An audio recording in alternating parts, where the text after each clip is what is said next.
Hello. Give me a moment here. I just need to finish setting up because I forgot to do that before going live, as usual.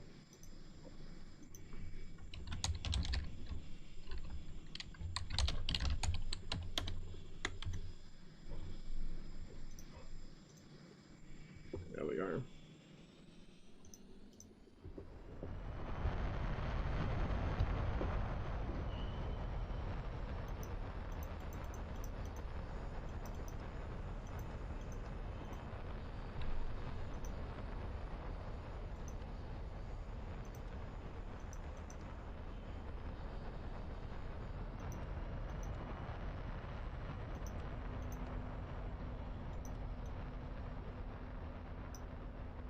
Hey, hey.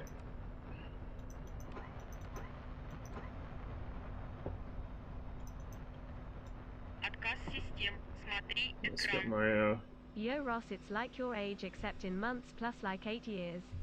track IR set up. Maybe. Hello? Can I actually get this to sit at a comfortable angle today? That'll do for now. Thanks to the resub, Max.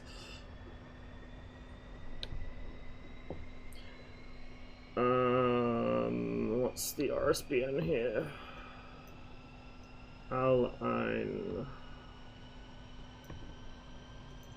I have yet to memorize the RSBN channels on any map except Caucasus, and I probably never will. 20.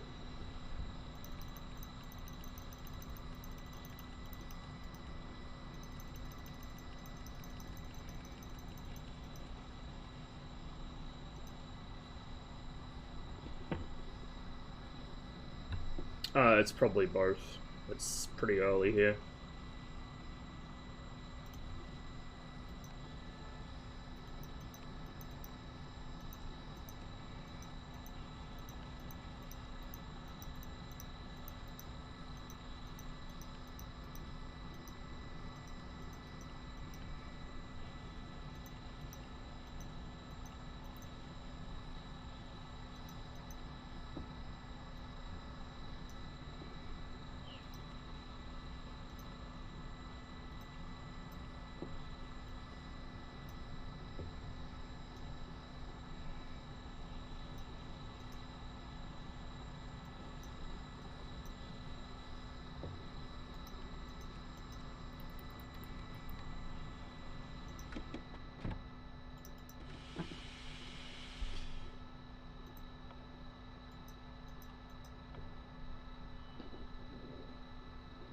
Okay.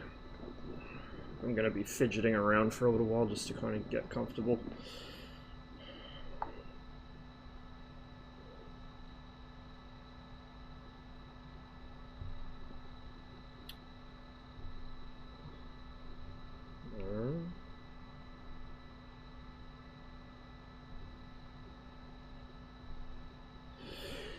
I think I've knocked my screen a bit. Looks like it's sitting tilted at an angle. There we go. That looks a little better.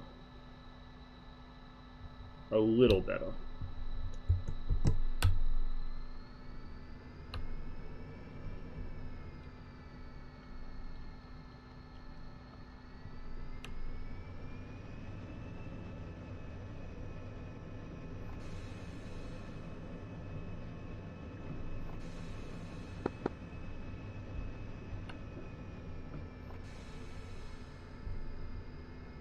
Radio check 124.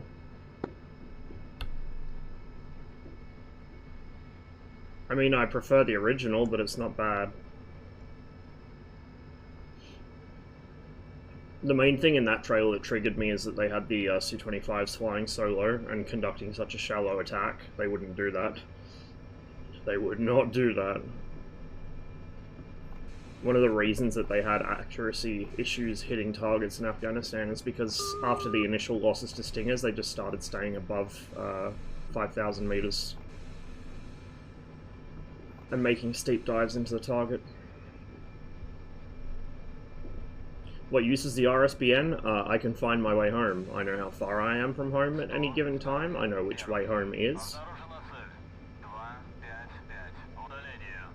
Particularly if it's an airfield I'm unfamiliar with. I don't know exactly which direction to fly to get to it.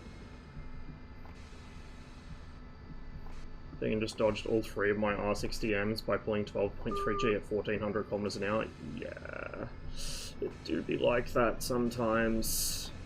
Or, you know, all the time.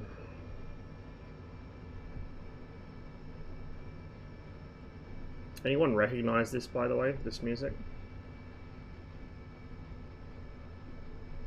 If Pom was here, he probably would.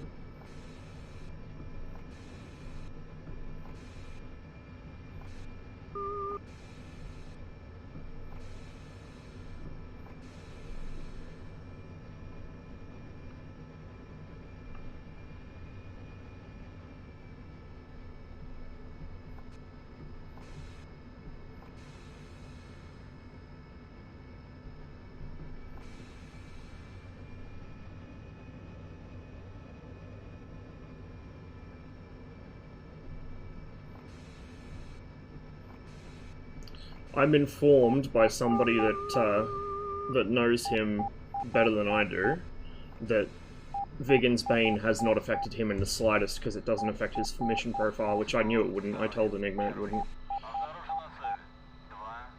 The only thing it really prevents is the ones doing, you know, Mark fuck on the deck, but it doesn't bother him at all.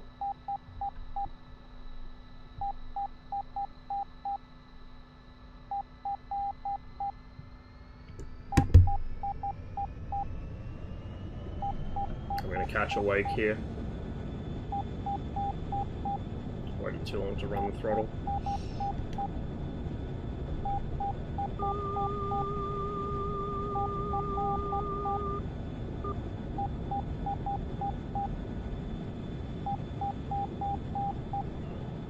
Yeah, there's the wake. Oh well. We were prepared, kind of. To what extent you can be.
This is one of our Serbs, I think it's Johnny, because APOC was doing TATCOM stuff when I got on. Johnny does actually speak English. I heard him speak on SRS a while ago. I didn't think he did, because I never heard him before, but no, he does.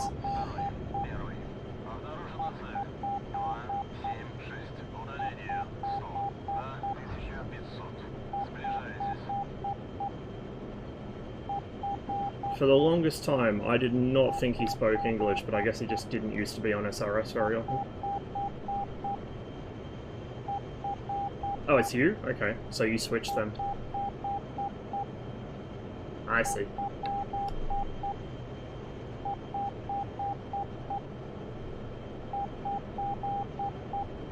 I'm not doing a very good job of flying formation today.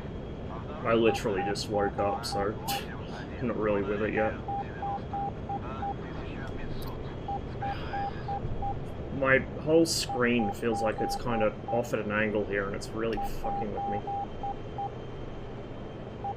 It's probably more like I'm off at an angle, but...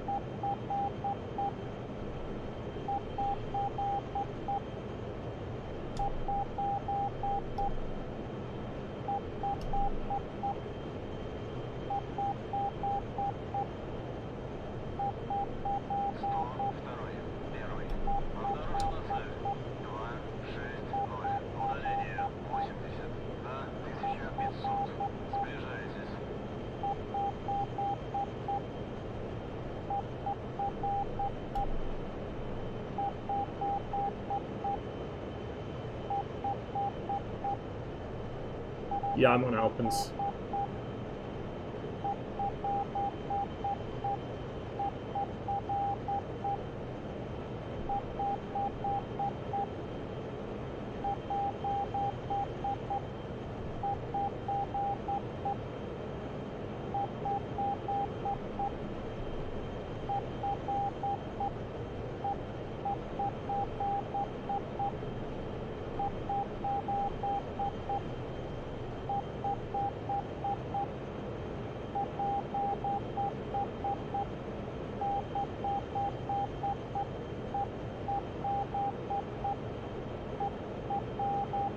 Using custom cockpit skin? I am. I made this one. And if you would like to get it, it's up on user files. It's not finished though. I've still got a few panels left to do. And a few other things to finish.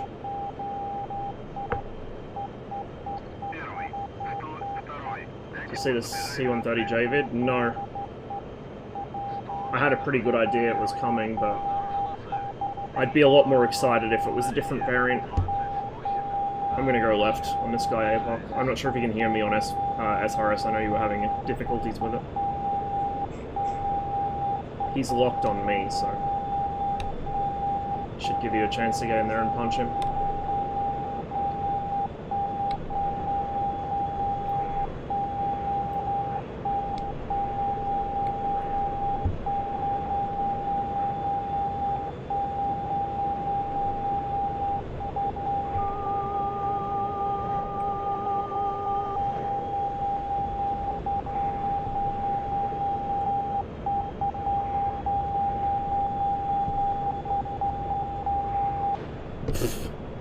Oof. Those 530s. I probably shouldn't have tried for the joust. I should have just got away from him. Oh, and I didn't hit him either.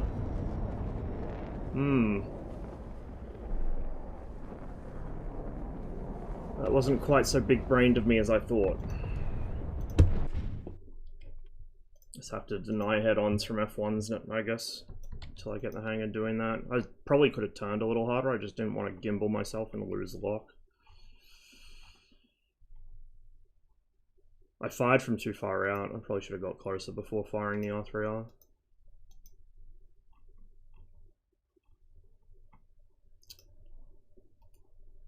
I'll take a 490 since we're engaging pretty close to our airfield.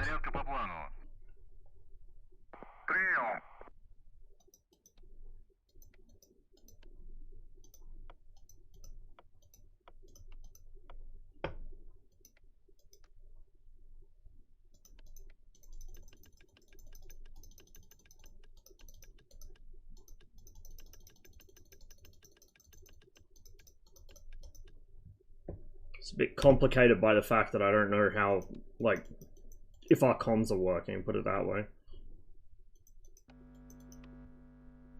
Kind of hard to coordinate. Командир, оружие подвешено.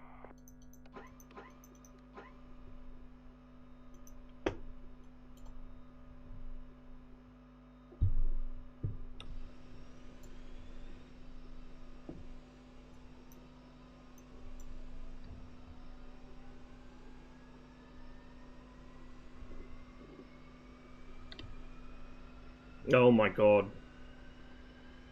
Red Bros. Put out the bat phone. We're hopelessly outnumbered as usual.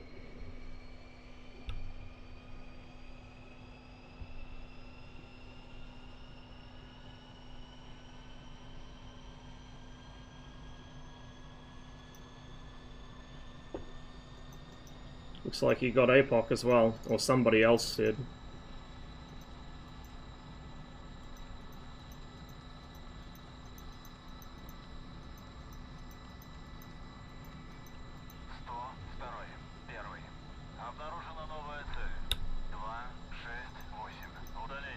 Yeah, I'd be a lot more interested in a C-130 if it was an older variant. I have no interest in the J at all. I mean, I'm glad we're getting a transport aircraft, but yeah, I'm probably not going to get it, to be honest. If it was like an older variant, I'd absolutely get it.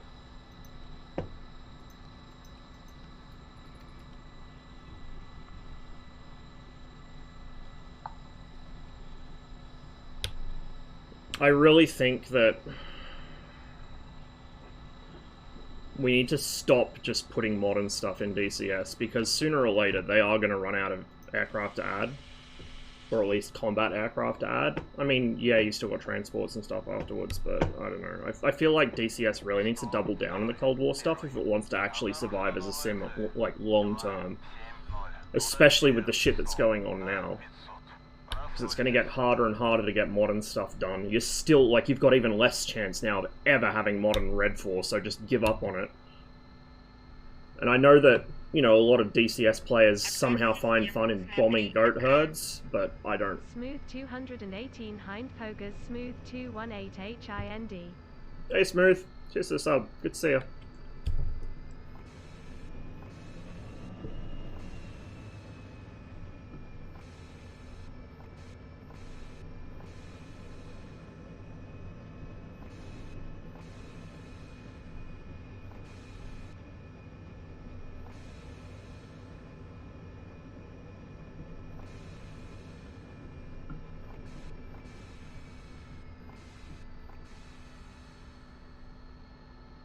Finally been putting the time in flying a hind and feel comfortable in it, then my fucking rudder pedals.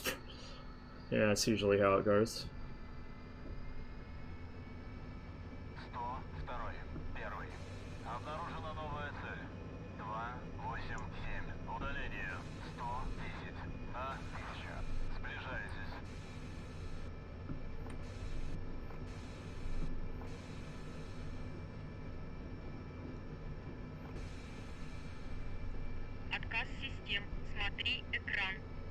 CPK swag.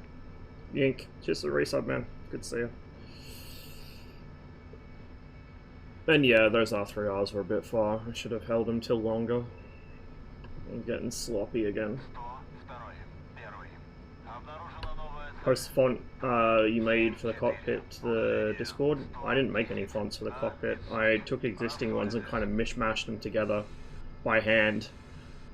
That's why it's so time consuming, because I spent probably half the time tweaking the font. If I actually knew how to create a font from scratch myself, I would have done that instead, but I don't, so I was just kind of mashing them all together and changing letters by hand to get them to fit.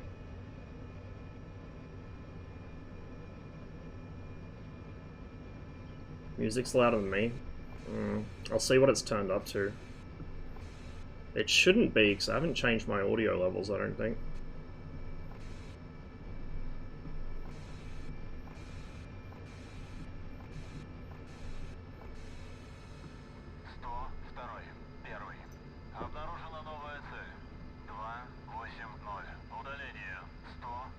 Well, I guess I had turned it up a little.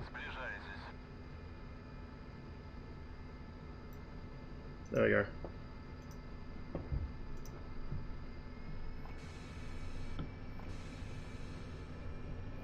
Oh no, I wish, dude. It would have been quicker and easier if I had.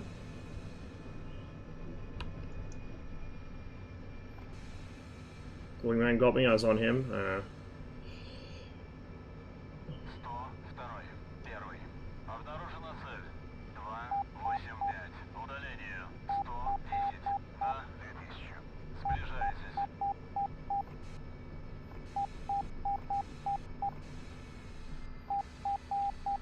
We really need more reds to hop on. These are not good odds. 281. Удаление. 120. На 1500. Расходитесь. 102. Первый. Обнаружена цель. 280. Удаление. 120. На 2500. Сближайтесь.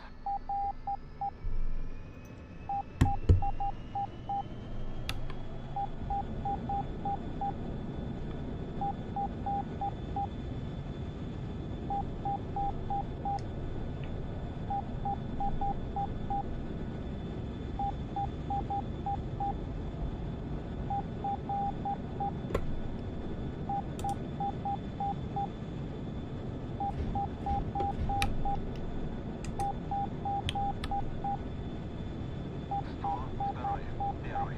Обнаружена цель. 280. Удаление. 110. На 1500. Расходитесь.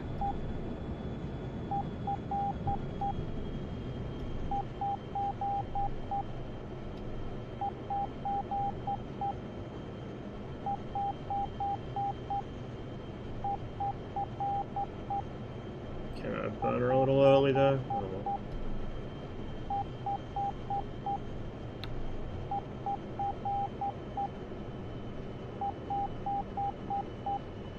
Yeah. Now, did you bind the high gain steering, or did you find the real big brain solution, which is that you hold the radar lock button, which is how it works on the real aircraft? I don't actually know. Well, no, I do know why they added the second high gain button, because FC3. But yeah, on the real aircraft, you hold the radar button, the lock button, which is the thumb button on the throttle.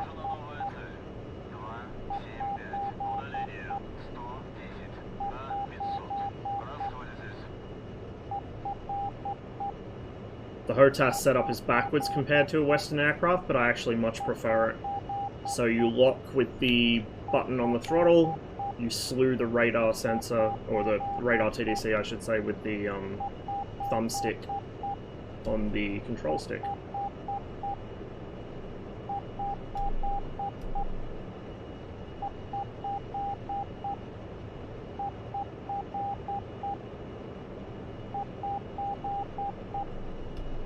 So much time in the hip in ECW? Not that long. I did a couple flights on Caucasus when it first, like when the helicopter update first went live. But that's about it. Otherwise it's been Hind or MiG.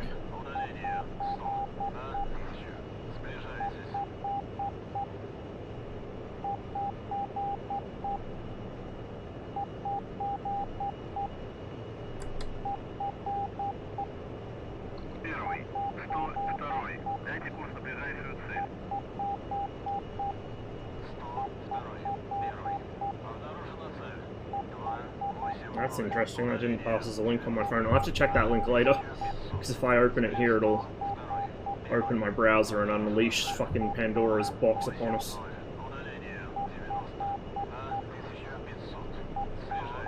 Hey, Cotty. Yeah, they've done some interesting stuff with that. So they've obviously found a way to get it to bamboozle the aircraft into thinking it's firing an R-27 EP, which in itself is impressive because that missile's a fucking unicorn. For all intents and purposes, it doesn't exist. It's something that was developed but never actually pressed into service. And then the harm thinks that it's being fired from an F-16. So it's quite a clever piece of backwards engineering to get that to work.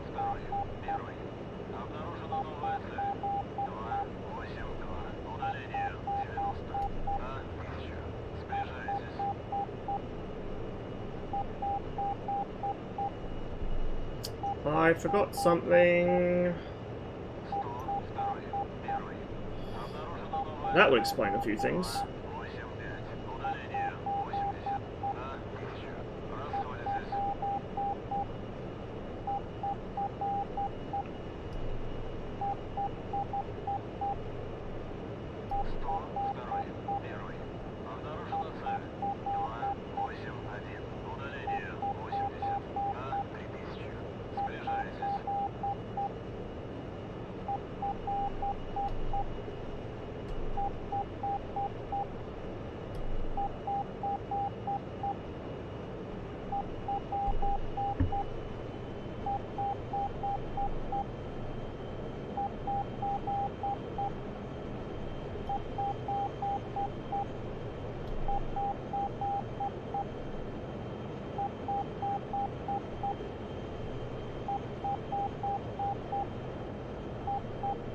So we can take advantage of some altitude differential here.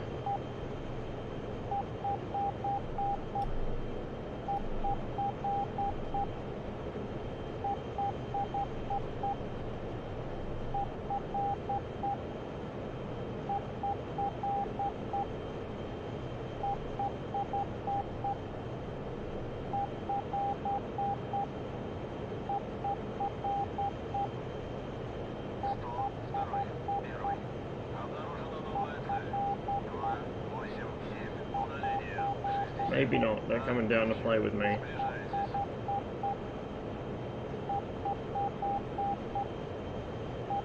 I'm quite confident if I can avoid the 530, I can kill an F1. I mean, if there's two of them, maybe not, but... F1s individually are not difficult to kill, it's not a good fighter. It's an interceptor, unironically. I didn't mind it, but I'm always going to prefer the original. Also, you're late, go and ask that first.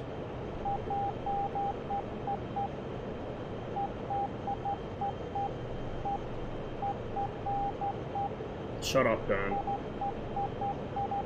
And Max, for fuck's sake. Why are you like this?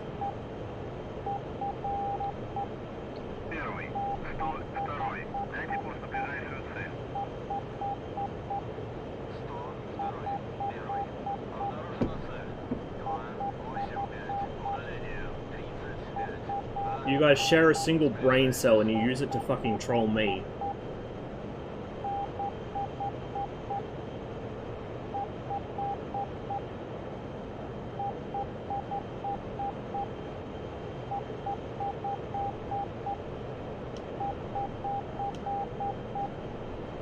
Got some FM changes. Yes, it did. It's a fucking UFO now. Well, more of a UFO now.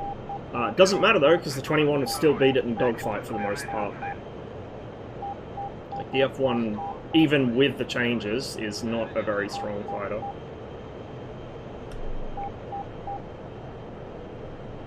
Well, that's good. They've dropped off the picture.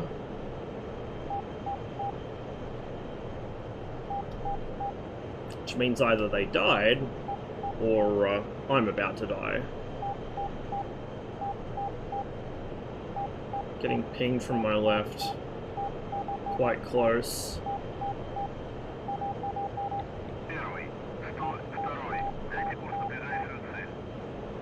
There's one.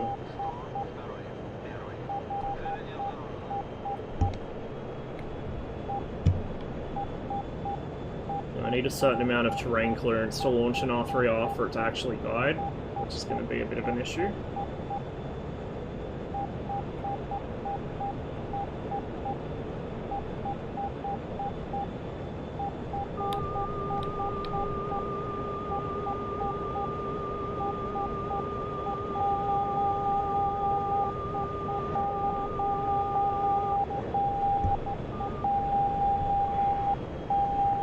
Shit!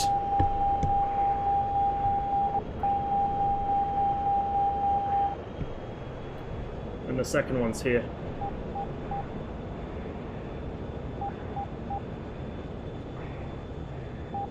The second one will get me.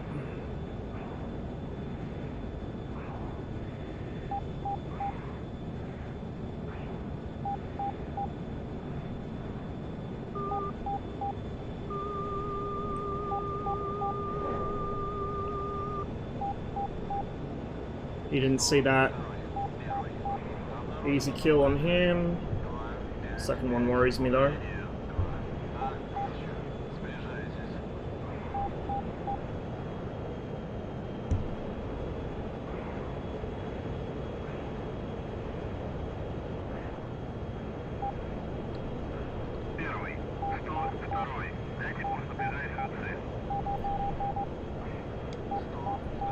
There's the other. I see him. Oh, I see his smoke trail. He's flying right at me. Oh god, the music. Oh wait, is this not? It's not the song I thought it was.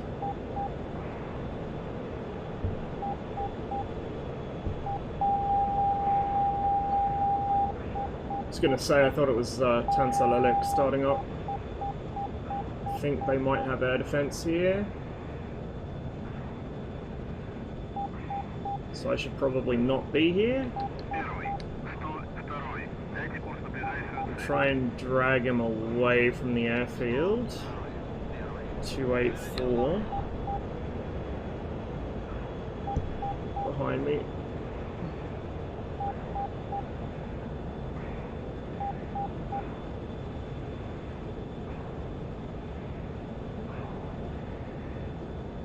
There you are.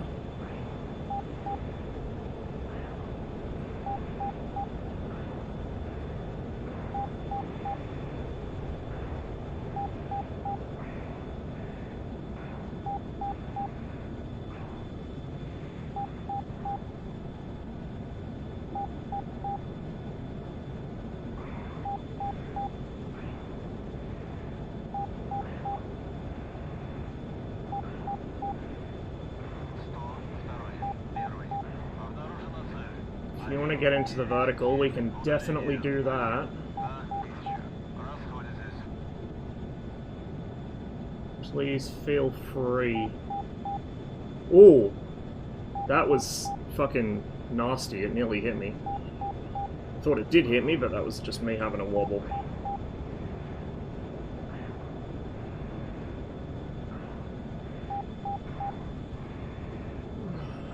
And I've lost visual. There we go.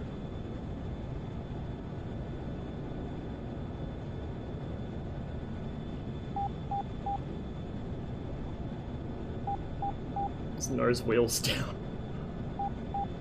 What the fuck?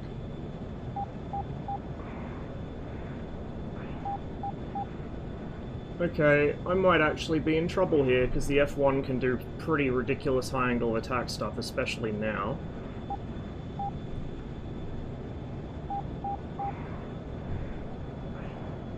Oh, come on! It's acting like it's got hit in the wing, but I don't think he did actually hit me in the wing.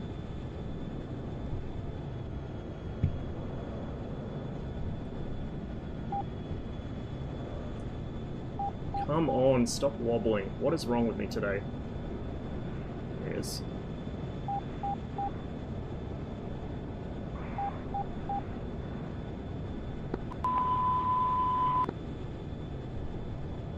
Oh, not now. That fucking bug is back. Oh, my brother in Christ. Fuck off with the fucking black box.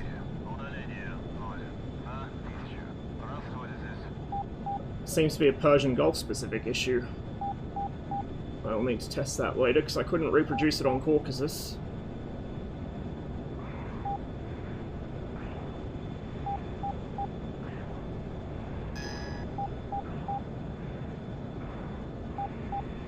Man, I cannot fly to save my life today. What the fuck?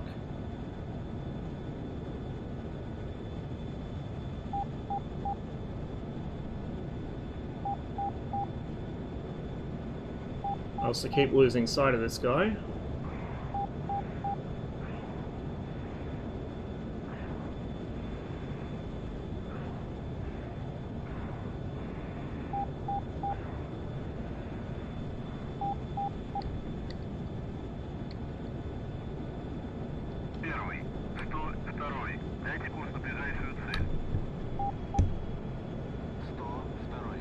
Did he go in?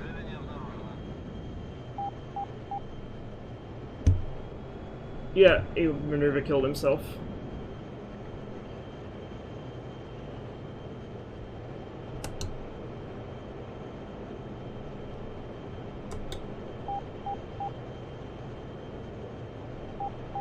Really wish the music bot had a sound check.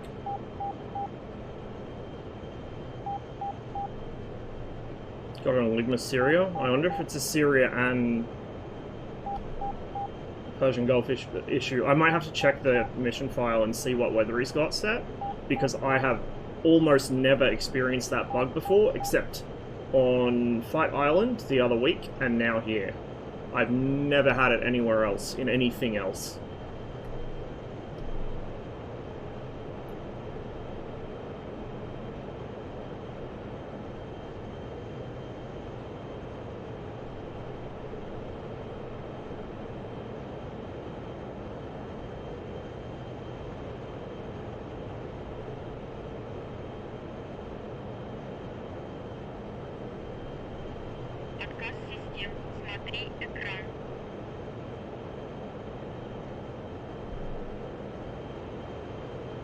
Nays, thanks for the follow.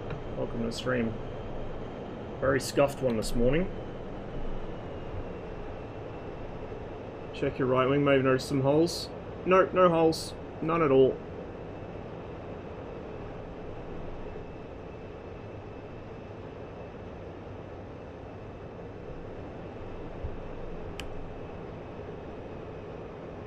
Hey, Gerbil.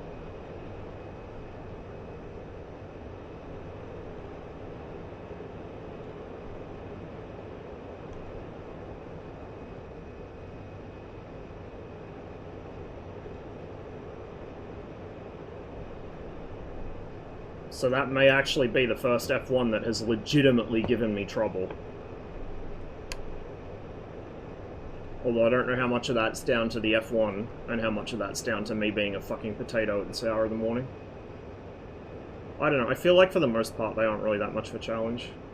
Maybe people just haven't figured out how to fly it right or something. Me included, because I couldn't get shit done with it, but... maybe the secret's to leave your nose gear extended. Heard about the line that the Saudis want to build? Yeah, it's another fucking stupid vanity project for a rich fucking prince. Like, it's not gonna go anywhere. It's not gonna happen. I can tell you that right now. Because the engineering for that project is... it was revealed to me in a dream. Like, it's fucking stupid. It makes no sense.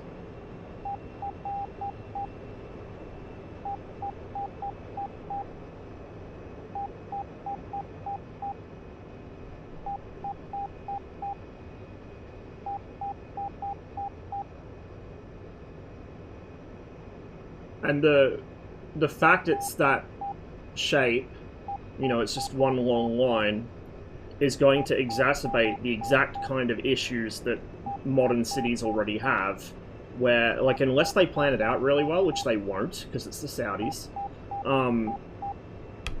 they're going to fucking end up with people needing to get from one end of the place to the other, and no effective way to move them there. Like, all these utopian living projects that end up happening in the desert, first of all, why the fuck are you doing it in the desert? It's literally the worst place to do it possible.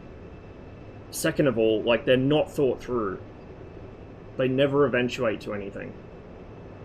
Other than a fucking blight on the environment, and a colossal waste of fucking resources.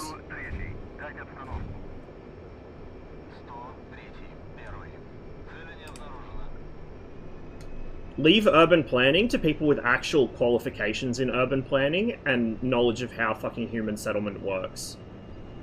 Not rich tycoons with too much money and the idea that, oh, they can save the world by designing this fucking ridiculous concept that isn't even new anyway.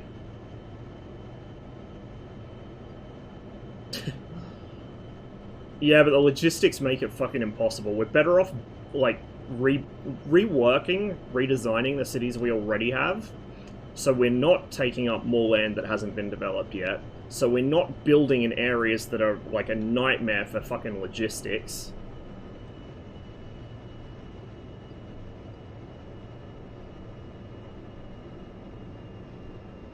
But no, everyone wants this new cool thing that was shown to them with fancy CGI and some rich influencer describing how it's going to be this amazing vision for the future.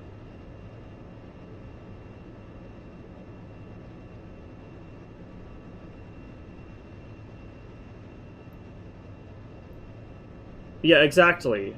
Exactly. Like, a single public transport line is not going to be enough for that.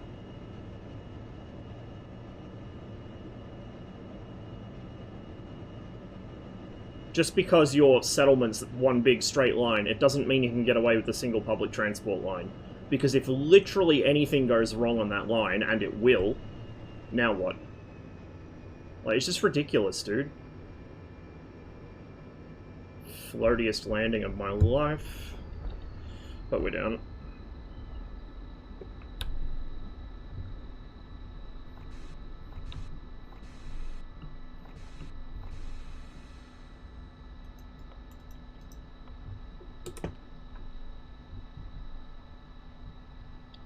Other team's looking. Better. A bit.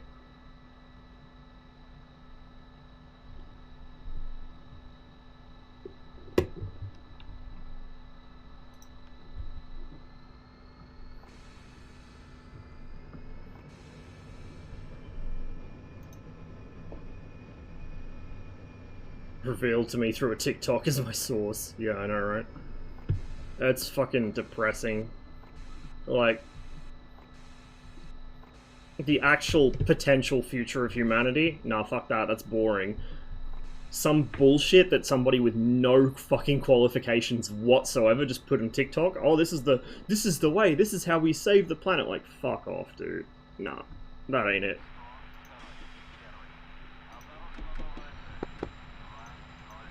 Or whatever fucking Elon Musk has twittered from the sheet of that, twittered from the shitter that morning. I can speak. Don't worry, guys. Self-driving cars are gonna save traffic. Yeah, no. Like, you gotta be fucking stupid to believe that one.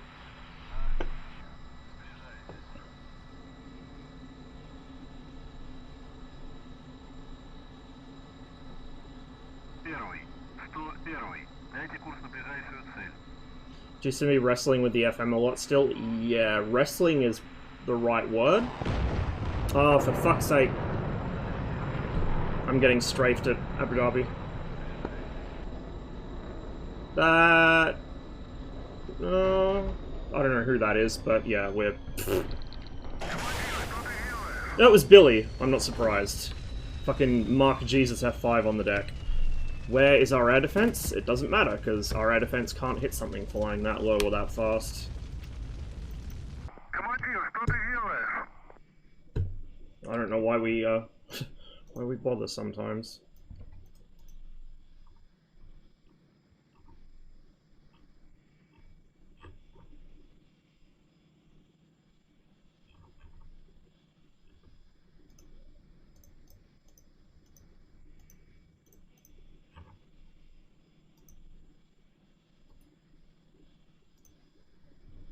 Перезарядка по плану.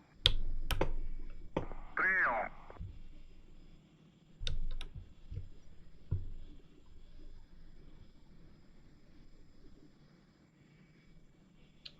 So adding the MiG-23BN to War Thunder, it has no air-to-air missiles, and a lot of Verabus are complaining their second MiG-23 is not like their MLA. Ugh. War Thunder moment. Did they still not give the R60M to the 23ML, or did they change their minds on that? That was pretty fucking funny. Fucking MiG-23MF getting better missiles than the fucking 23ML.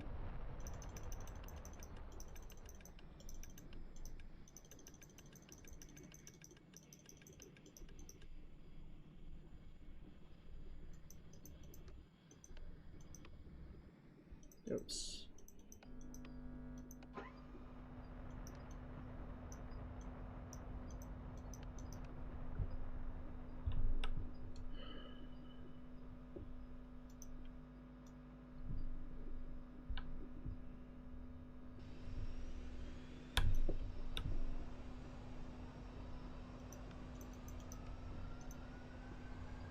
Shouldn't be turning shit on this early, I guess. Not that it's going to blow the electrical system, because you can't, but... I mean, the 14 can carry 6 Phoenixes, Gurn. There's no reason it can't, other than they would, you know, run the missiles out of life resource too soon, and it couldn't really operate from the carrier with that kind of weight strapped to it, but, like, there's no physical limitation on the 14 carrying 6 Phoenixes. There never was. It was always able to do it.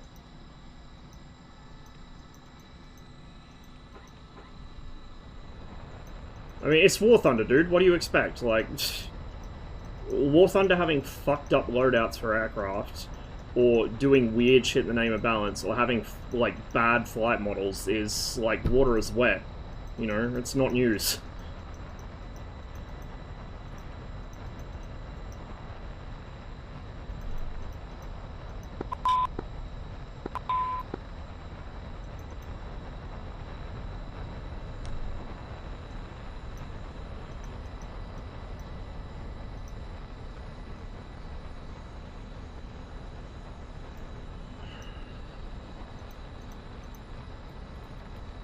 How many 21s do we have? A pop, some guy in a hind, Salty in a Me-8, Johnny in a 21, and then me in a 21.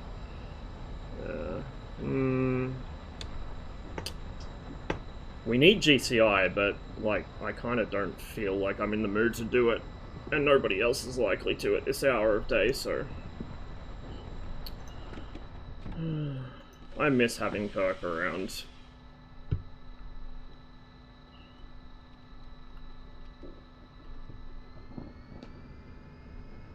And every time I do GCI, I end up wishing I was flying instead. Oh no, oh, you gotta be kidding me.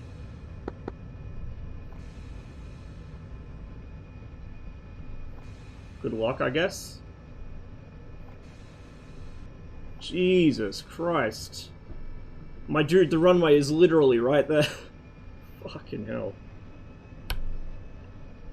It's lucky it was me that saw that and not Alpin.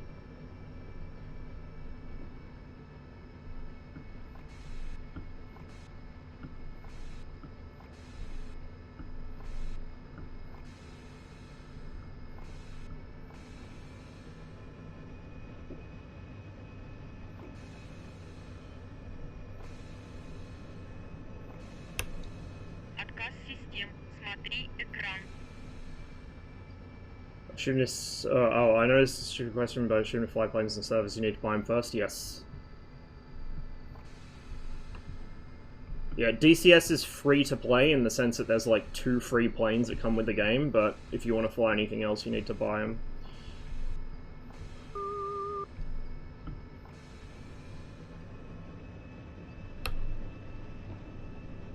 The downside of high-fidelity simulation is that you have to buy separate modules, and they tend to be relatively expensive.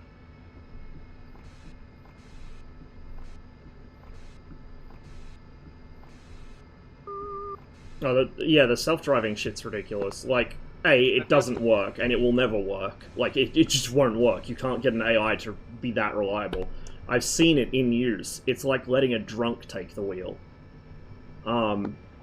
And it drives into obvious obstacles that a human would see. Not only that, but if you do end up in a situation where you're going to crash, which you will if you have that enabled, it disconnects a second before impact so that Tesla can't be blamed for it, and they're not liable. Which, there aren't really many ways that you could be a more patently, transparently evil company than that.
Don't go under my nose. The one place you never want your fucking flight lead to go in the 21 is under your nose, because you'll never see him again.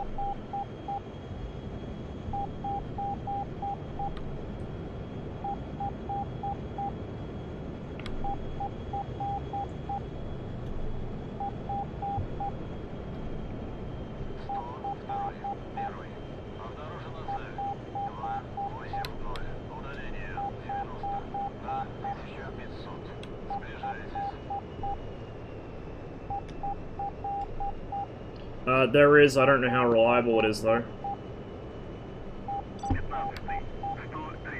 I'm also not sure how much time you have with different flight sims or with actual, you know, real life flying, but depending on how new you are to flying, the 18 may or may not be a good first choice. If you're used to flying, you have some stick and rudder skills already, go for it, no issues. However, if you're new to flight sims, or flying in general, I would strongly recommend picking up an older aircraft like the F5, or the MiG-21 if you want to really learn. The 21 will teach you. But the F5 is kind of a nice, relatively docile aircraft to handle, but it will still bite you if you do something silly. The Hornet has the kind of trap to it that if you don't have a lot of flying experience, it will teach you very bad habits that will get you killed in anything other than a modern fly-by-wire jet. So it's fine as long as you're flying the Hornet, but as soon as you try and switch to like a World War II plane, or the MiG-21, or the F5, or something like that, and you start treating it like you'd treat the Hornet, you're gonna die. The DCS community has a really fucking annoying habit of recommending new players get the Hornet because it does everything. And yeah, it does everything, but it doesn't teach you to fly properly because the aircraft is essentially flying itself for you. Like, I'd strongly, strongly, strongly advise against anyone who doesn't have a lot of experience simming or flying already to avoid fly-by-wire aircraft until they have enough time in something like the F5 to understand how to actually fly. I think this is the closest formation I've ever flown. Oh god. That was a bad time for a very slight stutter.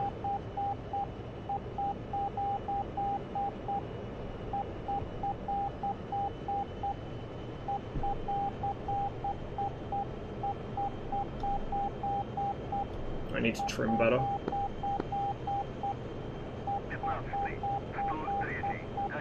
Yes, Daco, it can. Templar, thanks for the follow. And Garfield, cheers for gifting that sub, man. Appreciate it.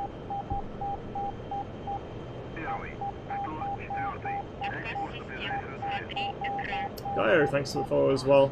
And for anyone else whose alerts I've missed, I know I haven't really been keeping up with them fantastically so far.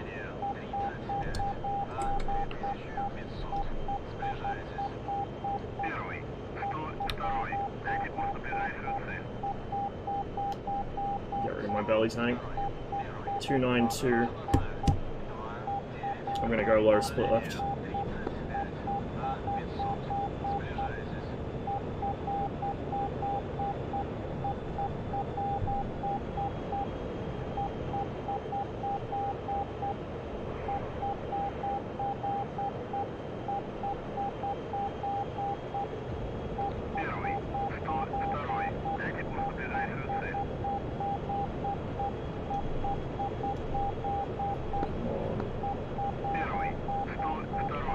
And now the EWR stops talking to me.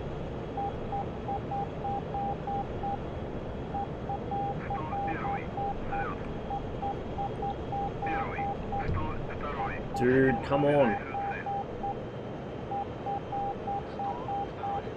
9 for 30. At 0. Probably Billy. After you play on here for a while, you get to recognize people by how they fly. Billy flies quite literally in the weeds at Mach 1 point something. There's 2 here.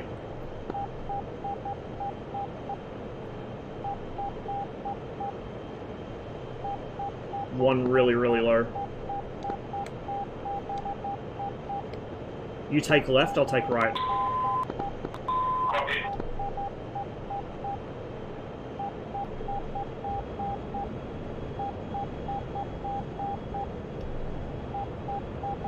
too low for an effective R3R shot. But that's okay, because we're also too low for an effective 530 shot, I think. Yeah, I'm merging.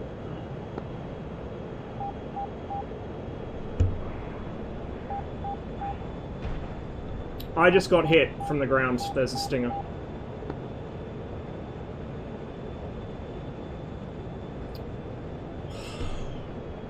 Well.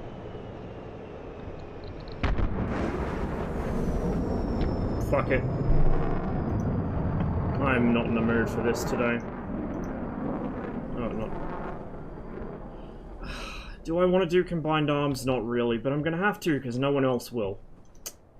Because we don't have any real combined arms players left besides me and APOC. APOC, target behind you, 324 for 10, coming right. Altitude, 270. On your 3 o'clock now, for 10 kilometers. He's on the opposite side of the circle to you, tracking east. Be careful, there is a stinger in that area. Contact faded.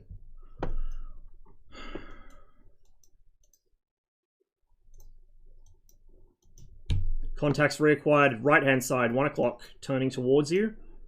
Altitude 240. Merging your right wing now. He's turning in behind you. Contact now directly in your 6, danger close. 2 kilometers.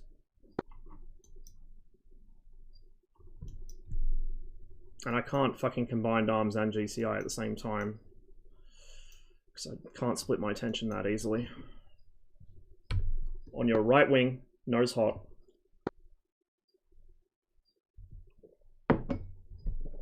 He's in the vertical. Contacts behind you again. 5 o'clock, slotting in 6. Second contact. On your 6, close. Both of them behind you now. Yeah, there's Billy. Supersonic on the deck. And then the other one is in vertical loops. Or oblique loops, maybe. F5 directly behind you is faded. It's Billy though, so possibly just below coverage. Second F5 is in your 7 o'clock, 8 o'clock now. Across the circle from you.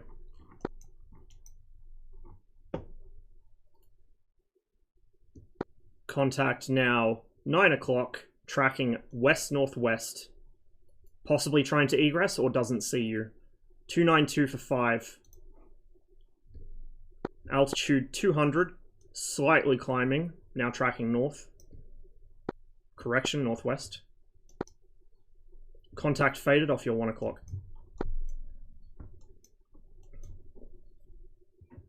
Yeah, the other thing is price. The Cold War jets are much cheaper. Because they're less capable. Bought myself combined arms so I can GCI. I'll be on way more frequently when I stop working and move back to uni. Good to hear, man. Very good to hear it.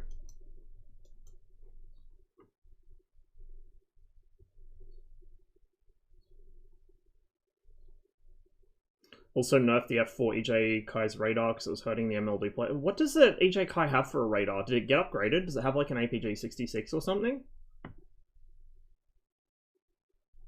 Because if it still has the fucking 120 from the E, it shouldn't be a concern. The fucking 120 set's a piece of shit. If you're still chasing someone, I don't see them. From you, APOC, pop-up contact, 130, 20 kilometers, track southeast. Group that just took off, you have a contact, 291 for 70, altitude 200, tracking southeast, hot. Single F5.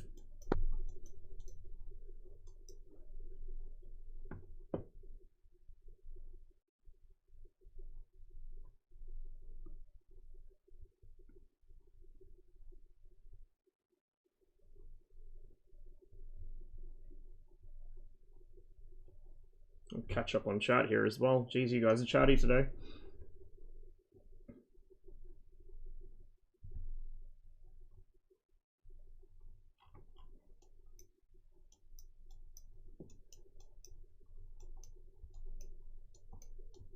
50 hours in X-plane, but that's doing flights in a 737. Yeah, that won't really teach you to fly one of these jets, especially if you're flying in autopilot.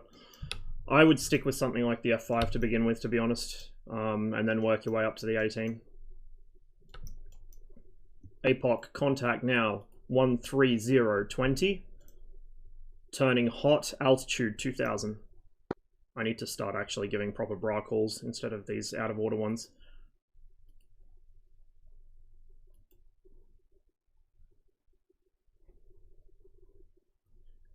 For all the rest of you, that contact is now 301 for 40, tracking northwest, cold. Engaging friendly MiG-21. Oh, you fuck. GCI is offline for a moment. I gotta defend the FARP. Motherfucker, we don't have any fucking BMPs close enough.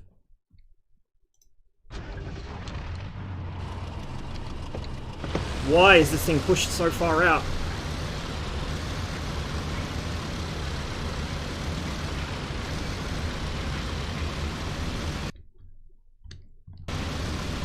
Why is it sitting here? Why is it moved all the way that fucking far from our FARP? God damn it. It'd probably be quicker to grab one of those ones. Shit. Yeah, it's Mike Delta. But who else would it be? Nobody else plays combined arms that much. I can't say that Cub, there's no point. We're about to lose one of the Cubs at the FARP. There's a Bradley inbound.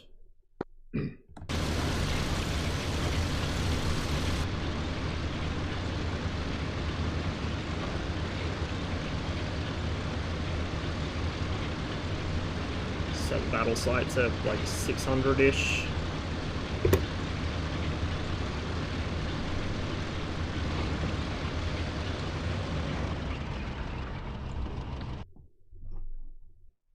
Five kilometers, that's a very long shot.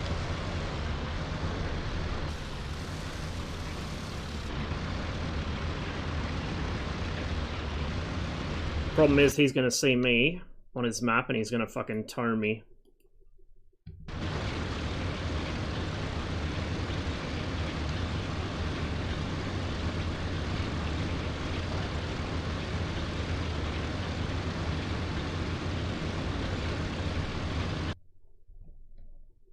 I'm hoping he's tunnel vision, but I very much doubt it.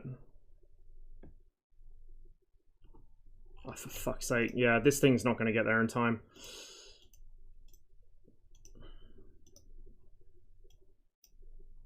Fucking hurry up, my dude. Oh, shit. We don't have fucking anything. We got these guys, I guess.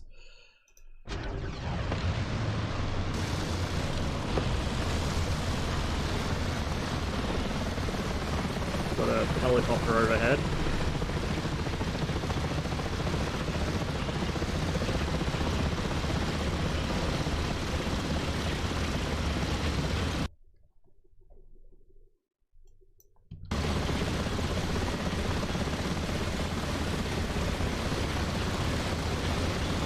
I'm on the wrong fucking frequency, aren't I? I forgot to switch. I always forget to do this. Fuck. I was giving GCI calls to fucking nobody.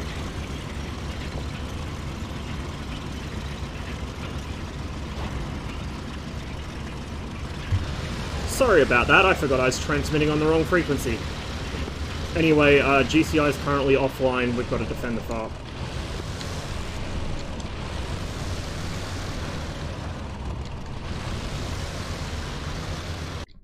You've got to be fucking kidding me, man. How does that stop a fucking BMP?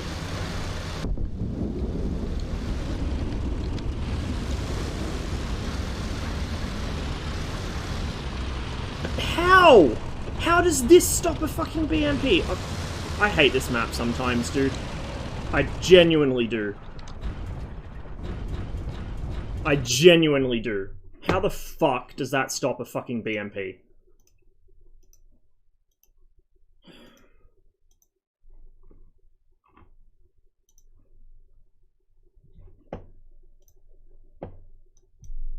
Yeah, Yink, if you can, it'd be appreciated. Since I can't fly worth shit today, I guess we'll do combined arms for a bit. Right.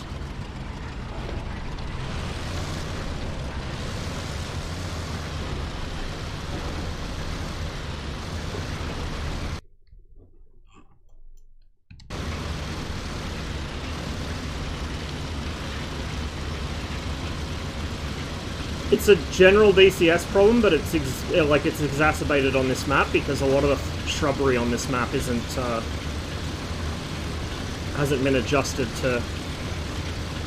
Oh my lord! Fight going on over there. Hasn't been adjusted yet to not collide, if that makes sense.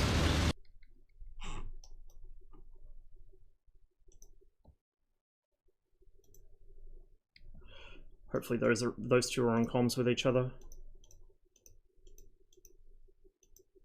There he is. Shit! He saw my BMP.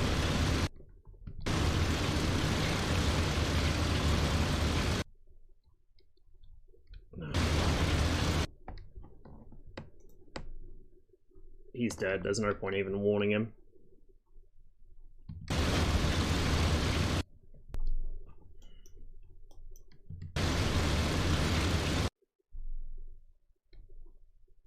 Is our other 21 actually going to shoot at some point, or is he just there for decoration?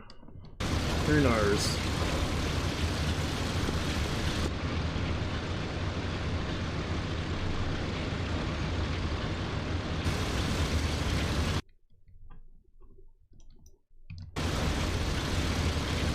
I can't even see him anymore. He's over the hill from me. I guess he's that way.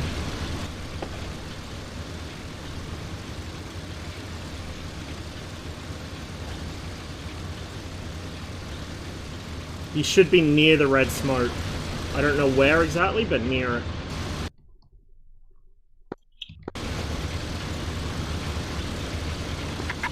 Medics on range 124. What's up, guys?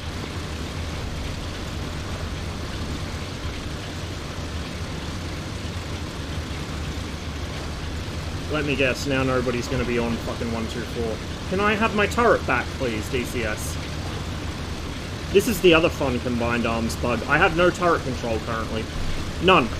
None on the mouse, none on the stick. Nothing. I cannot move my turret. Thank you, Eagle Dynamics. I love when this happens. F1 didn't help. It's still fucked. You have to give up control of the vehicle.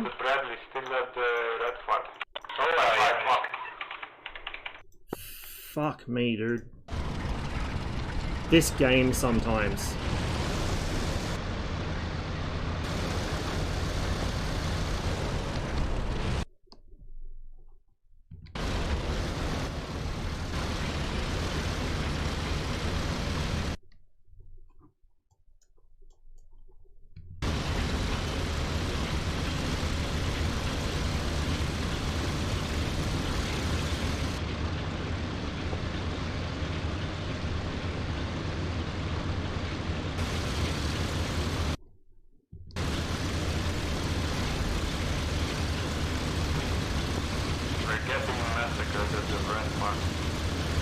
I know I'm trying to do something about it.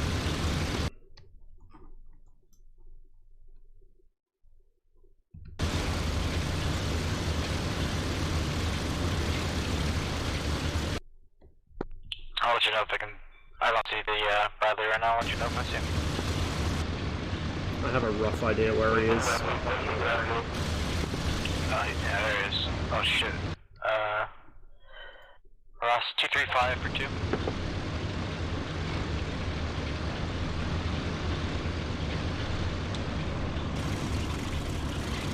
Why was that pointed down at the ground?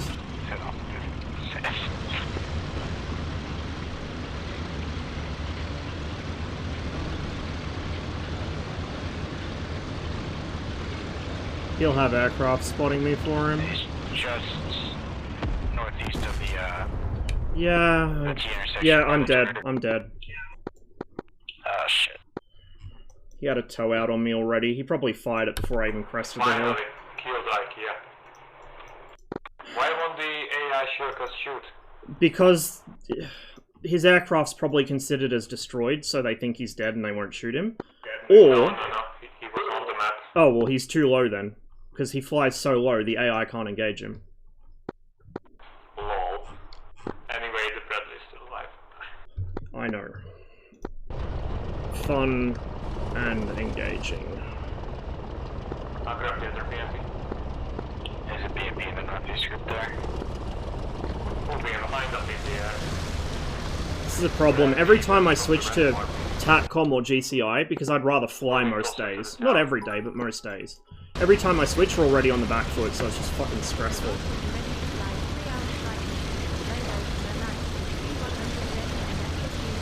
Nope! Nope. Absolutely not.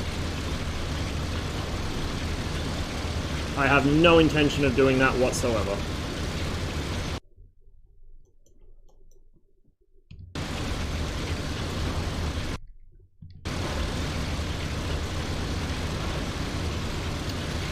Oh my god, dude. This turret bug.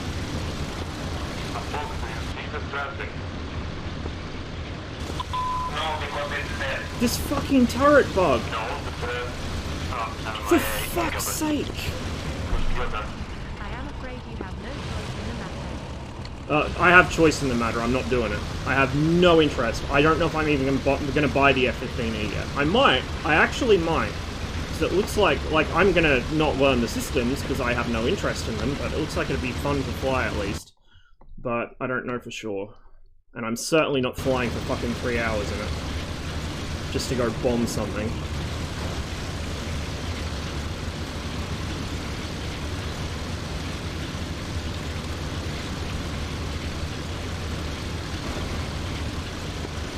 It's good that Blue has a dedicated ground guy. The issue is just that because he is a dedicated ground guy, if we don't have someone doing the same thing whenever he gets on, by the time somebody gets frustrated enough to get into the slot, we're already fucked. Which is nothing against Mike Delta, it's quite smart, it's exactly what I would do in his situation, but it just gets frustrating sometimes because we don't have a dedicated TACCOM anymore. And most of us who can do TACCOM stuff, because we have combined arms and know what we're doing with it, to a degree, a lot of the time we'd rather just fly, so it gets kind of frustrating.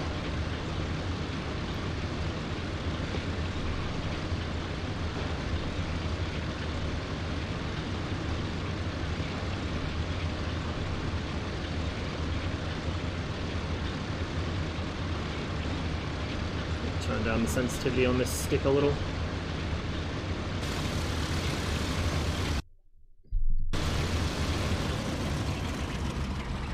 Okay, that's not how that works at all.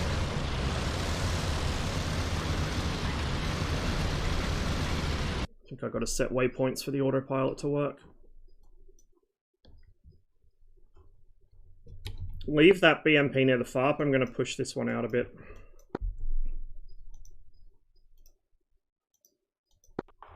Look screen.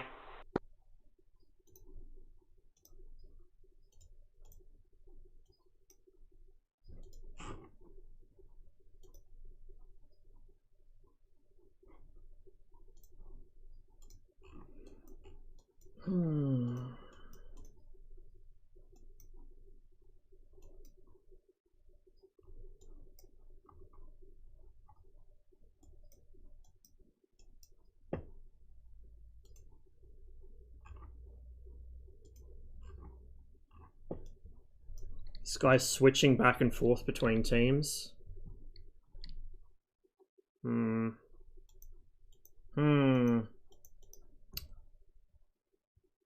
Bit sus. BMP2. I'll take this one. Actually, BMP2, BMP2. Why are they parked in weird places like that?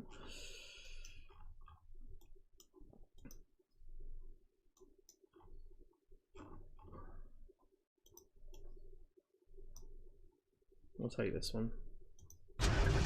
I'm gonna go for Sessile.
East Cold War. Don't give them fucking ideas, dude. Do not give them ideas. I swear to God, if I see one more fucking person trying to, like, gaslight me into thinking that a fucking 2005 era jet is a Cold War aircraft. You may have noticed I haven't been posting on Enigma's Discord for the past couple days. I've just given up. I'm fucking tired of that place at this point.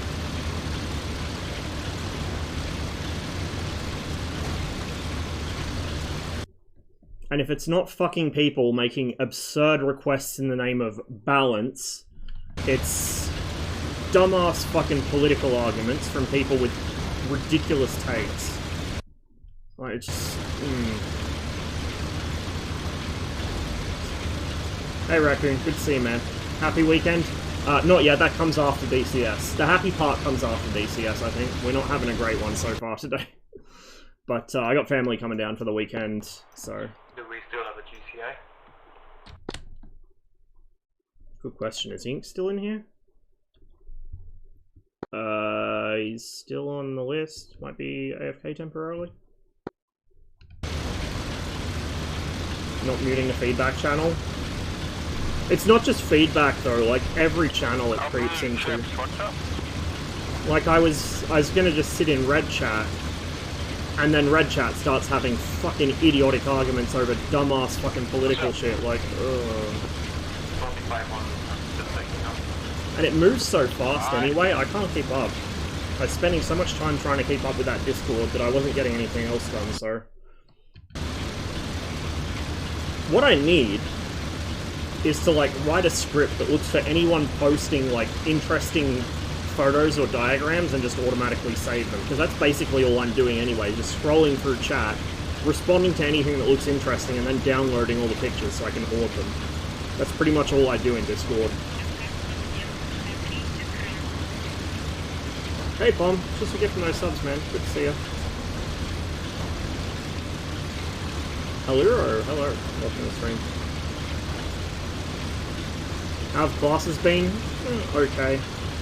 I'm really struggling to hold my attention because ADHD plus online learning is not a good combo at all. But, like, I've been getting the assessment tasks done pretty much last minute and not preparing for them at all, and they've been going really well, so I'll take that as a sign, I guess. What the fuck are you doing awake at 5 in the morning? It's 7 in the morning, dude. I woke up at 5:30, but it's 7 currently, and that is a tree.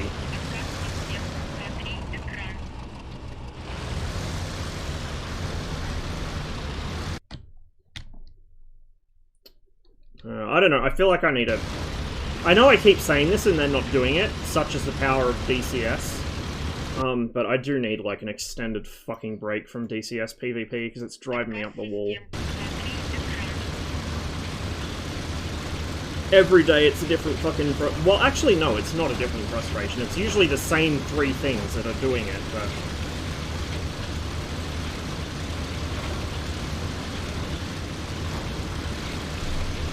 How about sitting in an S300 nest, sipping coffee for 3 hours with the boys before the Eagles arrive? Yeah, I'm down for that. That's more interesting to me than a fucking 3+ hour flight involving aerial refueling in a modern US aircraft.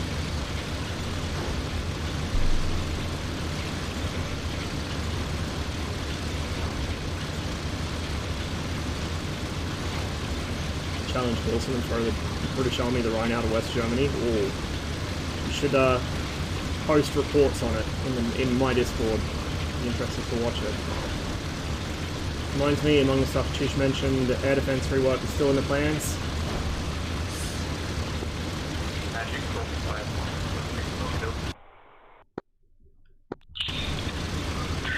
Salty 5-1 Magic.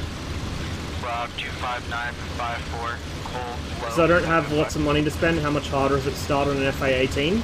Okay, so the thing is, the FA-18 is dumbass easy to fly. Like, it's so simple to fly, it flies itself. That's the problem. Because it flies itself, you will never learn to fly properly if that's your first plane. However, to get it to actually do anything involves a lot of systems management, like IT kind of systems management. You're going through pages and pages of stuff, clicking on all these different options. You're making sure you have to memorize all these different acronyms. Yes, Pom, I know you're going to argue with me, but shut up for a minute, let me have my argument first, then you can come back with yours. So if you're new to DCS, you're going to be, instead of learning to fly a plane and do all the cool stuff that you envision when you think of flying a fighter jet, you're going to be learning hundreds of abbreviations. You're going to be learning how to work your way through 20 different fucking systems pages to get the option you want. You're going to have to learn how to use the radar properly. You're going to have to learn how to use different pages in combination with each other. You're going to have to learn to use the ASL page, which like 90% of the DCS community don't know exists or don't think is useful, which is like the worst take ever. If you don't run the ASL page when you're doing air-to-air in the Hornet, you shouldn't be in a Hornet. So, it's not really... If you want to just fly, it's easy, but that's the problem. If you want to actually do combat in it, you're going to have to put a lot of hours into learning. I mean a lot of hours into learning, before you're even able to do anything. No, dude. No, Gerbil. No. Azel is... There's no reason not to use it. There is absolutely no reason not to use Azel. Like, holy shit. If you want to be effective in the Hornet, you have to use Azel. Friendly engaging him from rear. F5 266 for 1-2. Low hot. 11 o'clock. So anyway, yeah, like it's a lot of hours to sink in, and that might be... You might see that as a positive if you haven't got that much money to spend on DCS, so you can only afford 1 or 2 modules to begin with, but like I said, it's going to teach you really bad flying habits, and that is a lot of hours to be able to do anything at all. Like, that's not even to be combat effective. If you want to be combat effective, you're talking hundreds of hours. Maybe thousands. Hey Malakesh, good to see you, cheers for the follow, man. So that's why I don't recommend the Hornet to new players unless they have a lot of flying experience. Whereas the F5, it's pretty simple to learn to fly. It might take you a little while to kind of get the feel of its limitations and its quirks. It is an older aircraft. It is a, you know, less capable aircraft, so it does have some pretty noticeable limitations. You can't just throw the stick around like a monkey and expect it to not break the plane. But it will teach you good flying habits, and some of those will transfer quite well to the Hornet, because the F5 is a direct predecessor to the Hornet. And the systems on the F5 are really simple to learn. To learn the F5 is maybe 10 hours, 20 hours at most to get the basics down, and that's everything. That's not just flying, that's flying, radar, RWR, everything. 10 hours, maybe, tops. You know, 20 if you take it slow. And then, to be combat effective, a couple dozen hours, maybe. 209 for 14 hot. Second, Judy,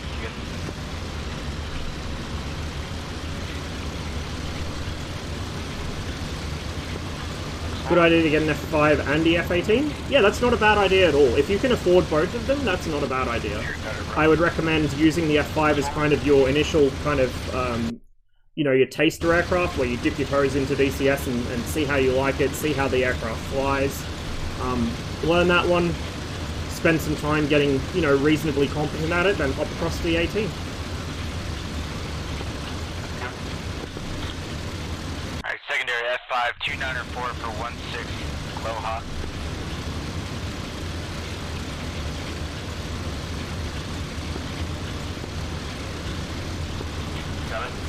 The other benefit of the F5 is, if you're having trouble with it, it's a lot easier to troubleshoot what's going wrong and help you.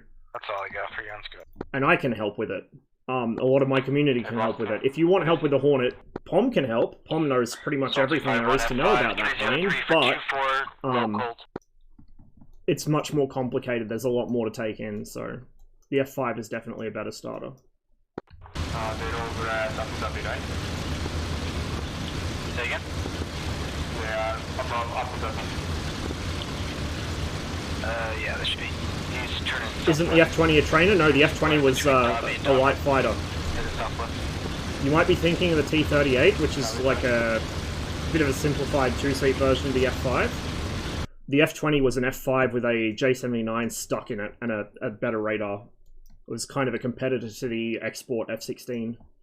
Back when the export F-16 only had the J-79 engine because they wouldn't put the Pratts or the GE engines in them. It's a current mission. Capture some airfields. It's not going so well. Looks like he's pure on friendly fish bed here.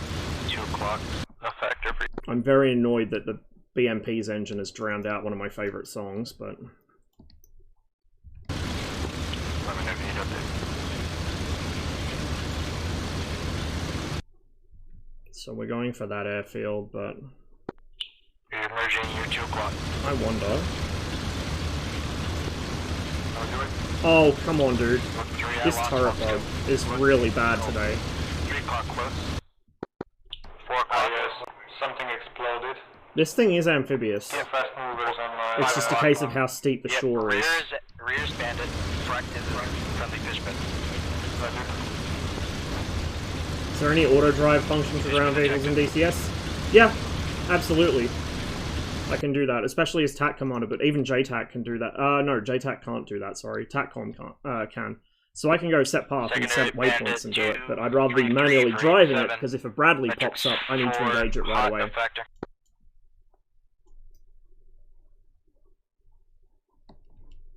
Yesterday was my first time in the Enigma server. Today I entered the Discord, made a question about scoring. A guy almost sent me to fuck off and go read the FAQ, which you can't find without a bot command. I didn't get tired of it necessarily because of that. I got tired of it because there's, like, it very rapidly formed cliques, and also, how do I put this without offending a great number of people? Wait, it's me. I don't care if I offend a great number of people. Like, there's a very vocal bunch of players in that server, mostly who main blue team. Not all of them, but most of them are blue mains. There's a couple of red mains. And they bitch, and they moan, and they complain, and they say, oh, I need this thing from the year 2005 in a Cold War server, because, oh, this other thing that the other team has is unfair and unbalanced. And they never actually play the other team to understand what the other team can and can't do. They just moan about how they're overpowered all the time, and you can argue till you're blue in the face, you can present the server stats, you can present real-life statistics on these units, you can show them what they're doing wrong, you can do fucking literally anything you like, and they'll still complain. And then they'll say that you're being mean to them and you're toxic. Like, it's just... I don't know. And that, and there's kind of a real min-maxing meta that's built up recently, where players have found a way to kind of... you know, you can use a minimal number of players to push the campaign as quickly as possible by doing certain things that are possibly a little exploity. It gets frustrating. It really does. Hello, are we gonna go for a swim here, BMP, or are you gonna decide you don't want to swim today? I regret this already. I didn't think it would move that slowly in water. It should go about 7 kilometers an hour in water, I think, not 3. But we'll set waypoints, and we'll let it cross that way. Yink's taking care of GCI at least, so I don't have to worry about that. And I can catch up on chat while he's going for a swim. God, I'm far behind.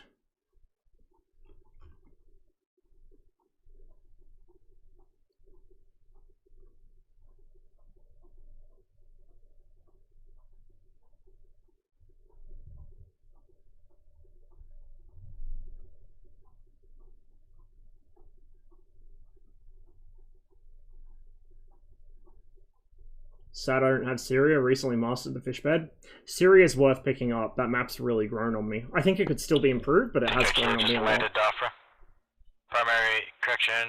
Next target F5 240 for 49er. Metrics 4.9 hot. If anyone's feeling really brave and like they can dodge Avengers, Billy strafed me on Abu Dhabi earlier, and I would appreciate someone getting payback. You can try. Godspeed, my son.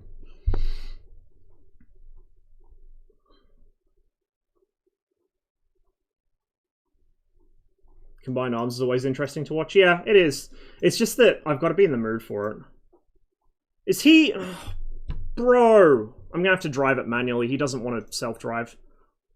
Let me know if you want an update.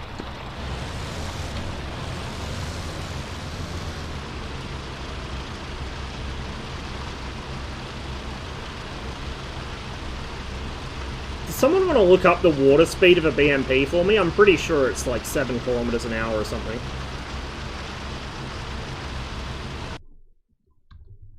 I've got the world's slowest water crossing going on over here. I'm going to hit Sasal from the east.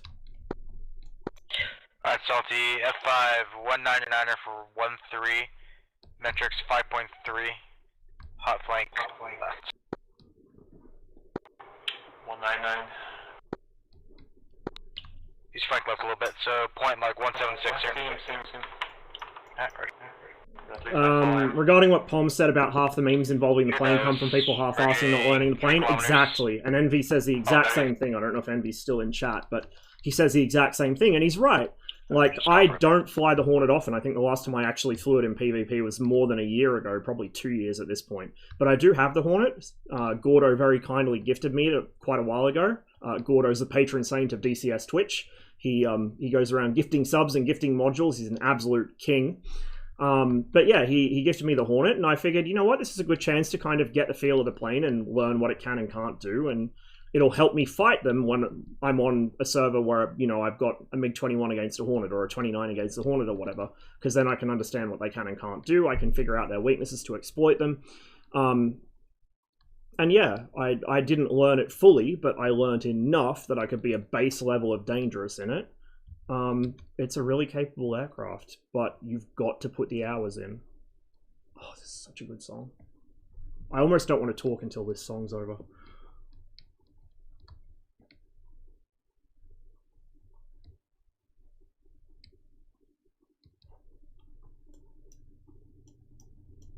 No, Pom, when I say the flying properly thing, I mean in the context of DCS. If you come to the Hornet with no experience in DCS, you will learn bad habits. You'll start ripping the nose around on everything, stalling all over the place, breaking wings in the F5. Like, that's why people fuck up in the F5 or the 21, is because they come from the Hornet. In real life, yeah, you learn to fly on something like a T-38 or whatever, so you know how to fly a plane. DCS players don't. That's why I say get the F5 first. I think this guy's ranging you, as long as you get faster.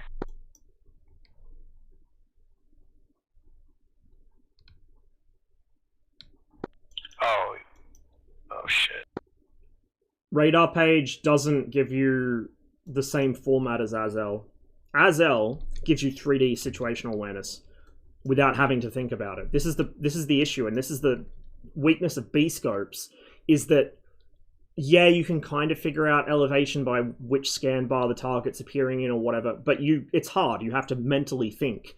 Same with the SA page. You have to futz around with that. Half the reason I've been able to kill people in the Hornet with the MiG-21 is because they're futzing around with their SA page with their head buried in the cockpit, not actually looking outside. And I'm not on their SA page because I'm not where their AWACS can see me. So the strength of the ASL page is you can look on your right screen. You've got your attack format, which is your B-scope. That shows you your top-down view. And then you look left to your ASL page, and that shows you what you are seeing out of the cockpit. That is literally, if you look in front of you and your eyes were able to see that far, or that clearly, that's what you would see. So you can sort targets by comparing where they are on ASL, where they are on the B-scope, and where, like, if you can actually see contrails or whatever, where those are visually. it gives you God's own situational awareness. Like, even if you're not using the Gehemic with the data link and all the little contact markers, it's essentially like having wall hacks. Like, you know where everything is. You can sort things really easily. You can run the auto IFF. Like, it's amazing. It's amazing.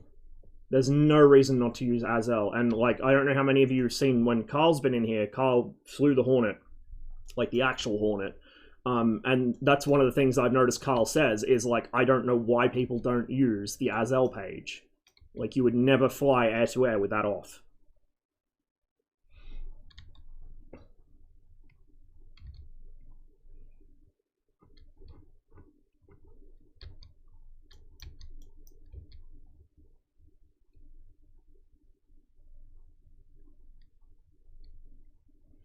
Su-25, not T, and A-10A are cheap and fun ground attackers. If you're going to get those, just get the whole of Flaming Cliffs 3. But I would suggest, if money is an issue, get the F5 in the Hornet now, and then wait for a sale, and then pick up Flaming Cliffs during the sale. Flaming Cliffs has lower systems fidelity. I kind of go against the grain. A lot of people recommend that to new players. I don't, but I recommend picking it up because it gives you a lot of variety. And things like the Su-25 and the A-10 are really worth having, like the A-10A, especially for Cold War servers. Oh, hello.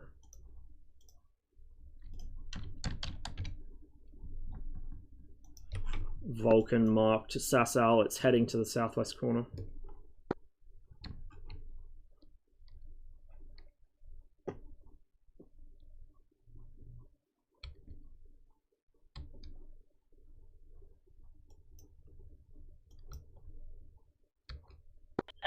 You're alone right now, Ross. You got no friendly aircraft in the air. I can see 4 blues. Yeah, that's fine. It's not fine, but whatever. Convinced a lot of Enigmas players are War Thunder players? They are. Well, actually, no. Probably most of them are IL-2 players, but I'm sure there are a lot of War Thunder players as well. That said, they're not good War Thunder players because they can't dogfight worth a shit. Remember the discussion we had in chat, is it 2-3 weeks ago, about how War Thunder players typically are better dogfighters than DCS players, which I agree with. Well, a lot of the people in Enigma server are fucking hopeless at dogfighting. Absolutely fucking hopeless. Really? He's not gonna... Okay, well, I'm gonna have to do this the old-fashioned way, I guess. I don't know if it'll climb this. Technically it shouldn't, but I've seen the Bradley climb this incline, so...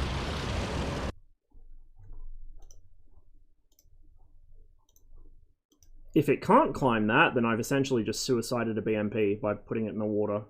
I may have suicided a BMP. Oops. That bridge is out. Fuck. I don't think there's going to be anywhere to get up there then. There's a friendly moving just north of Alba, I think, from the marker.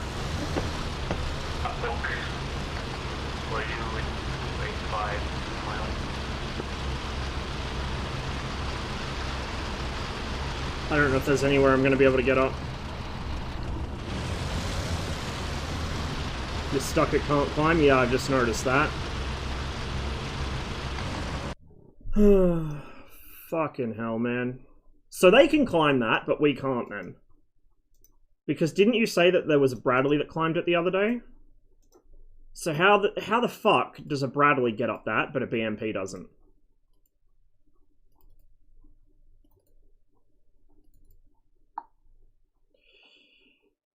Oh man, I am not having a good one in DCS today.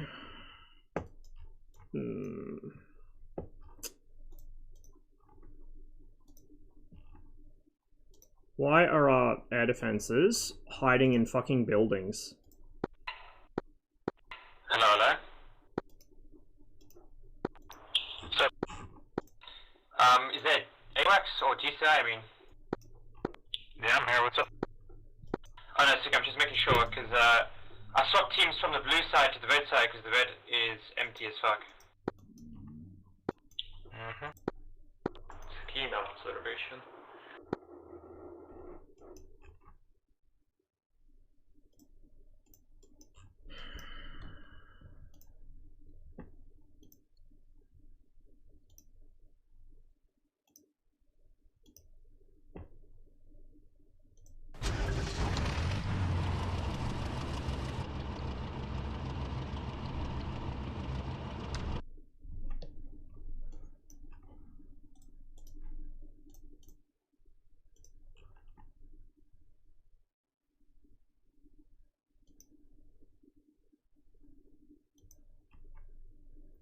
fuck, there's a lot of them.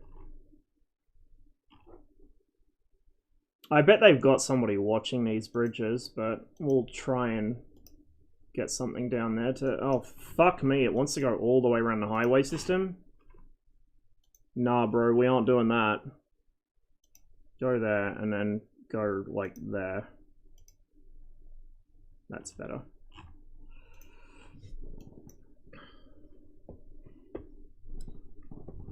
If I'm being honest, didn't even know that DCS had ground VIX. Yeah, combined arms. It's probably the most neglected half-ass module in the game, but it can be fun sometimes.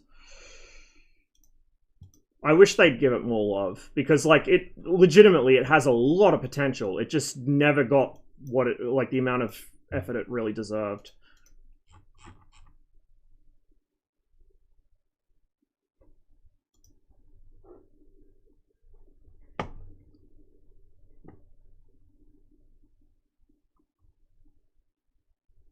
Swimming abilities more for crossing small rivers. It can cross large rivers and calm, like, coastal waters as well.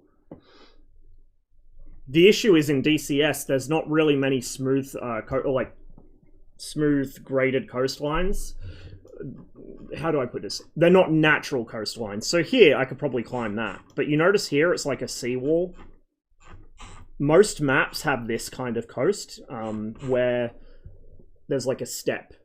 And I think that's a limitation of the way DCS does terrain, like whatever terrain tools it uses. Oh, he's freed himself. Okay, that's good. That's good. Thank God for that. Oh, but he's going to get gunned anyway because, you know, of course he is.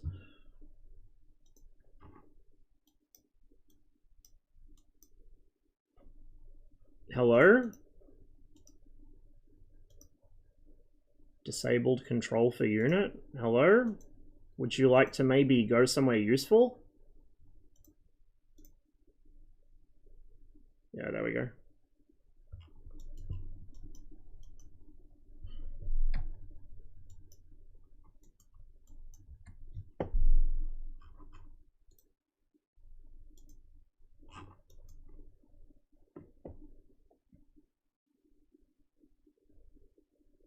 Only issue with the ramp, the Hornet flies itself. Yeah, technically sure it holds 1G, but it doesn't hold rate speeds, doesn't hold corner speeds, doesn't stop you from pulling too much AOA. No, but it doesn't punish you that much for doing either of those things either. Like, that's the thing. You can do it, but it won't really punish you. It will almost always stop you before you get to the point where you crash the jet. Not always, but almost always. Whereas the F5, you can't, like, it doesn't do those things for you either, and in the F5, you have to learn where the limits are, or you will fuck up, and you will die. We have, like, no air cover at all here.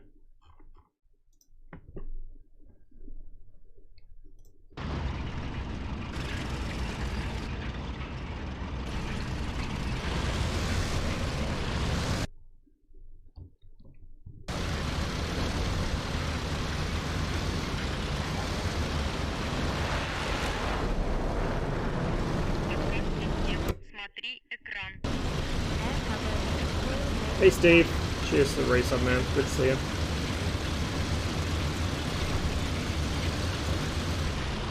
Oh, for fuck's sake, I forgot those are solid on this map. In Syria, you can drive through them. And on this map, sometimes you can drive through them. Can you not autopilot when you're getting shot, please? Do we, like, actually have nobody in jets at this point? I'm assuming we're outnumbered. We always are, but... Oh, we're actually not outnumbered. Okay, we do have people in jets.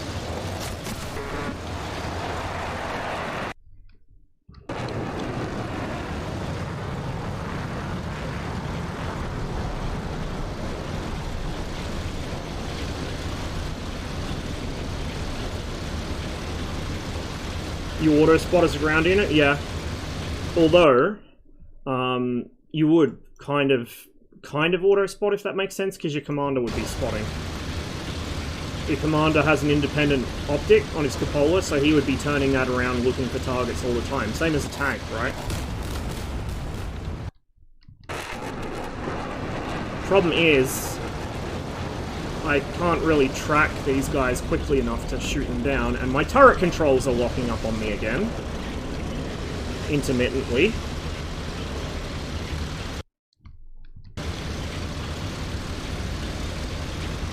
Oh, come on, man. They also broke Combined Arms. This is like a year or more ago now, by the way. They broke Combined Arms so that you can't have your track IR enabled, or you can't use VR and have it enabled while you're playing Combined Arms. Otherwise, the vehicle will, like, it'll use your head tracking while you're in the vehicle's fucking weapon sight, which makes it literally unplayable. Why they did that, I don't know. I assume it's a bug. It was always a bug for VR, but then track IR got it too. I guess they decided to even the playing field by bugging it out for us as well.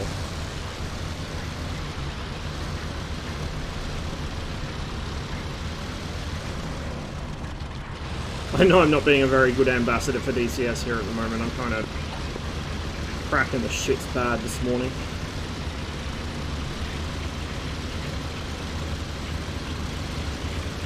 How are you doing? I'll be doing better later today when I got some drinks in me. Oop. Fuck. Family come down, so we're all going out later.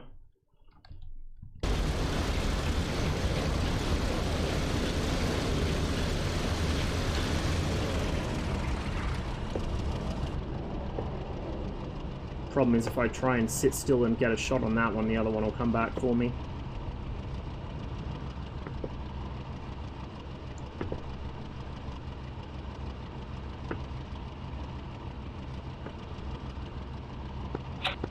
Come on, recommit.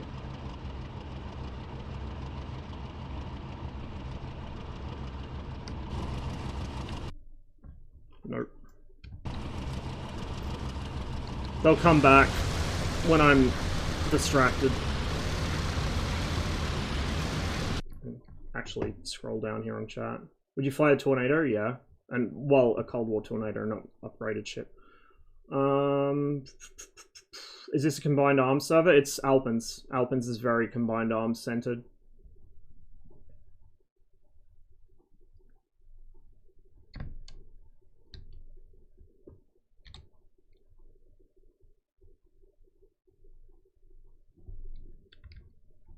Shit.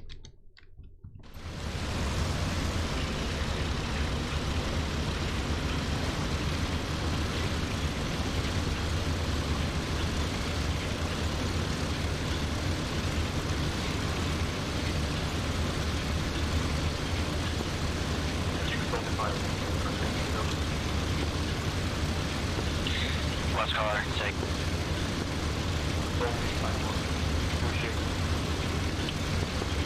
Salt 251, Bravo 270 for 49er. Metrics 1.8, hot F5. He's about to merge with friendly fisherman. Mongoose, you on comms? You got this guy? Yeah, seen him. See him. Roger. How do you spell amphibious for one? The first way you spelled it. If new players weren't being lied to so much that the Hornet flies for you, you'd see a greater focus on learning its flight characteristics. No, you wouldn't. You wouldn't see a focus on learning at all. Let's be real, Envy. You would not see a focus on learning at all, because the average new DCS player comes into the sim not understanding what that entails. They just want to jump in the plane and do the cool thing that they saw the guy in the movie do. And so they come to it not really expecting to have to learn much. Also, a large portion of the people that get that far into DCS are, like, you know, working in technology fields or something, and so they're at home with systems management. Which is why they're so, like, enthralled with all these screens and all these buttons they have to press to switch, you know, between this mode or that mode.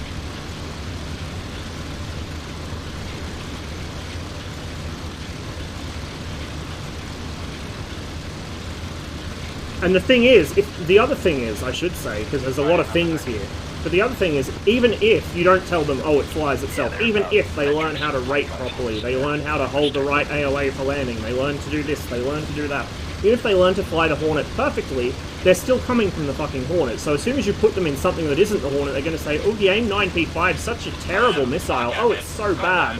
why didn't it make that hit when I fired it from fucking 90 degrees off warsight because I thought it was a 9X?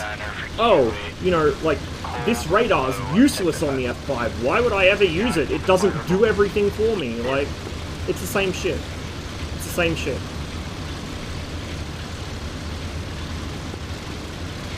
You either have it or you don't.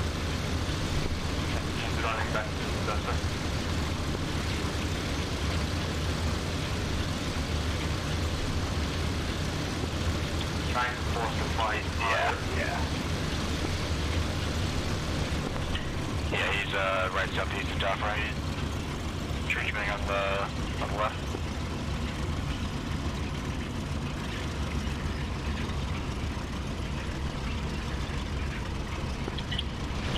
Mirage going in Leeward 239 for 92. Okay. Pop up F5. No, the lightning wasn't announced. This is the thing. This is Razbam's problem, is every time they post a render of something on their Discord and say, this is such and such dev's pet project, while they wait for this to work on, or this is, you know, here's a model I made for fucking Flight Sim 2002 or something. Every time they post something, even with explicit disclaimers it's not a DCS project, or it's not an official DCS project yet, people treat it as an announcement. They think it's an official module announcement, and they go and tell all their friends, oh, Razbam announced this, Razbam are doing that, this is coming from Razbam, it'll release in X amount of years. It's like, no.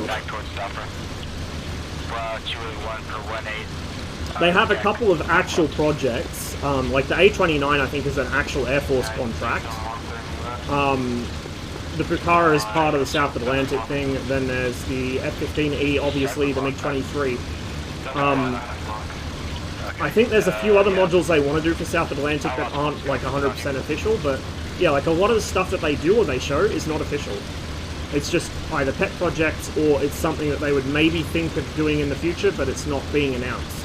And the Lightning was one of those. It's not being announced officially. Like, the thing is, in DCS terms, a module does not exist in DCS. It is not being worked on for DCS until they have a license. Like, when Octopus G showed the Su-22, there's no license for that yet as far as anyone's aware.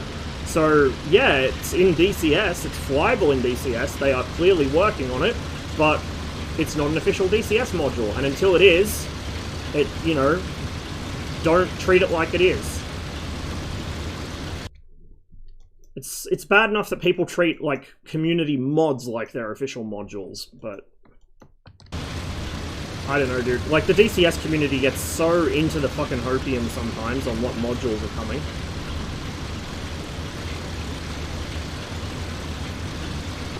Yeah, just update me, you saw the F5, D76 for 20, metrics 1 flank right. Then that Mirage is now I have the F10. Oh shit, I missed it, dude. You'll have to talk to me over SRS if you can, or over in-game chat at least, so I see the message pop up, because I'm way behind chat.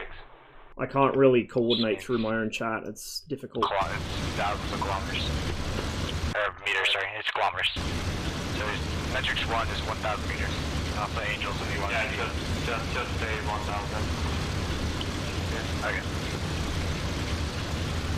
C-130, it's cool, but you know me, I would have preferred an actual Cold War C-130. I'm tired of modern modules.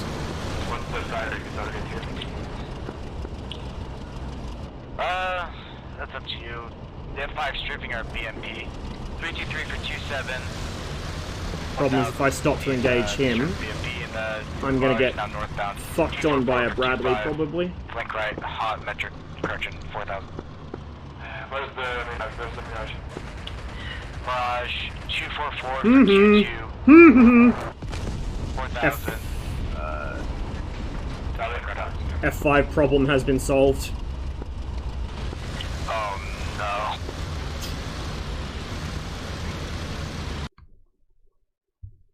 I'm not sure if I hit him or if I made him wing rip, but either way, he's dead. Just let me know if you need another update.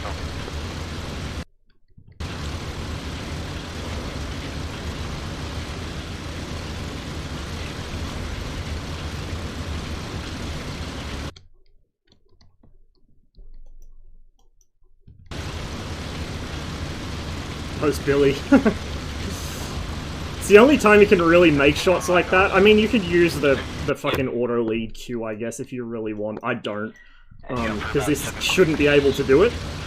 But when they actually come in for a strafing run, they're lined up perfectly. It's the easiest time to hit them. There's zero effective, like zero relative motion, right? They're flying directly towards you.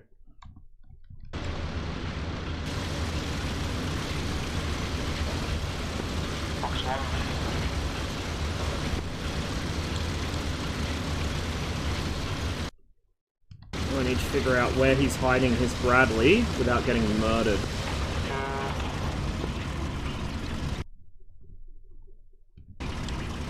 He tends to... I almost want to say it's probably on this side, outside the airbase, because that's where he usually hides them. Oh fuck, I just gave away my position. Ah! He's probably up here somewhere. He may have switched, he might be down here, but last time I found him he was like up here, near this park. So. Combined Arms is janky, it's full of issues, it's not especially realistic, but it can be fun. It has its moments, that's for sure. Oh, kill him. Oh, he gave that to you. Oh, come on, him. I don't know, maybe if more people pick it up, ED might bother to fucking give it a proper refresh, which it badly needs. But it definitely has its moments.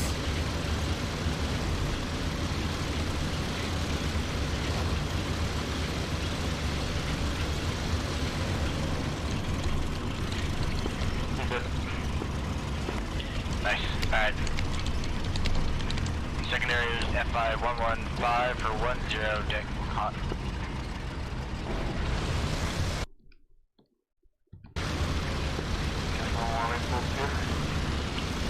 Yep. The dropped off scope last seen was about 10 o'clock.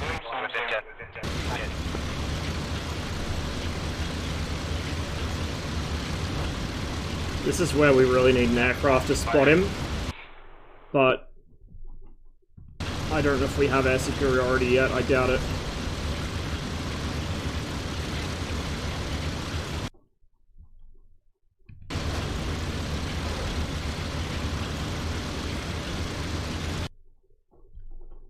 He might be on the south side then.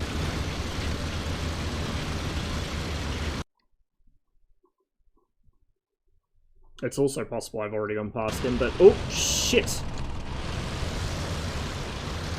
Fuck.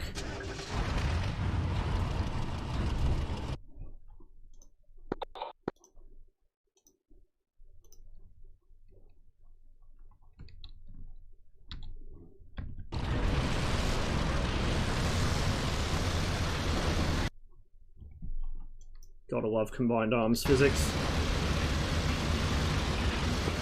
What? The guy is still alive? Wow. Smoky boy. Alright. I gotta go do some magic midnight. Good luck. Cheers.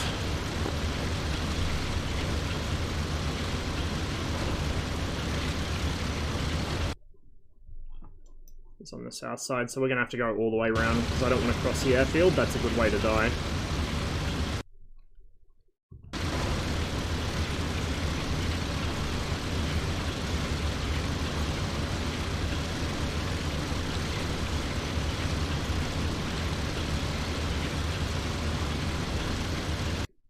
So thanks to this tracker issue with combined arms, which is a combined arms bug, has been for a while, I used to be able to just glance around using track IR to look like beside me or behind me or whatever. It made it a lot easier to drive without crashing into shit, and I didn't have to steer the turret around to look, but now I have to steer the turret around to look.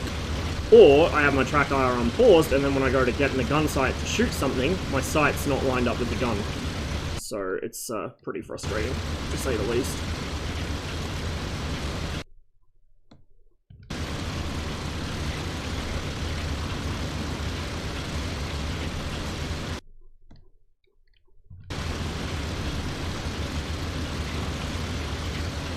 learned flying because I watched Battle of Britain. The movie is the best course.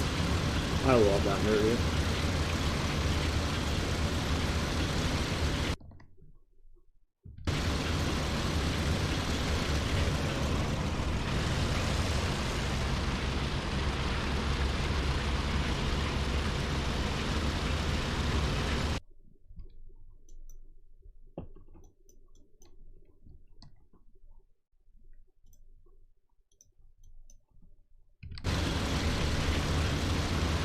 Pretty risky, I'm kind of exposed here.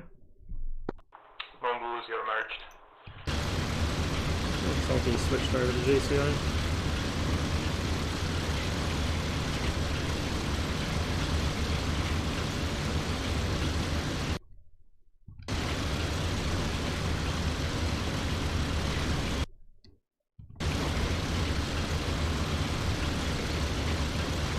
Couple places, well there's a bunch of places he could be hiding down here, but there's one particular place I like to use that I wonder if he's adopted.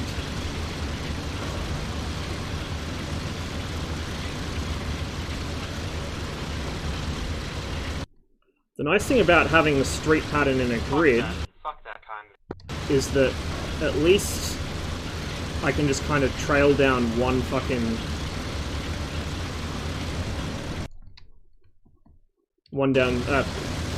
down one arterial road and spot him down side streets for the most part. I can't speak today. Oh, okay, so my hiding place is actually outside the capture zone now. Interesting.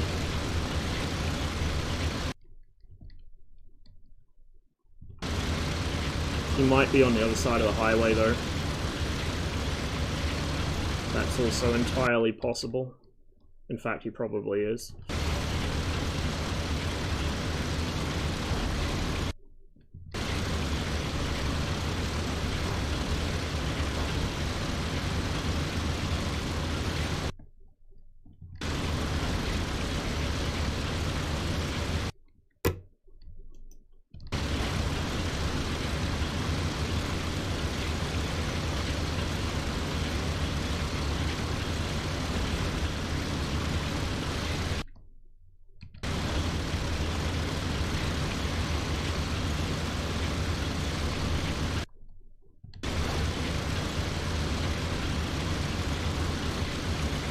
Those of you who are new to the channel, I promise I'm not this grumpy all the time, just most of the time. I dragged myself out of bed and started streaming right away, so I'm kind of not fully with it today. The unfortunate thing about living in my time zone, well, one of many unfortunate things about living in my time zone is all the good DCS servers don't populate except at like 5 AM my time. So I have two options. Get out of bed grumpy at oh fuck 100 in the morning, or just don't play. Probably in between the airfield buildings. I haven't spotted him yet, so he's not on the... Not between the... Oh, unless he's down there, but I doubt it. Just don't know where he could be. Unless he's... It's also possible he's moving. He could have crossed the airfield when he saw me bump that car. Which would be very funny if we're Benny Hilling around the airfield.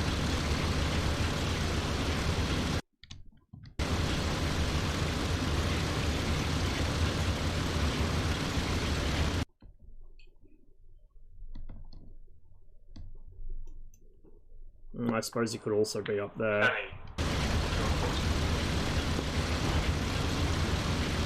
We need another BMP in the capture zone so we can outnumber him. If we can get the numbers up so that we have more vehicles here than they do, then we can start capturing it and force him to come out, reveal himself, but I don't think we've got any other vehicles nearby, so it'll take a while for me to get another one over here.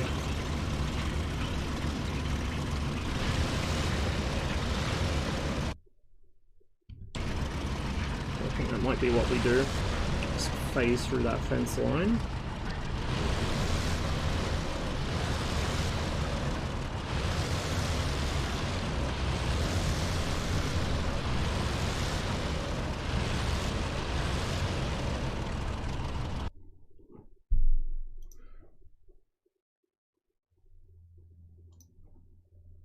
Okay, now stay there. Oh, excellent. The other one's coming. That's the other one I told to come down here, actually. So that's perfect timing.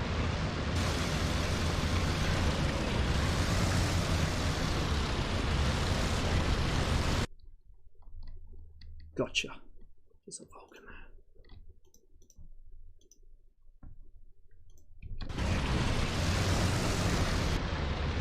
I saw him, so he probably saw me. But that's okay, that'll distract him from my actual BMP on the airfield. What bearing is that? Without running into a tree. 347.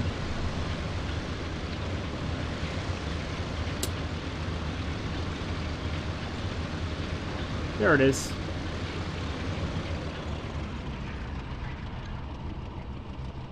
And he's, what is it, 1 point something kilometers away? 1.6.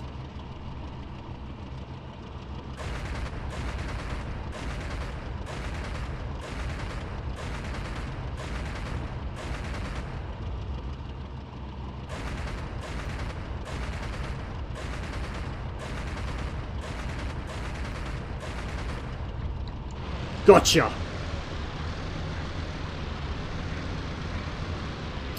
Target ceasefire.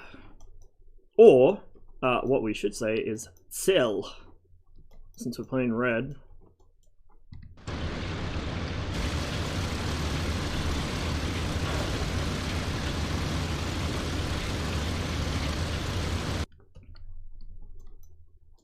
I need to try and remember what the actual Soviet format fire command is. I can kind of half remember it, but it's probably slightly different for a BMP than a tank anyway.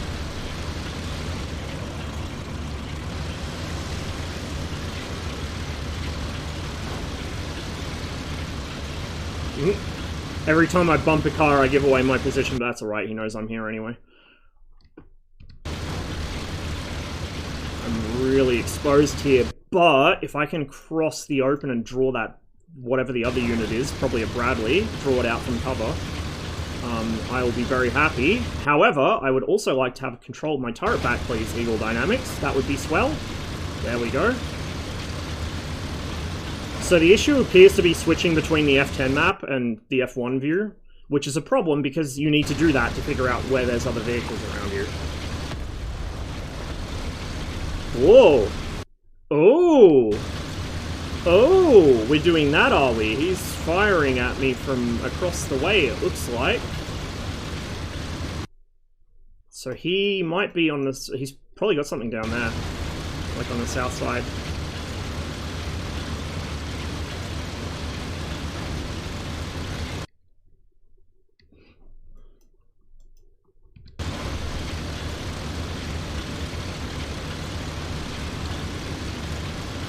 Try and force him out of his hidey hole here.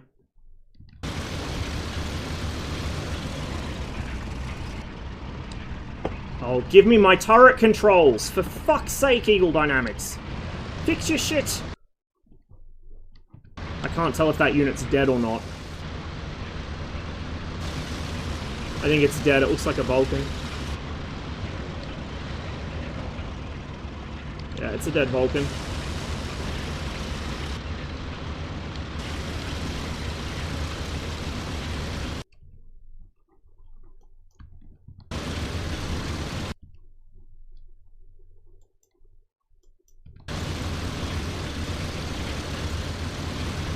I think everyone knew about the C-130 like a year and a half ago. It wasn't really the best kept secret.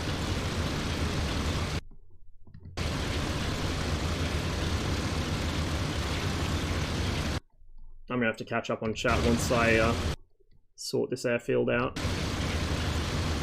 He must have more than one vehicle because we know... Oh, no, we've neutralized it, I think. So either he's left the capture zone, or we've got more here than him. Either or. What I'll do is I'll push this guy into the buildings up here.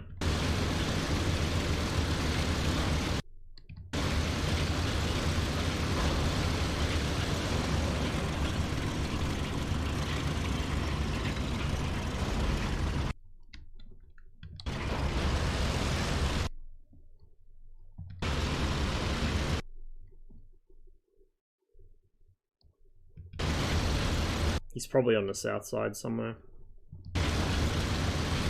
Or actually in between the hangars, maybe. If he is in between hangars, I'm probably going to get shot in the side here as I cross, but it will at least reveal where he's hiding.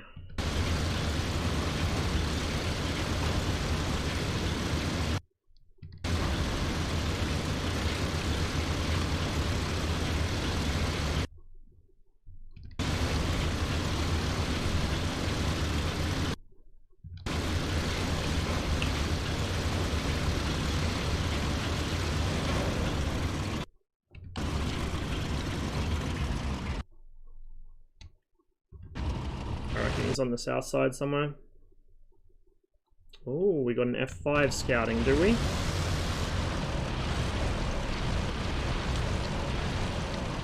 We want to stay below about 13 kilometers an hour so we don't throw up a rooster tail.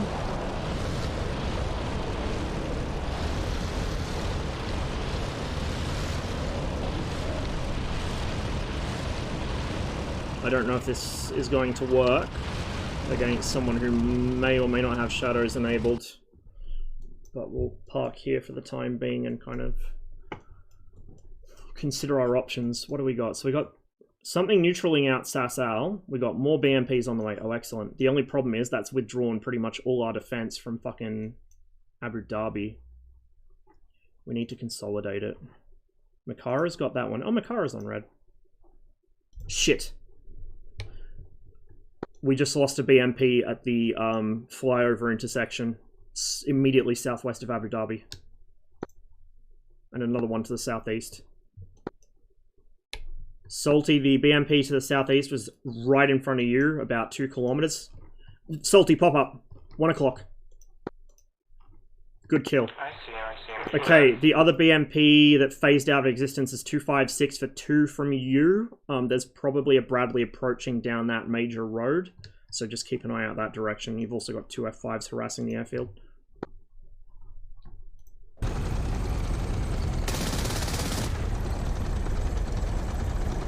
Oh, give me the fucking turret controls!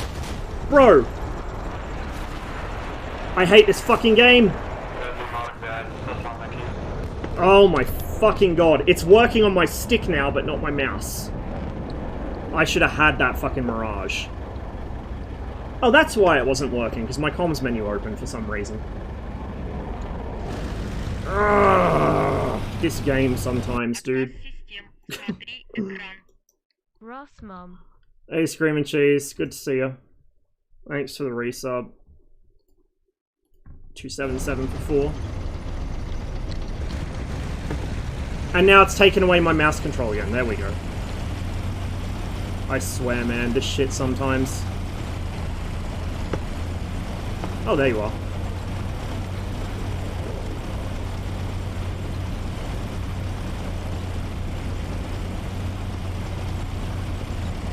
So, the Shilka, in real life, is fully radar controlled.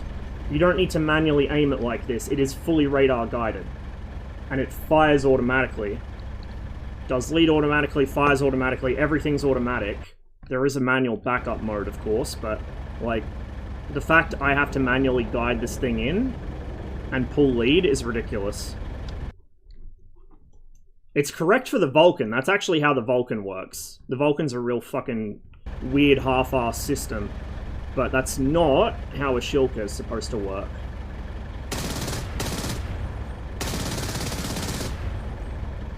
At all. They're just doing fucking low passes of the airfield. But this thing takes so long to lock. Come on, you piece of shit.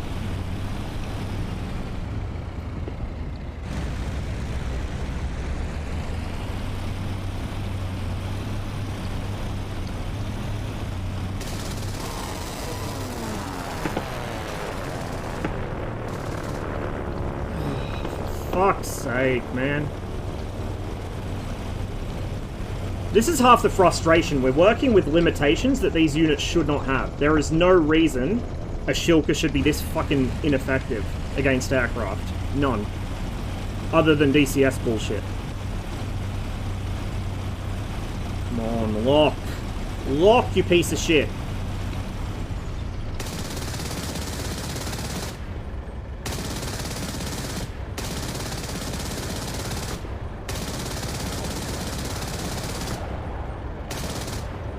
And we're out of ammo.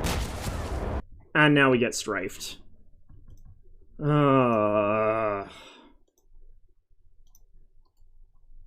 It's so frustrating, dude. This is why I don't do combined arms that often, because by the end of the... by the time I'm done playing with it, I'm just fucking fuming. Because 90% of my problems come from limitations that either shouldn't exist, or DCS bugs. Like, it's just infuriating. We're gonna need more shulkers up at Abu Dhabi, and some ammo trucks, maybe.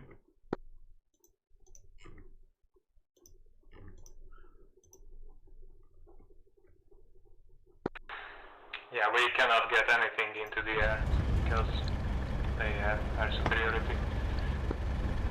Yeah, they're just doing air show passes of the airfields, strafing anything on the fucking runway, because the shulker is a piece of shit somehow.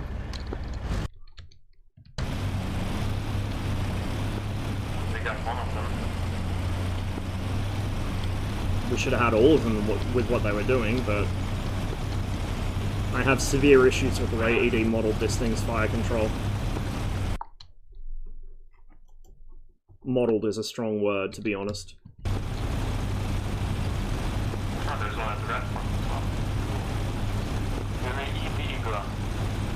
Yes. Will he keep flying? Yes. Of course. 80-second eagle.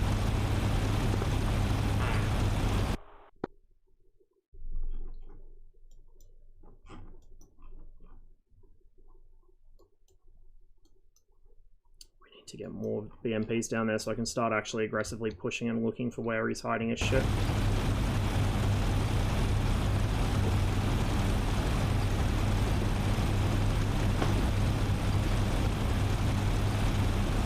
I know, right, Cotty? I know. But for God knows what reason, ED decided to model the shulker like it's fucking War Thunder. Again, that's correct for the Vulcan. That is how the Vulcan works. The Vulcan's a really half-assed, bizarre system where the radar tells you how much lead to give and you manually aim and fire. That's why there's a dude that sits in the little turret. It's a real weird hybrid system, but the shulker is fully autonomous in terms of aiming and firing. The guy's there to lock the target and supervise the system.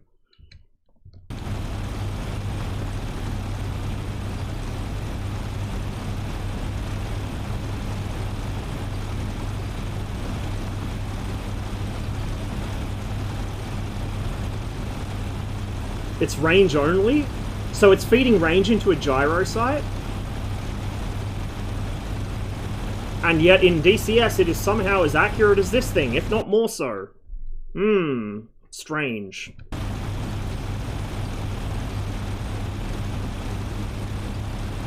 Boy, I sure love being completely fucking gimped by artificial limitations that mysteriously only affect my shit.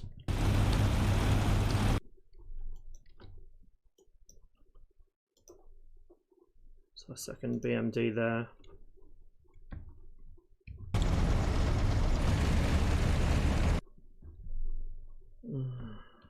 Okay. We'll just leave this guy here.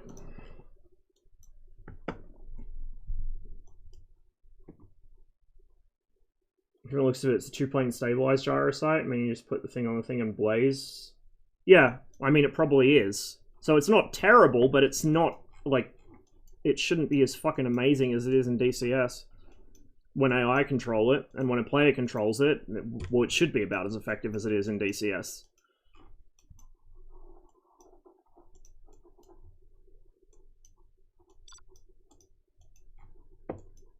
Meanwhile, the shulker should be more accurate in both fucking regimes. These guys gonna cross the water? I guess they are. I might take this guy.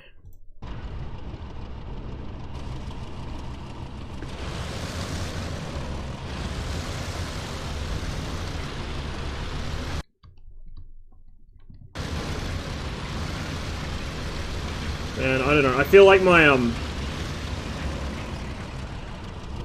tolerance for DCS bullshit has dropped off dramatically in the last couple months, honestly.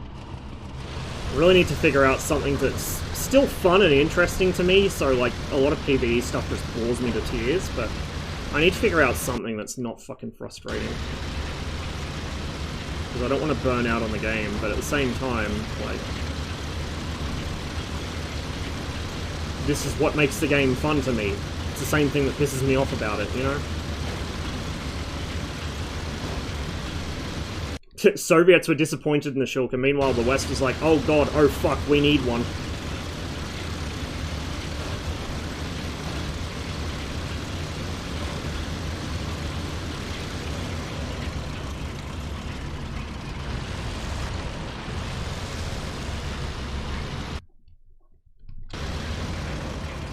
Can I cross this?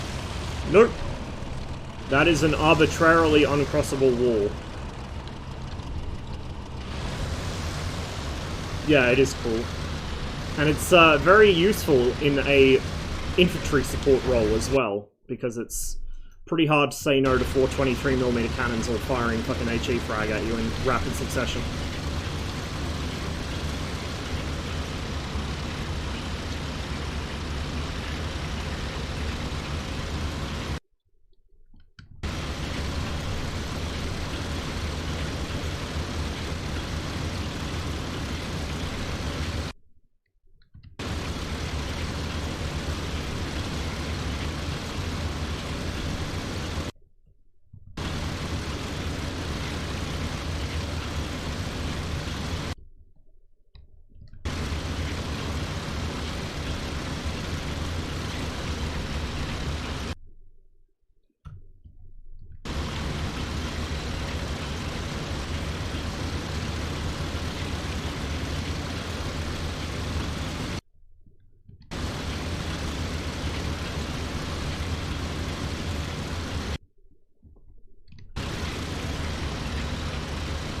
Oh, the tune.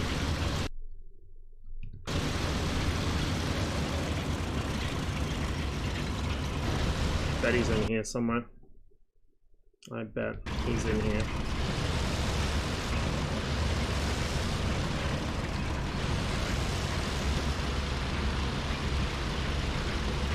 I don't know. I don't want to give people the wrong impression, especially if they're new to DCS. This is a lot of fun. It's just, it can get frustrating if you've been doing it long enough. Especially against somebody that knows what they're doing.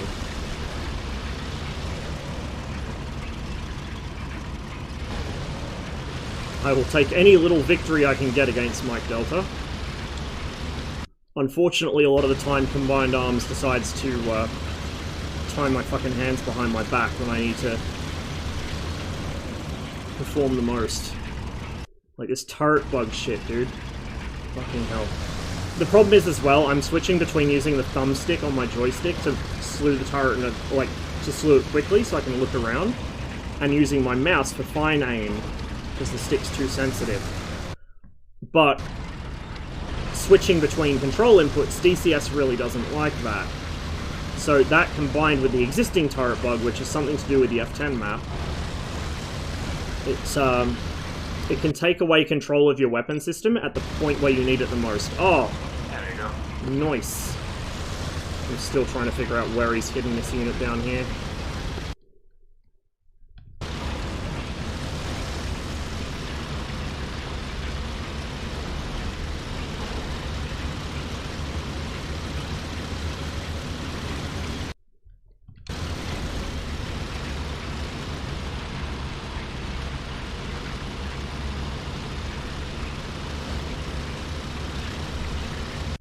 Heard there was some F1 fixes, I should fucking hope so.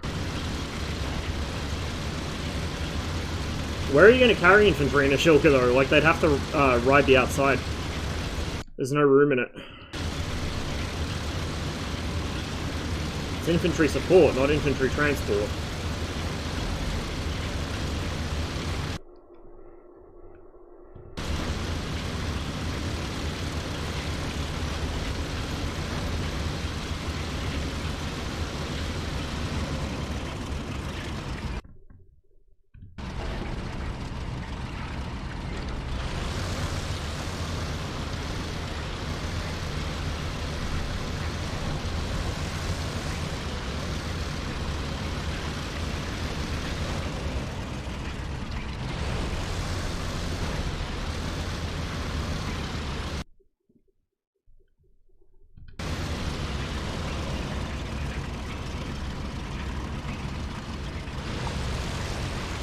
what I'm doing here is really dangerous, but I'm trying to coax him out, so...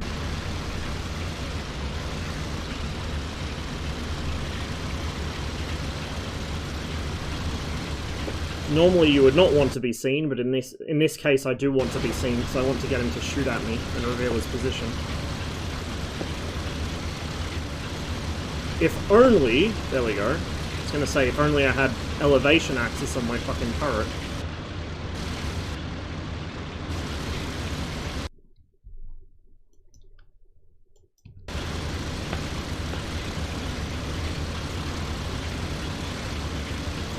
I should probably start using the mouse pointer mode, but it's so slow in DCS, like... There's too much dead zone in it, like, it has a really weird curve. There's not dead zone, I should say, it has a really weird curve, so you need to drag the mouse a lot before it starts accelerating at all. It needs tuning.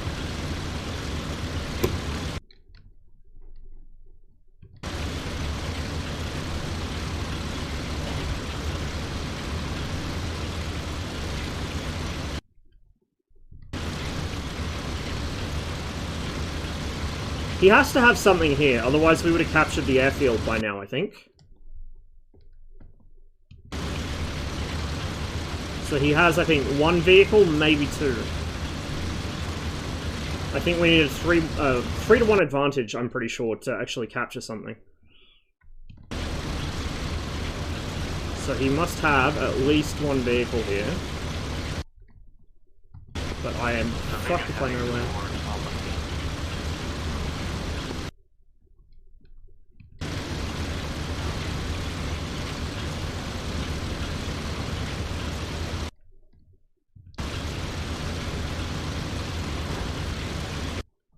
Smoke over there.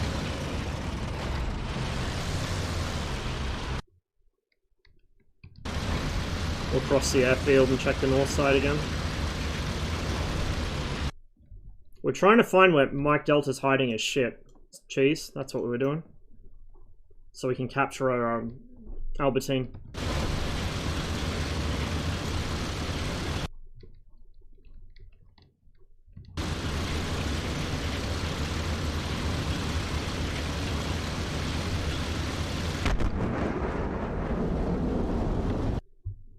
Got jets over Albertine.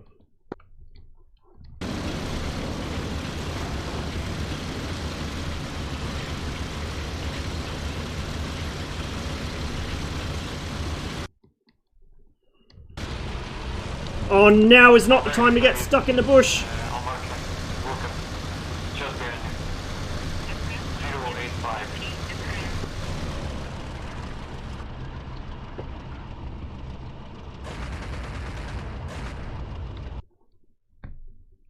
Got him.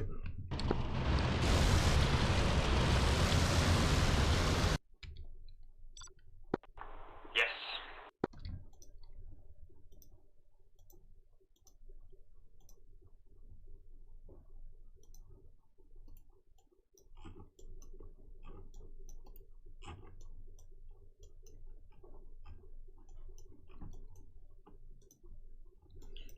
I'm gonna yoink one of these other BMPs and take it for a spin. Oh, no, I can't yoink that one. I can yoink this one.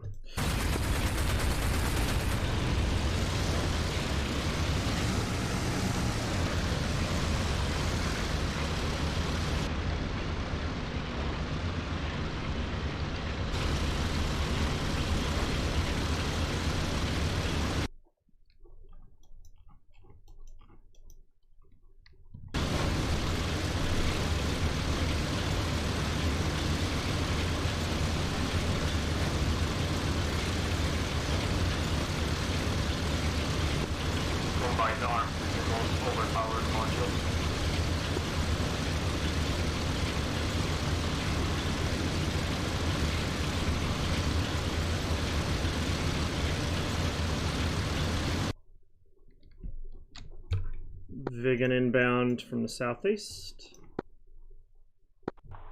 Yeah, see? We cannot control some of the units. Yeah, we can't control any of the shulkers, unfortunately. It's annoying.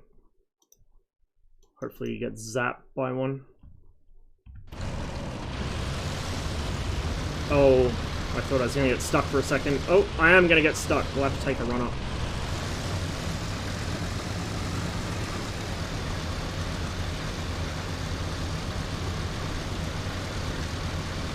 Doesn't it just boil, it foams? I mean, yeah, it's full of fat. It's full of fat and sugar. So it would.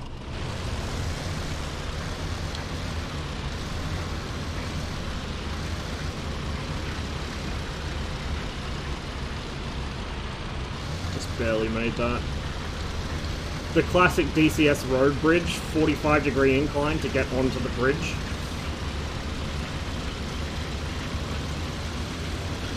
Oh, well, they disconnected, so I'm assuming a shelter got them.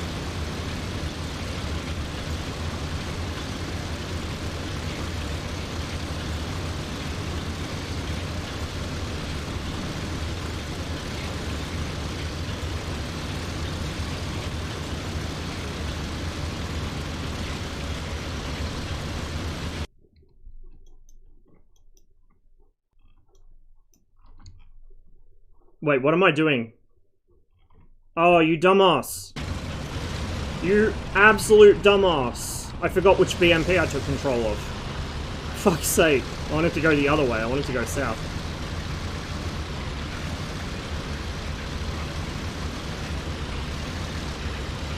Yeah, they might be, right?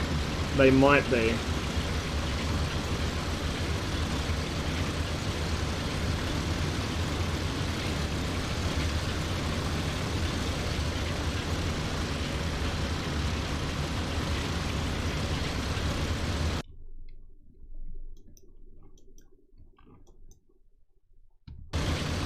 Take this guy down to Al Dafra.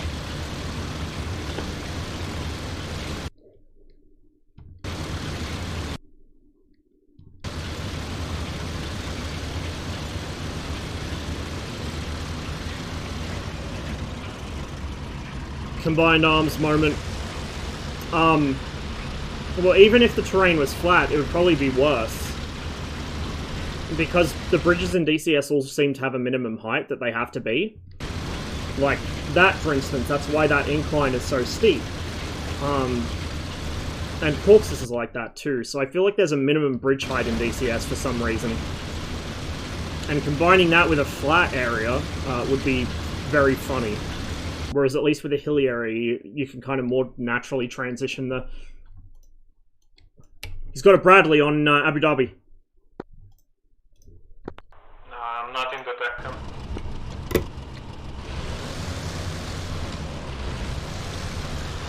You cheeky bastard. How did you get that all the fucking way in here?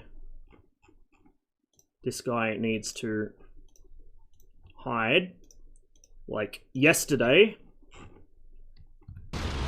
I need to not drive into walls.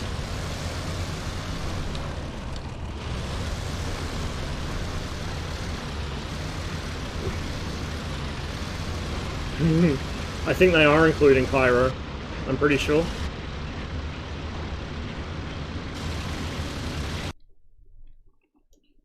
Fuck, fuck, fuck, fuck, fuck. He's gonna go for that Shilka.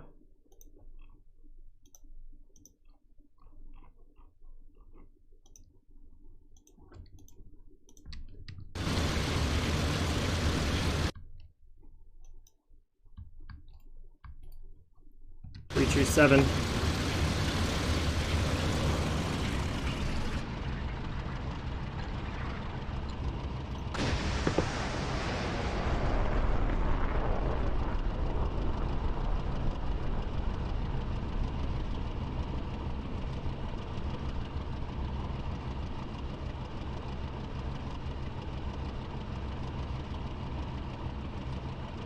Oh, good dodge!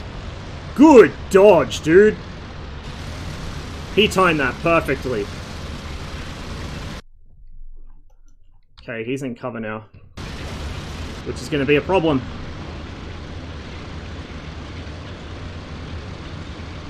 What's that range? 3 kilometers-ish.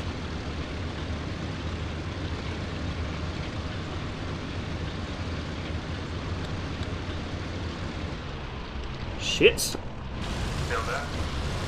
Yeah, he's where the shelter was.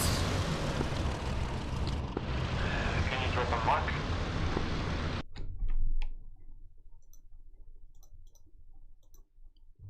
Somewhere north of that, like northeast.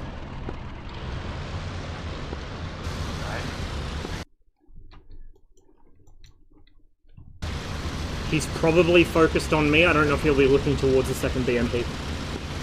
Playing on multiplayer? Yes. I pretty much only play multiplayer in DCS.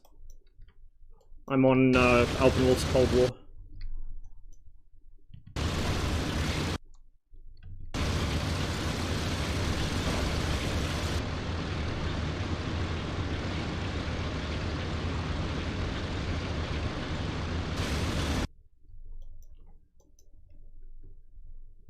You're a lot closer to him than me, just bear that in mind. I don't have a clear shot if he exposes himself yet.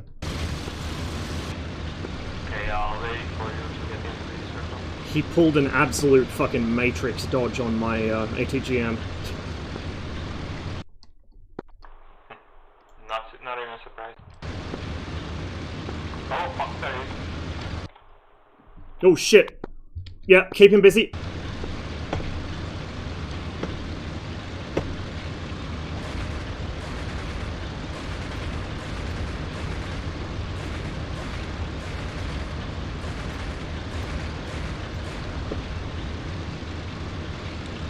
I don't know if he saw me shooting at him. Hopefully that'll give him something to think about. Oh, shit. Shit. Oh, God. Couldn't see him.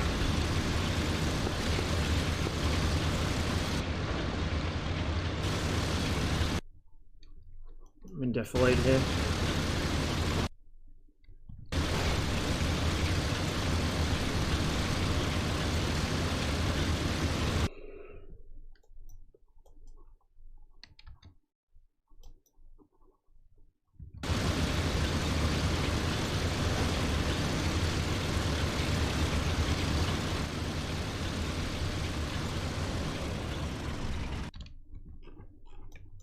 Do you want to bring that other shield up as a scout? Trying, but it's damaged and not moving. Oh yeah, it won't be able to. Shit, never mind. Fuck. I got a decent defilade here. He has to come over this crest to engage me, but...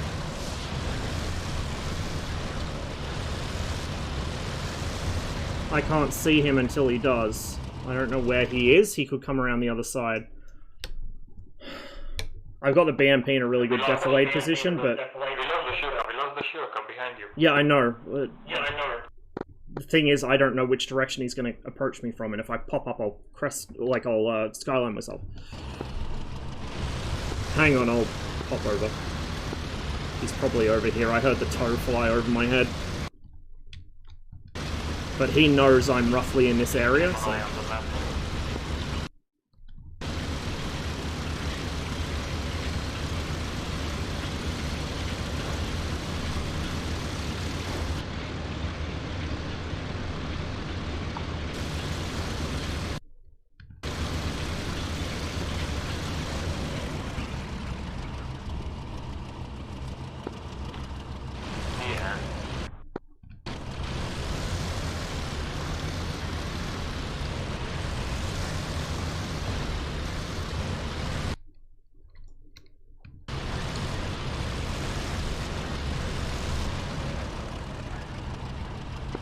There is 334. 338. 338.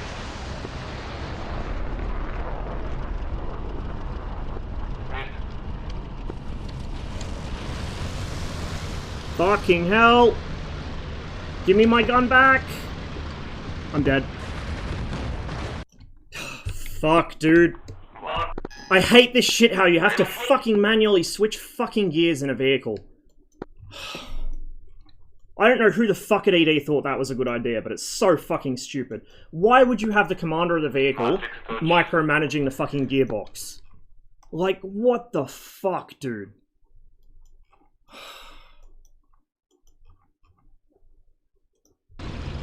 Like, in what fucking universe does that make any sense whatsoever that the commander of the vehicle has to fucking work the gear shift? Map should have landed long ago, though.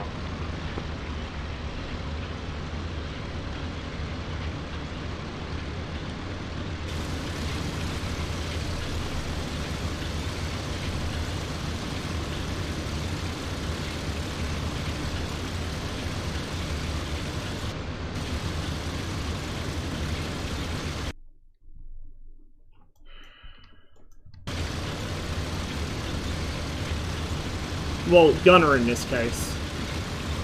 That's a good fight. It's just frustrating to be fucking limited by combined arms limitations. Ah, he's already gone. I was going to tell him good dodges on those ATGMs. I thought he didn't see the second one, but he must have just spotted it at the last second and jinked away from it. The other issue we have, when it comes to fighting Bradleys, is the BMP can't really hurt it from the front, whereas the Bradley can very much kill a BMP from the front, so... It's, you gotta pick your engagements. It's kind of hard when he's pointed at you already. You have to land the ATGM or you're basically screwed, and I was kind of screwed there. Which is why I wanted to reverse to get back in defilade, but I can't because I can't push fucking 5 buttons at once to shift gears. Like, I don't know, dude. I don't understand. I don't understand the design behind that, where you have to manually shift gears while you're commanding the vehicle. Like, it just makes no fucking sense. Now, I would understand if ED decided that they couldn't be asked to program an AI to drive the vehicle, like to do the gear shifts for you, like Gunner Heat PC has, or like even fucking World of Tanks has these days. But it would be nice. It would be fucking nice. Right, I'm gonna catch up on chat here for a bit, so my nerves have some time to settle, and then we'll maybe hop on Enigmas or something else for a bit. I don't know how long I'll be streaming today, because like I said, I got family coming down, so I'm not sure.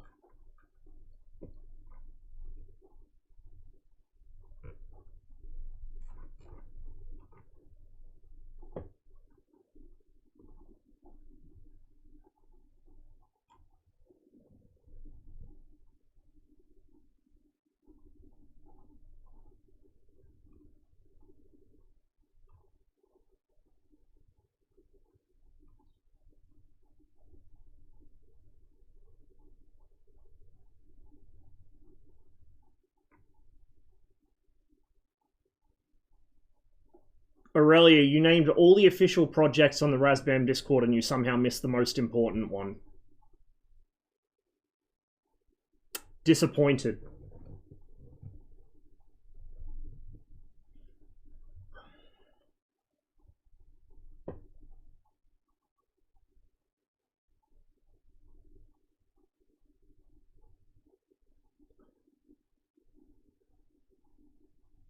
Not yourself when you're hungry? Yeah, I haven't eaten yet. I should probably do that, actually. Seems like everything's modeled so people can be relaxed when looking at the targeting pod screen. Pretty much, yes. Pretty much. Pretty fucking much.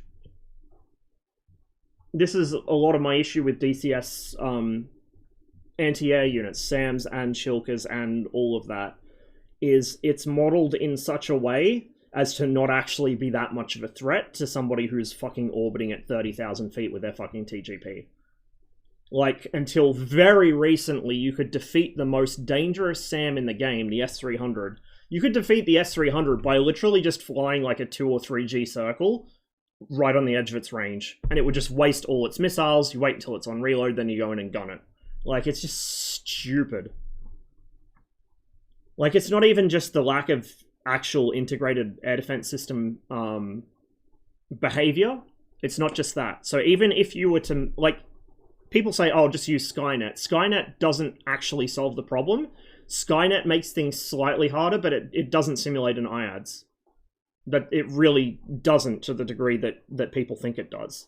Not only that, but it doesn't correct that a lot of the weapons themselves are incorrect. So missiles are too easy to defeat, their available G is either too high or too low. Like a lot of the earlier Soviet systems in DCS, the missiles can pull too many G to make up for the fact they don't track correctly. So you have like S-75s making hits on things that they really shouldn't, because the target wasn't able to out-G the missile, but then you have them not making easy hits on things that they should because the tracking logic's fucked up, and somebody managed to drive a missile into the ground, which, like, I cannot stress enough, against a command guidance system, especially one that has 3-point tracking either available, like the S75 and S125, or as its default and pretty much only tracking method, like the fucking SA, the SA-8, if you speak NATO, you cannot drive those into the ground. It physically doesn't work. Like, you physically cannot do it. There is no way you can make a missile lead you and hit the ground if the missile does not fucking pull lead. Like, it's basic shit. It is so basic. I don't know how they fucking get it wrong. Now, in hindsight, to be fair to Eagle Dynamics, in hindsight, I went back and I looked at a couple of videos of people showing how to dodge different SAMs in BMS. And I had been under the impression that BMS did those things properly, or at least better. It does the actual, like, the IAD's behavior a bit better, but the missiles still track in ways that don't look right. It's hard to tell from the perspective of the guy getting shot at, I guess, but like a lot of the systems that should have had 3-point didn't look like they did. It looked like everything was still pulling lead, flying proportional navigation.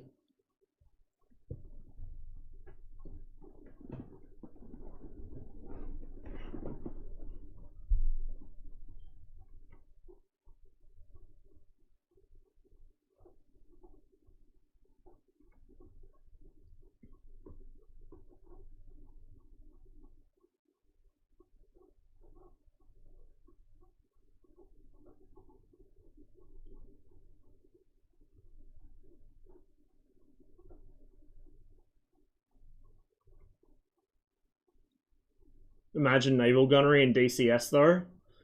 I try not to.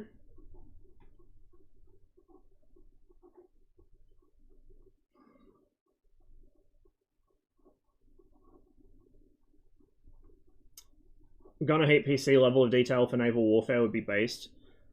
Gunner heat PC level of fucking anything would be nice for combined arms. Like, gunner heat PC is what fucking combined arms should have been. Let's not make any fucking bones about this. Like, that is what combined arms should have been, and that's what that's what ED could have made it if they'd put a little more time and a little more effort into it. Now, I understand, yes, it's a flight sim, yes, they want to mostly focus on flight sim stuff. I get it, they only have finite resources, and a lot of those resources are needed for flight sim stuff. Totally cool with that, but in that case, why make combined arms in the first place? I've heard it said that it was done as a way to just get around having to redo the AI, because the AI is so bad it wasn't working in a lot of missions and campaigns. I don't know if that's true, but if you're doing something like that, you don't charge for it as a module. Like, the price of combined arms, I'm going to be real with you, Gunner Heat PC is the same price. In fact, I think it might be slightly cheaper, since combined arms is not... I don't know if it's on sale at the moment. I think combined arms sale price is about the same as Gunner Heat PC's actual price to buy it now. It's going on Steam. And Gunner Heat PC simulates the vehicles much better. It simulates the fire control systems much better. Like, it just...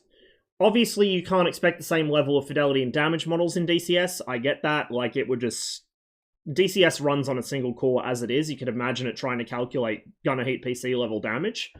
But at least the driving, at least the gunnery, like the basic things that make the vehicles fun to play in that game, if Combined Arms was at that same level, I would say Combined Arms is absolutely worth it, buy it.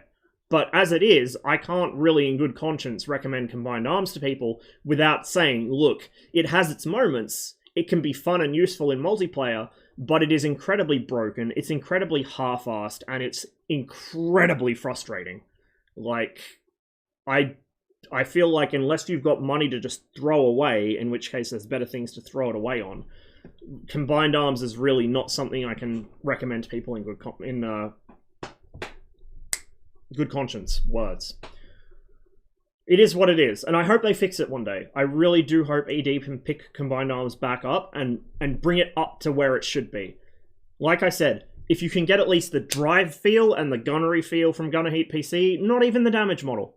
Look, not even the damage model. Although, could we at least have it so that fucking HE frag doesn't one-shot tanks from the front through their fucking thickest part of the armor? That might be an improvement. But yeah, like, get it to that level, and I will recommend Combined Arms to people. And yeah, you're still going to have different DCS issues. You know, you're going to have the issue that DCS terrain is not designed for ground vehicles. It kind of can't be. So you've got a lot more open ground. You've got much longer sight lines because the terrain's flatter. There's less clutter, like trees and bushes. You know, in fucking Gunner Heat PC, in armor, wherever, you're lucky if you can see more than a kilometer or two in any given direction.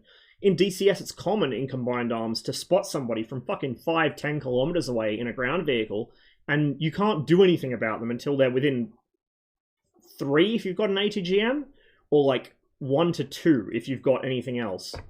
So it's, you know, at least get it to the level where it's not frustrating, I think.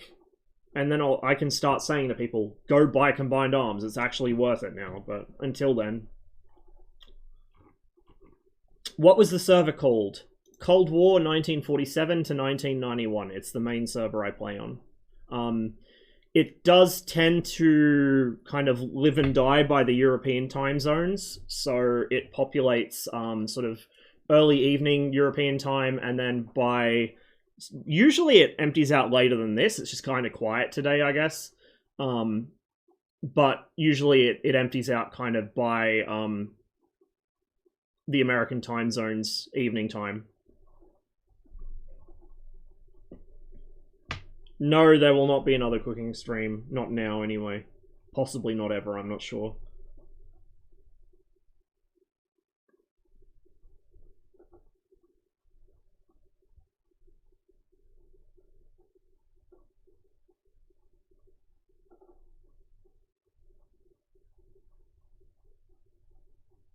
You didn't mention the MiG-23, no.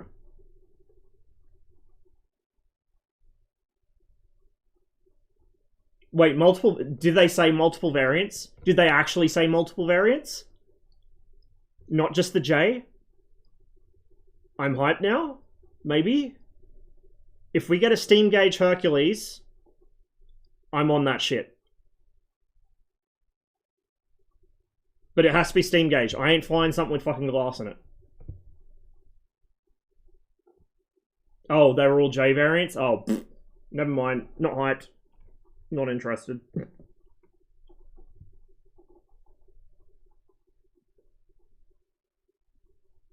Pretty much have the entire Soviet IADS already. Oh, dude, yeah, that...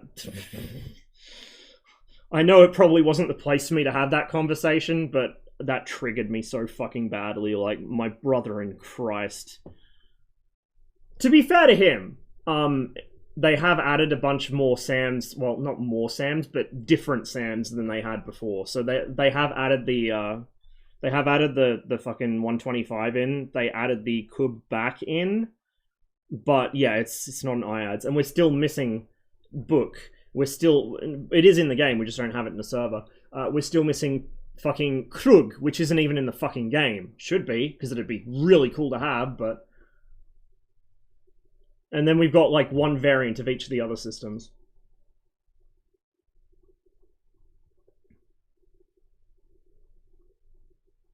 It's the difference between Fox 1s, 2s, and 3s, isn't it the tracking system? Yes.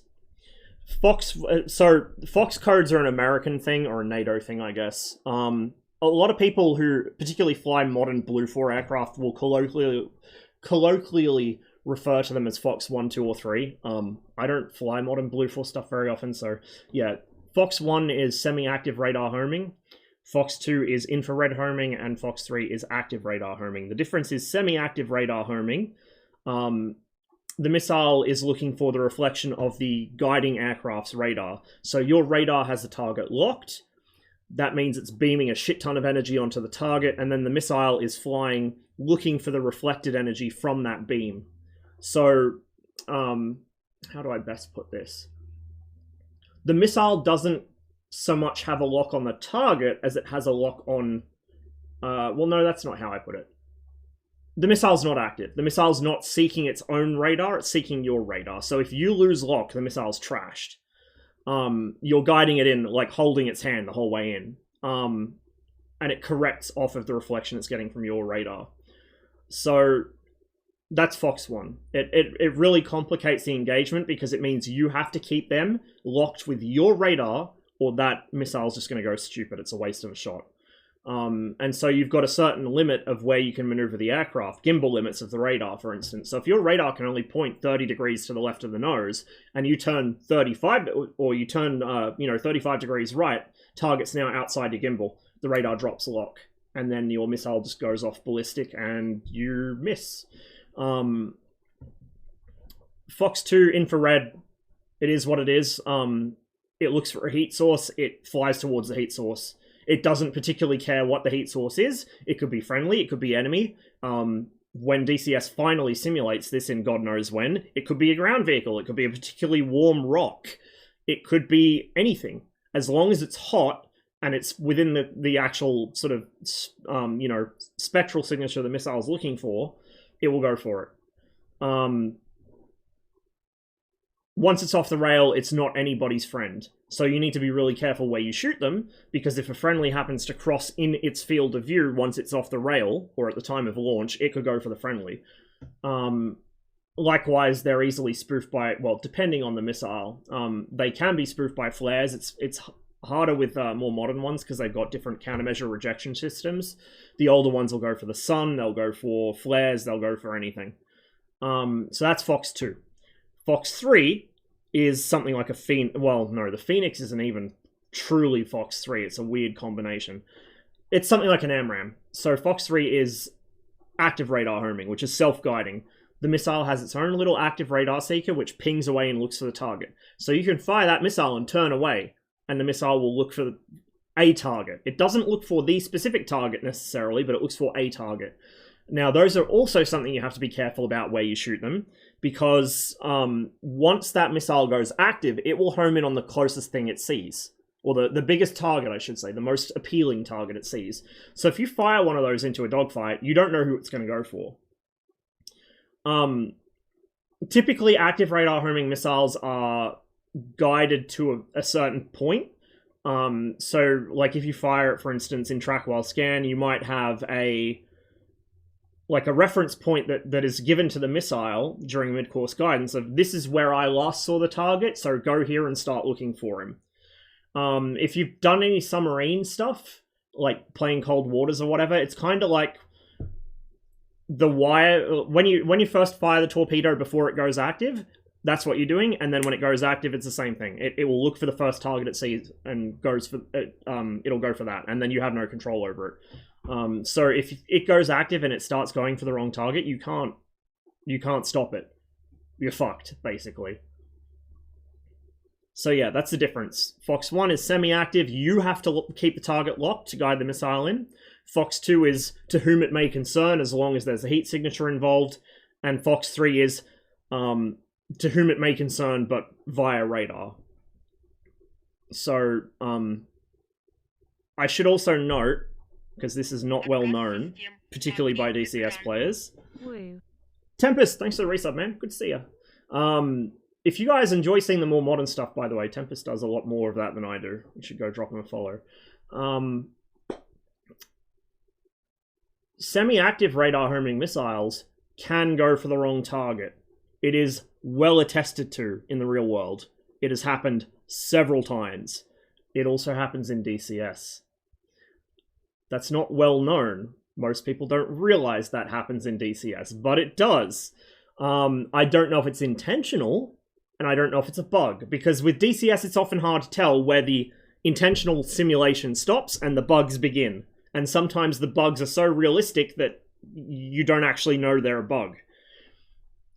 I feel like this might be intentional, though. So what happens is you'll fire a semi-active radar homing missile, and you'll be sitting there thinking, oh, I'm so smart. I know that this missile only homes on the reflection of the target I have locked. Therefore, I can fire it into a furball, and it will only go for the thing I have locked. Wrong. Because your radar has a certain beam width. Or a certain, it's a radar, right? It's not a laser pointer, and even if it was a laser pointer, it'd still have a certain beam width. from atmospheric scatter and things like that. You know, you can't focus it to a single point. The radar even more so. The radar has a certain beam width within which that target is being locked. That might be quite wide, particularly at a longer range, or if you've got a really shitty old radar. If there are two things in that beam caught within it at the same time, effectively you don't know necessarily which one you've got locked, or you might have a stronger lock on one, but the missile gets a better energy return from the other, is probably the best way to describe it. So you might see, for instance, say you've got a friendly chasing an enemy. They're very close together though.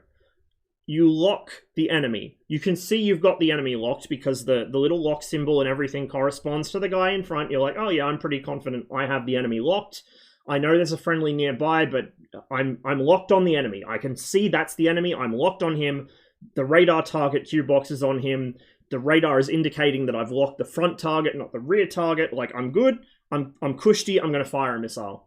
You fire the missile. Well, you might think you're getting a better radar lock on the front guy, but the missile might, for whatever reason, go, no, I like this one better. And it'll go for the friendly. I have seen that happen about 4 or 5 times in DCS within the past 2 months. It's actually really good that Enigma server has, you know, things like people playing the Tomcat a lot or the Mirage F1 now, because those are the 2 aircraft I've seen do it. I don't know how many other aircraft in DCS do it. I've been told the MiG-29 even does it, which is Flaming Cliffs, but I've not seen it personally. But I have absolutely seen the Tomcat do it because Enigma team killed somebody because of that. And I've seen the F1 do it because one of the 64th guys went to shoot an F5 that was mistakenly trying to kill a Sabre. He'd mistaken it for a MiG-15. He was trying to kill it. So he shot at the F5. The missile said, no, fuck you, and it went for the Sabre instead. Now, luckily for him, it was a Sabre, so it was an enemy killed anyway, but it was not the target he intended. So yeah, I have seen that. The other thing is, yeah, home on jam exists. In this case, that was... Well, actually, in Enigma's case, that's probably why he team killed. Because it was an A10 he shot, so the A10 was probably fucking jamming. But in the case of the F1, the Sabre can't jam, and neither can the F5. So that was a genuine case of the missile went for the wrong target, because they were both caught in the same beam. But yeah, in Enigma's case, it was probably home on jam that did it.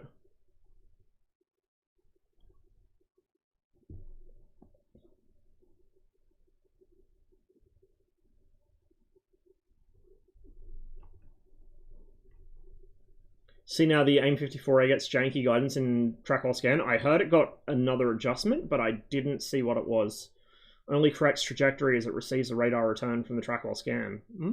Interesting. Yeah, the Phoenix is quite an interesting missile. It's very... Well, the 54A, the 54C is more modern.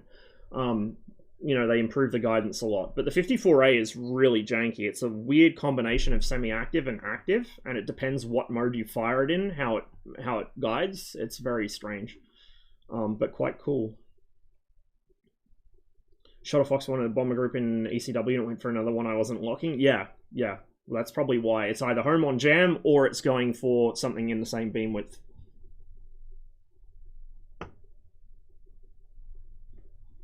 I haven't played War Thunder for a while, and I don't play that high of a tier. I don't have anything that high tier, because I just can't tolerate grind. Flaming Cliffs? No, Flaming Cliffs is one of the sort of more arcade sims that led to DCS. It's like the predecessor of DCS. So when people talk about Flaming Cliffs 3, what they mean is the aircraft that were part of Flaming Cliffs. So the F-15C, the MiG-29s, the Su-27, the A-10A, and the Su-25. Those are all Flaming Cliffs aircraft. And what that means is that the systems modeling is not as high fidelity. There's no clickable stuff in the cockpit. There's a mod that lets you click stuff in the cockpit, but I don't really recommend people get it for a number of reasons. One of which is compatibility, particularly with other mods, but also with official modules when they're first released. The other one is... a lot of the functions aren't actually mapped to the right part of the cockpit. So you'll learn things wrong, and if that module ever comes out full fidelity, you'll be fucked. It's negative training. Hey, so good to see you, man. Hope that tooth's not giving you too much trouble.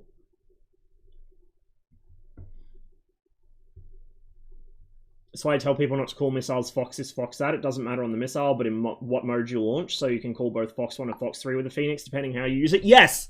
Yes, thank you! Thank you! Holy fuck, someone that gets it. Look. I don't want to come across as shitting on somebody because of what they do here. I'm sure I will, and I'm sure it'll become a whole ass drama, and I know I've been critical of, not necessarily of him as a dude, but of some of his stuff in the past, but the way Growling Sidewinder refers to missiles only as Fox this or Fox that, it's a habit that people pick up. Like, all the DCS influencers do it pretty much. All of them. I mean, like, the problem with that is people they don't learn what the guidance method is, they only know Fox this, Fox that. And so you'll often hear people in, like, Enigma server or something calling Fox 3, and it's like, Fox what? Motherfucker, do you have an AMRAM? Like, how did you get that?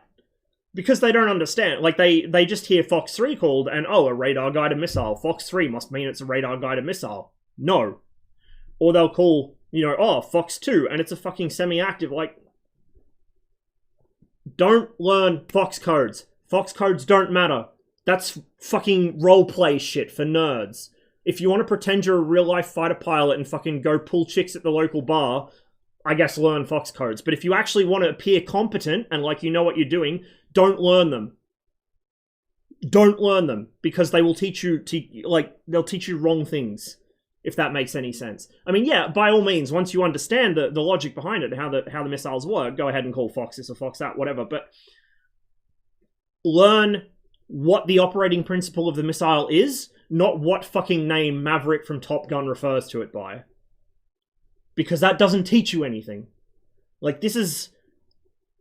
We're going on a rant. We're on, like, what? This is rant number 10 for this stream, I think, but we're going to do it. This is half the problem new players have with DCS, is they come into the game from War Thunder, or from IL-2 maybe even, or from no flight sim background whatsoever, or from Misfits, or whatever, it doesn't matter the background. They come to DCS, and they're like, this is a high-fidelity simulator. This is a study sim. Nothing you can buy on the commercial market is a study sim. Stop calling things that. Anyway, but they're like, oh, it's a study sim. That means that it's super realistic, and if I play this, it means I'm basically a real-life fighter pilot. And so they spend all this time learning the lingo. Like, legit, there are people who will spend more time learning the fucking NATO brevity for air-to-air combat than they will learning how to use their aircraft. And they get fucking absolutely bodied in PvP, and then they complain. This is like the fundamental problem that DCS players have, is they're so busy trying to fucking LARP being a fighter pilot that they don't actually learn how to be a fighter pilot, if that makes sense. You know, like, they waste so much time and energy on keeping up the appearance of knowing what they're fucking doing that they don't actually know what they're fucking doing.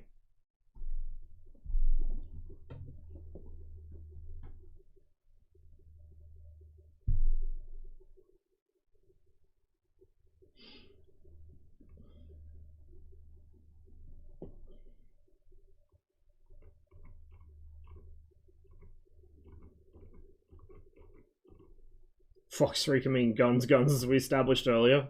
Didn't the guns call used to be Fox 4 before they just stopped using it? I seem to recall Fox 4 was guns. And there was never a Fox code for Beam Riders because they'd stopped using them by then.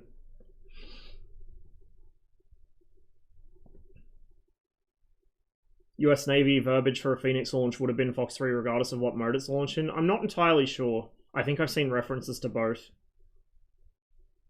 But in any case, like, it's still it's still a good point that if you just learn that the Phoenix is a Fox 3, you're going to assume it's always active. You're going to think of it as an AMRAM, which it's not, depending on which mode you fire it in. Like, if you fire, I think it's in semi-active, if you fire an AIM-54A, and you drop lock before a certain point, that missile's dead. It's just fucked. And that's why people were molding when it got corrected not too long ago. Raccoon, thanks for gifting that sub to Urso. Appreciate it, man.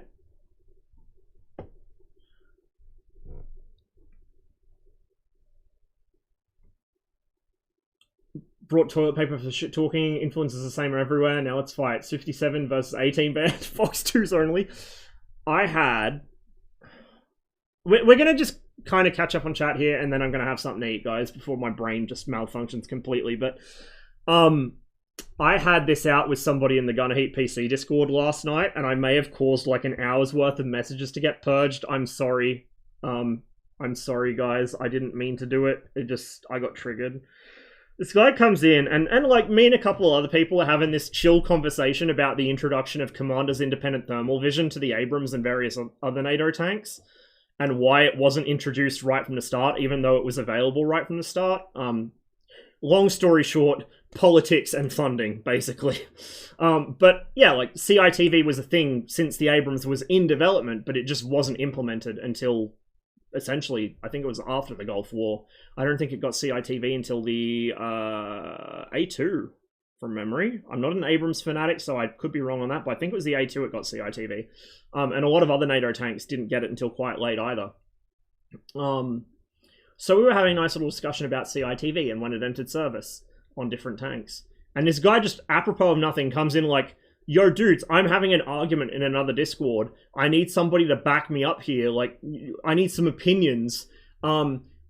It's about a Fox 2 dogfight between a Su-25 and an A-10. I said the A-10 would win, but the Su-25 can maybe do some boom and zoom. And I'm just like, oh boy, I wonder where this came from. So I was like, no, dude, I can tell you flat out, no. Like... First of all, it's a ridiculous hypothetical because that shit doesn't happen. Like, it doesn't happen. The only place that is going to happen is DCS, and on specific servers at that. Enigmas is pretty much the place that happens. Even on Alpins it doesn't, because Alpins, your fighters are doing their job, usually. On Enigmas, your fighters are off doing fuck knows what. They're not fighting, that's for sure. So, like, Enigma servers, and I guess...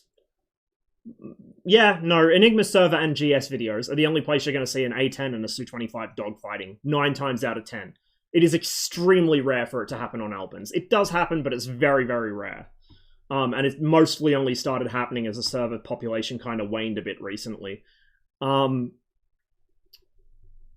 yeah, like, I was like, no, dude, like, the Su-25 has ridiculous advantage in that situation. He's like, no.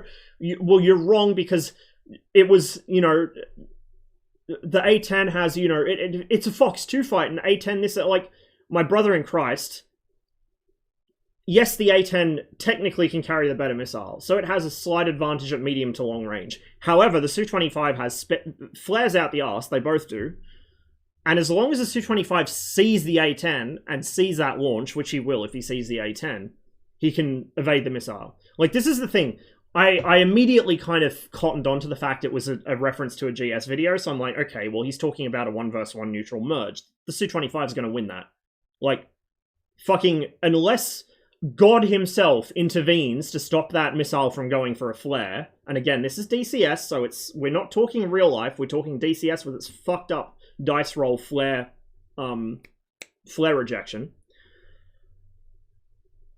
Unless God himself intervenes to place that missile inside the Su-25, that missile is not going to hit. Because the Su-25 is going to see it, he's going to react. Likewise, if the Su-25 gets an R60M off, unless he fires it at the very last moment, the A-10 is probably just going to flare it off. So, if we're talking a 1v1 neutral merge, I'm sorry any A-10 fans out there, but the Su-25 is going to win that every time. It's a superior aircraft in terms of how it actually handles. Like, in terms of actual flying, it's a superior aircraft. And if we were comparing to an initial batch A10 without any of the fancy upgrades that R1s have in DCS, it's a superior aircraft in general. Like, a lot of the stuff that even the DCS A10A has, which Dave can attest to if he's in chat, because he worked on the things, those were 90s upgrades. Those were added later on, because the initial plan for the A10 was this cheap, not disposable per se, but this cheap, easily replaceable aircraft to do counterinsurgency work. It was a child of Vietnam. And then they kind of kludged in this great big fuck-off gun because they wanted to make it kill tanks. But then, you know, somebody finally realized what a stupid idea that was and decided to put Mavericks on it instead. So it has a gun which is great for killing soft... Like, this is the thing, the Gao 8's a great gun for killing soft targets, but it's kind of shit for killing tanks. In fact, it's garbage for killing tanks. It's completely useless for the purpose of killing tanks. You know, to even get a reasonable number of hits on them, you have to get close enough that the tank's anti-aircraft machine gun, let alone any nearby shilkers, can just fuck you up really badly. So, anyway, I'm getting off target here because I haven't taken my fucking meds. The A-10 was designed as this kind of low-cost coin aircraft. Then the mission changed, as it always does, into a tank buster. And then the mission changed again into a, like, do-everything coin platform with precision-guided weapons, which is what we have with the A-10C. The initial A-10 model was really, really basic bitch shit. You had to manually dial in your QFE. You were bombing by tables, essentially. INS? Forget it. Radar altimeter? Nope. CCIP? Ha! You wish. You were doing everything the old-fashioned way. Whereas the Su-25 had all that stuff from the factory. Like, the Su-25 was quite advanced, particularly for Soviet stuff, but just in general for a ground attack aircraft at the time it was entered into service. Now, of course, the Americans had generally better electronics, so they leapfrogged that very quickly. But if you were to compare apples to apples, so to speak, the Su-25 is better at air-to-ground and air-to-air. But anyway, to go back to my original point, before I spend another hour on the history of those two aircraft, this guy's like, oh no, well, this was done by two pilots of very high skill, equal to each other, blah, blah, blah. I'm like, okay, well, in my experience, the Su-25 should win. That's his fight to lose. He would have to fuck up really badly to lose that fight. And this guy's like, well, I don't trust your personal experiences, because who are you? This is done by experienced pilots. I'm like, oh, was it now? And he posts a Growling Sidewinder video. I'm like, I thought so. Well, I do wonder how many hours Growling Sidewinder has in, I don't know which one he flew, because to be honest with you, I didn't watch the video, because I don't need to. I already know what happened. I know that two people that are not particularly familiar with the aircraft they were flying flew against each other in a 1v1 neutral merge setup, and whoever won was whoever was better at pointing their nose and getting a missile off. Because that was this guy's entire argument. The A-10 has better nose authority. In fact, he didn't call it that. He said it won circles. Because this, again, coming back to people learning the terminology, but not actually learning what the fuck it means. It won circles better, so it can point its nose and get a missile off. Yeah! And then I can just flare it. Quite aside from which, if we do assume a 1v1 neutral merge, I mean, like, if you guys want to see this in practice, go through my channel highlights. I have multiple fucking engagements of me versus an A-10 where I'm in a Su-25, and you can see how fucking easy it is to bully those things. Finding an A-10, after I've already expended all my air-to-ground ordnance or had to jettison it to defend myself against an F-5, finding an A-10 when I'm in that situation, fucking slick as shit, and less than 50% fuel, it's the dreams. It is the absolute stuff of dreams, because it's just, like, brain off, no effort bullying. It's incredible. So, like, the A-10 can point its nose, woohoo, then what? You've just dumped all your speed doing it. And either you've done that at like on the merge, or going through the merge, I should say, to get an initial shot off, well, you're already inside the range where your missiles are not going to turn. An AIM-9M might, an AIM-9P or P5 isn't going to. They probably should, but they're under-modeled in DCS.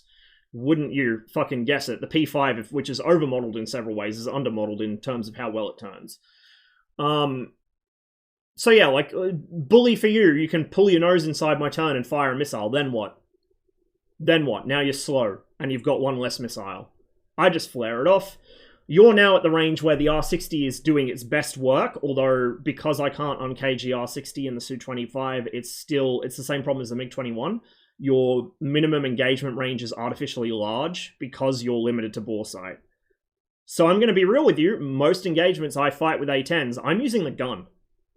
And you know what? It fucking well works. Because even though they have better nose authority, they can one circle better, if you want to use the term that this guy did. You know how you can combat that? You just don't do it. You just don't do it.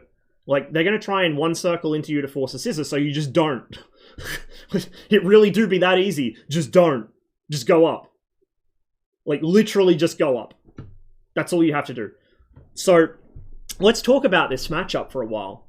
The Su-25 is something people really sleep on. I'm not talking about Su-25T. That thing's a piece of shit. It's a brick. It's awful. I never fly it unless I'm forced to, because it's horrible to fly. It handles like dog shit. The cockpit visibility is terrible. Like, ugh. Also, it doesn't even get very many good weapons. Like, the only good weapon it gets is the Har-29T, because the fucking Vickr is overrated as shit. It's a helicopter weapon, not a fucking fixed-wing weapon. Su-25 initial model. The no-frills Su-25, the original boy. Let's talk about him. That aircraft is powered by a pair of non-afterburning MiG-21 engines. Not the same MiG-21 we have, an earlier version. It's, what is it, Cotty? It's like R11Fs or R13Fs, I think, but non-afterburning. So you have 9,000... I'm going to use pounds thrust because this is the only unit I remember for this particular engine. But you have... And it's also easier to compare it to NATO aircraft when I do that. You have 9,900 pounds thrust at maximum power, which is mil thrust, per engine. So you're sitting on near enough 20,000 pounds of thrust. Near enough 20,000 pounds of thrust. Now, the aircraft is relatively heavy, sure. You know how you solve that problem? Don't carry a full load of fuel. I mean, depending how far you're flying, it might not even be worth defueling. You might have burnt enough by the time you get to the target that it doesn't matter, but the kinds of short engagement ranges we have on Enigma server, I just defuel to about 60%. 60, 70, maybe 80, depending how long I think I'm going to be in the air. So you're not carrying a full fuel load. You're nice and light. Once you get rid of those air-to-ground stores, you're fucking clean. You got this beautiful fucking high aspect ratio clean wing. It's just, oh, wonderful. Yeah, you don't have the nose authority. The Su-25 has quite a heavy nose. It doesn't really pull it very well. But you don't need it. It's like the MiG-19. It has crap nose authority too, and you don't need it. Because it has better thrust-to-weight ratio, it has better thrust in general, it has better top speed, better acceleration, better sustained turn performance, and it's got better climb performance as well. Like, it's just... And I think it rolls better too. Don't quote me on that, though, I'm not sure. But the A-10's a physically larger aircraft, and it's got much wider wings, or like a wider wingspan, noticeably so. And generally that is bad no-no for roll rate. So, yeah, the Su-25, you just pop the combat flaps and go into a fucking sustained turn. Or, as I had to explain it to this guy, because he didn't know. Like, this is what I mean. You learn... I'm not saying don't watch GS or whatever. Go ahead and watch his videos if you enjoy them. I'm not going to say don't watch somebody's content, because, like, I watch his stuff from time to time. I mostly don't watch it as often anymore because he doesn't put out that much that's interesting to me, but occasionally he does. And, you know, for all the other criticisms that people have about him, he's not that bad at DCS. He has his limitations, but, you know, he's pulled some pretty impressive stuff. From time to time. He's shown some initiative that most people don't from time to time. So I'm not going to shit on him for that. But if you do watch his videos, don't get in the habit of just calling something whatever he calls it and never actually learning what it means, because that's what this guy did. So I had to explain to him that by sustained turn, I mean two circle, because he was like, he didn't know what that meant. He had no conception of what sustained turn performance meant. So I was like, so you outrate it in a sustained turn. He's like, oh, that's a rate fight. Yes, that's a rate fight. That's a two circle. So you outrate the A-10 by a significant margin, I should add. Fucking significant margin. The A-10 is shit in a rate fight. To the point where pretty much even the MiG-21 can keep up with it. Like, it's really bad at that kind of fight. That's not well known by A-10 players, by the way. They will go into a fucking sustained turn to try and beat off a MiG-21, and it will not usually work. Particularly if the 21's light on fuel and lightly loaded. But even if he isn't, you just perch above the A-10 and dive down on him. So I said, it beats it in the rate fight, it beats it in the vertical. That's all you need. I mean, fuck, if you beat something in the vertical, you've already basically won, but if you can beat it in the vertical and the sustain, you've won. Like, there's nothing you can do. What's the A10 gonna do? Oh, he's gonna one circle into me. Well, if he tries to force a scissors, I'm just gonna go vertical, and he can't do anything about it. And I'm gonna perch above him with God's own fucking, potential energy, and then dive down on him when I've got time for it. Or when the circles line up well enough, I think I've got a good shot, I should say. I'm really struggling with my words today. That's how you kill A10s. You just perch above them and dive on them, and they can't do anything about it, because they can't fucking climb. Even if you overshoot the A10, and he pulls his nose to get a shot on you as you pass, which is the only time the A10's actually a threat within close range. At longer ranges, yeah, it can get a missile out on you, and the 9P5 in particular is pretty much smokeless. You won't see it coming. But once you're within, guns range, the A10 doesn't really have anything up its sleeve.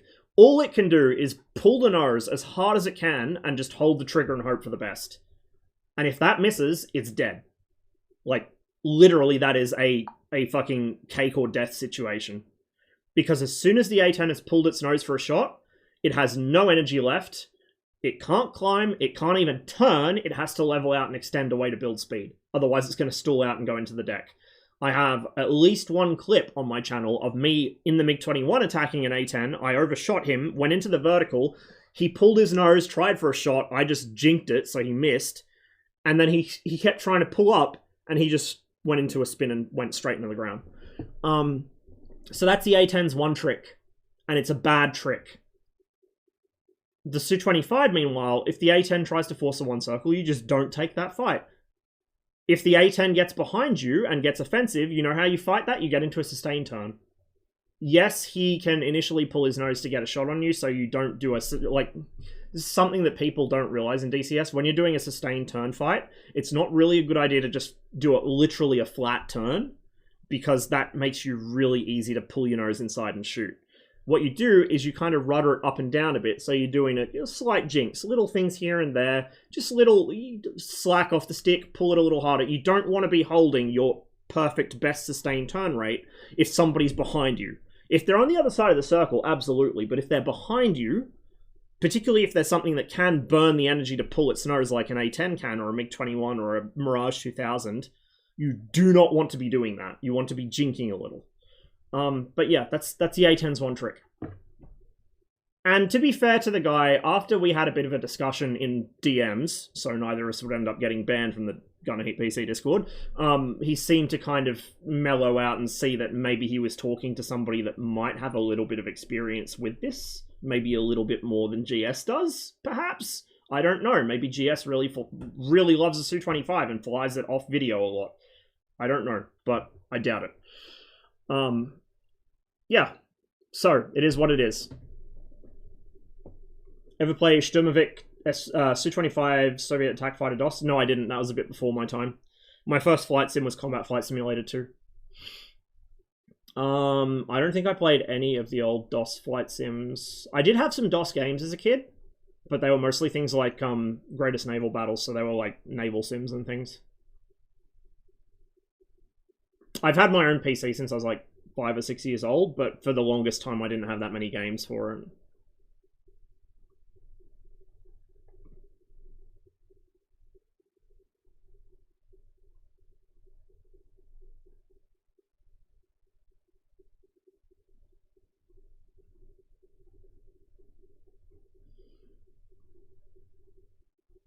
Fox 4 was based on a misinterpreted source on Wikipedia. Aha! Wikipedia strikes again. It's not a very good source for combat stuff. Well, military stuff in general, but especially air combat stuff. Didn't know what a Cuban 8 was, all that shit, until 8 years after... Yeah, I did not know what a Cuban 8 was until probably 2-3 years ago.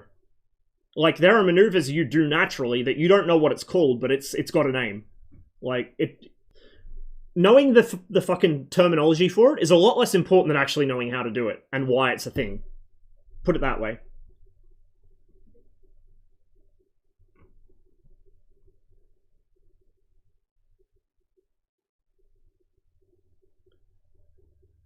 Best shit ever is when people ask what the Red 4 brevity is. Russian is natural fucking brevity. Slavic languages, in fact, any language with a fucking case system is natural fucking brevity, but especially Slavic languages. I can say, in Russian, in one word, I can say something that takes me 4 or 5 in English. Like,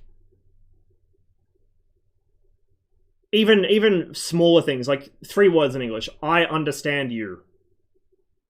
Vas poнял. Done. But there's so many fucking things that, like, you can reduce 5 or 6 words down to 1 word. 2 words, maybe. It's great. There were some, I mean, Cotty, you know this, but for everyone else's benefit, there were some particular code words, particularly for air defense, which would be a command to do this or that thing, but it was not brevity the way that you know, us Western creatures think of brevity. About time you followed. Thanks for that. Good to see you. Let's quickly finish catching up here, and then I'm going to go get myself something to eat real quick and a drink. I'll probably be away for about 15-20 minutes, and then we'll hop back into some more DCS. Probably go on Enigma server for a bit, I think.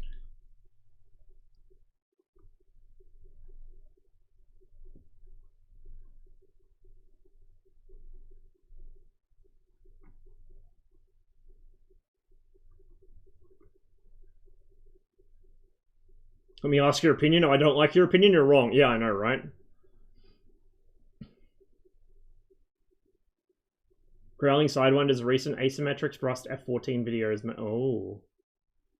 Oh, I might have to see what's going on there. Did he only just discover asymmetric thrust as a thing or something? Like... Yeah, like, you can leverage that hardcore in the F14. Fucking MiG-29 as well. The engines on the 29 aren't as widely spaced, but because it's so light, they have a huge effect on the aircraft. Oh. It's the Su-25 theme song.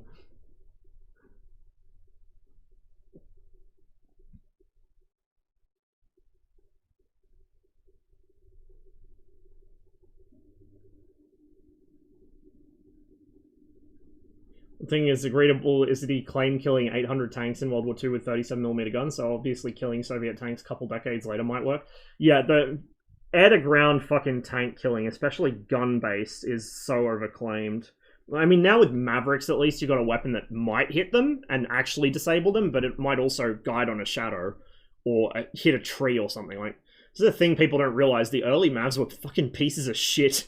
They were better than nothing. They're definitely better than nothing. Better than unguided weapons in a lot of ways, but they're pieces of shit. DCS really overmodels a lot of fucking weapons in terms of how easy they are to use and how effective they are. And the Maverick is, like, top of that fucking list. Not least because the actual Maverick image is part of the module code, not the weapon code. So you'll notice that Maverick, say a 65D, take a 65 Delta, on a Hornet or an F-16 or the A-10C, the image is kind of crap. It's still probably way better than it should be, to be honest, but it's kind of crap. Now go to the A-10A, the Flaming Cliffs 3 A-10A, and it's like, holy fucking Jesus, 4K Ultra HD, 60 FPS, insane. And the missile will just, like, it will snap to in-game entities, aircraft, buildings, trees, power lines, ground vehicles. It'll snap to them.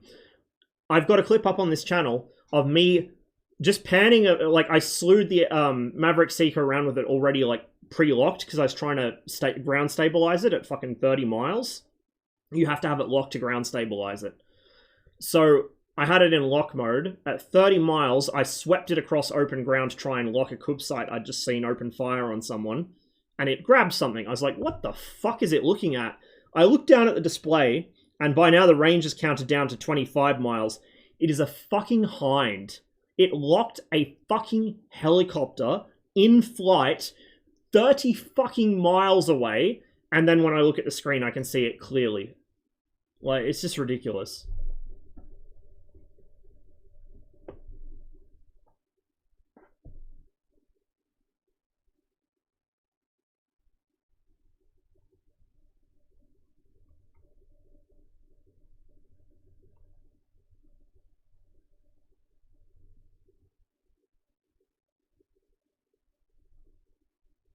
Watch it when it's interesting, but I treat him as just a dude. Yeah.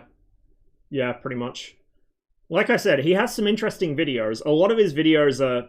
Look, he has a hustle. It's clearly working for him. I gotta respect it. Dude knows how to pull in fucking money off YouTube. That's... I don't... You know, that's not my thing. Power to him for doing it. It's not something I could do. But, yeah, like, the kind of cult thing that people form around different people is weird. Like, oh, if Growling Sidewinder can't do it, then it's impossible. Or, you know, if this streamer or that streamer says that this is the thing, then... Like, this is why I always encourage you guys to fact-check me on shit, because often I forget, or I misremember, or I mix things up. Or, maybe I just suck at the game, and you can find a way to do something I think is really difficult or impossible. Like, always fact-check people on shit. Don't just rebro an opinion because somebody said it and you think that they might be right because they usually are, or they might not even usually be right. You might just, you know, they might have a reputation. Yeah, don't do that. That's how you become terminally bad at the game.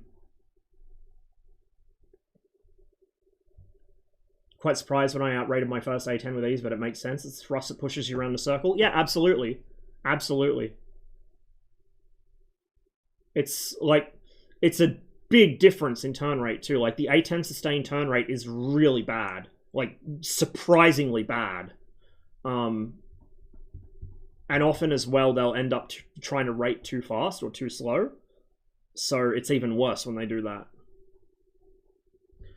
Yeah, don't buy the MiG-29 separate. Buy Flaming Cliffs 3. Do not buy any Flaming Cliffs 3 modules separately.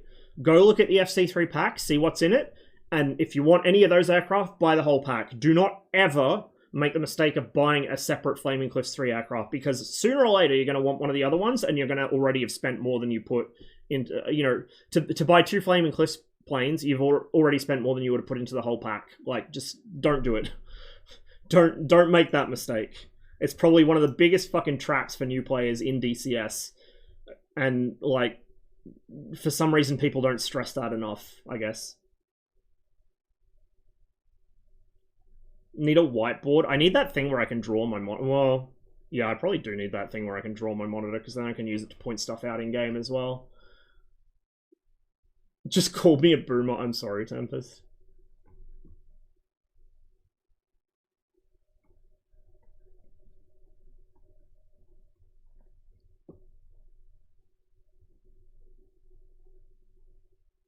He uses them at all the wrong times. He does that with a lot of things on aircraft he isn't as experienced with, which is, you know, like a lot of people do. And to be fair, I've done it too.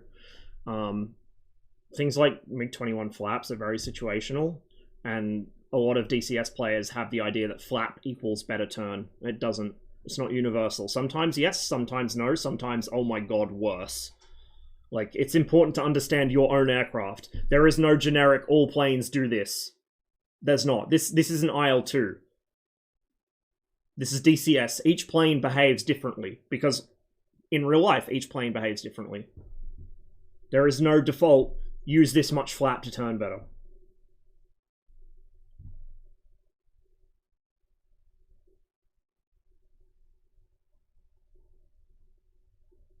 Tansalelek is my Su-25 theme song when I'm on Enigma server, because I get in the zone when I listen to it. But yeah, Graci Prilitili is the actual Su-25 theme song.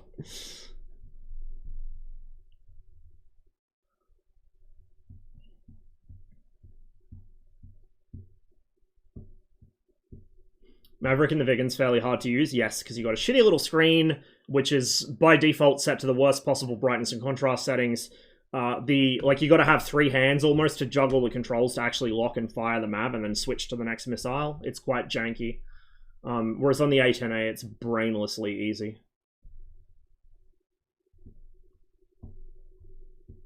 Happy New snack break. I was going to catch up on chat, but then I fell behind chat again.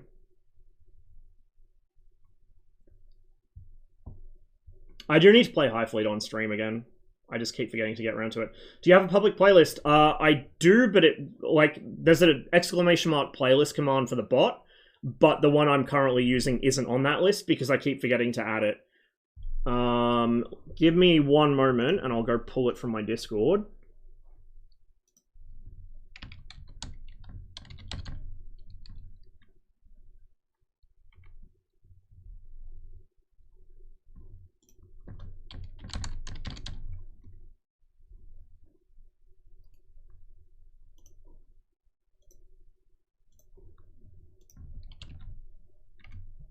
That is for this playlist.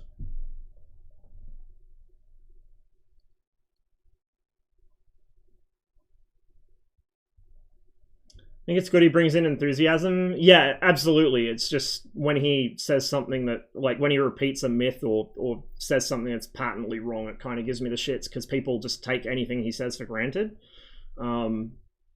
Which I've gone into on stream before and it triggered a few people, but it is what it is. Like, I can't expect everyone to know everything, but when you've got, like, a really large viewer base and you're often somebody's first point of contact with DCS, I'm not going to say, like, you have a responsibility to do research on your shit, because I know a lot of people don't care, but I don't know. It bugs me when I hear somebody repeat some bullshit myth that should have died 50 years ago, and then I'm like, where the fuck did you hear that? And they're like, oh, Growling Sidewinder said it. He knows this stuff. Like, okay.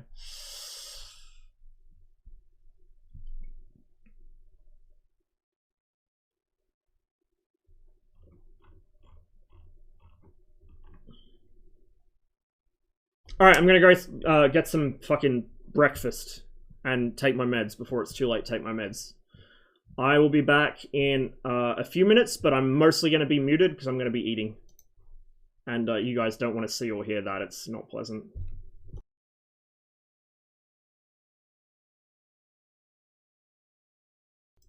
Yeah, I'm kind of not surprised if Ward Carroll repeated a myth. Pilots often repeat myths. Pilots are really bad for that shit, actually. Like, not to shit on pilots. You know, I've done a little bit of flying myself, but yeah, like, pilots are probably the worst repeaters of myths about Soviet equipment. Like, all the fucking shit about the MiG-23 intakes. I know I was gonna get... Just let me finish this thought. You know, the every case I've heard of somebody repeating the MiG-23 intakes being copied from the Phantom myth that isn't, like, just a normie, but somebody within the actual aviation field, it's a fucking American military pilot. Every time. Every fucking time. Or, oh, they infantry do this and armored vehicle guys do this too with ground-based weapons, but, like, with the 23mm, for instance, oh, it's a 23mm gun so they can use our 20mm ammo. Like, no, my brother in Christ, that is not how guns work. Like, if you've ever handled any sort of firearm in your life, you would know that's not how guns work. That's how you get a fucking out-of-battery explosion, or a fucking shorn-off case, like, case head, so you jam the whole thing. Like, that's, no. Like, no. Absolutely not.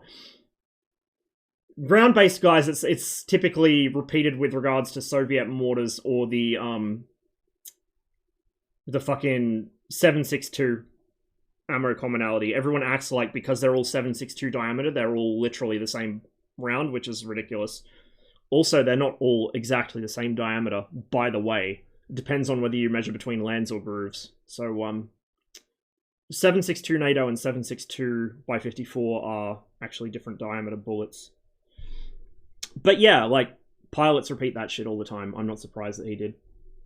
Doesn't take away from him, really. It's kind of annoying when they do it, because normies take anything a pilot says as gospel. And they don't bother to do their own research to fact check them.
Okay, while the microwave does its magic, and I wait for my very healthy pizza breakfast, let's do some more catching up.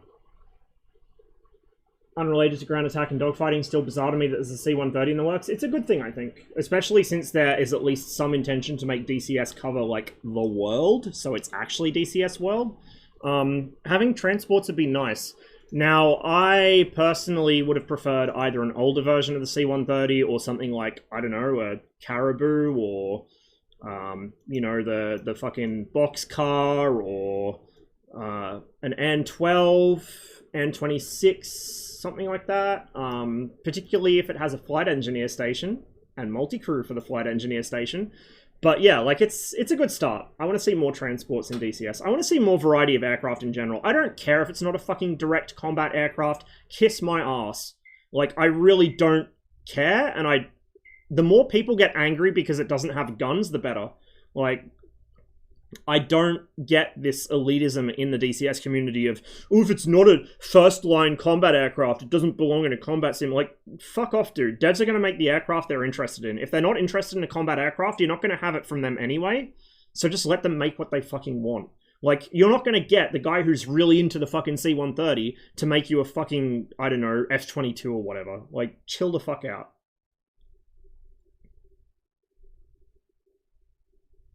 How was the event? Frustrating, but it was fun. I came in at a really bad time. Red were really badly outnumbered. I had a few rough flights because I'm a potato today. Mike Delta had already set up his Bradleys everywhere, so I had to kind of deal with the consequences of that. But no, it was fun. It was some good fights.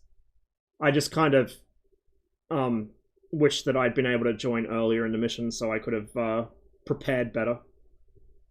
It's a bit frustrating when you come in, like, you know, an hour or two into the mission and everything's already kind of positioned. And meanwhile, you're looking at your own units and they're, like, all just sitting back at the FARP, like, oh, fuck. And he's already got a Bradley there. So I had a bit of a fucking temper tantrum, but, you know, it's me. These things happen when we're here. Flaps are made for landing, obesity, and floating my Tomcat above you at stall speeds while I dump a sidewide through you.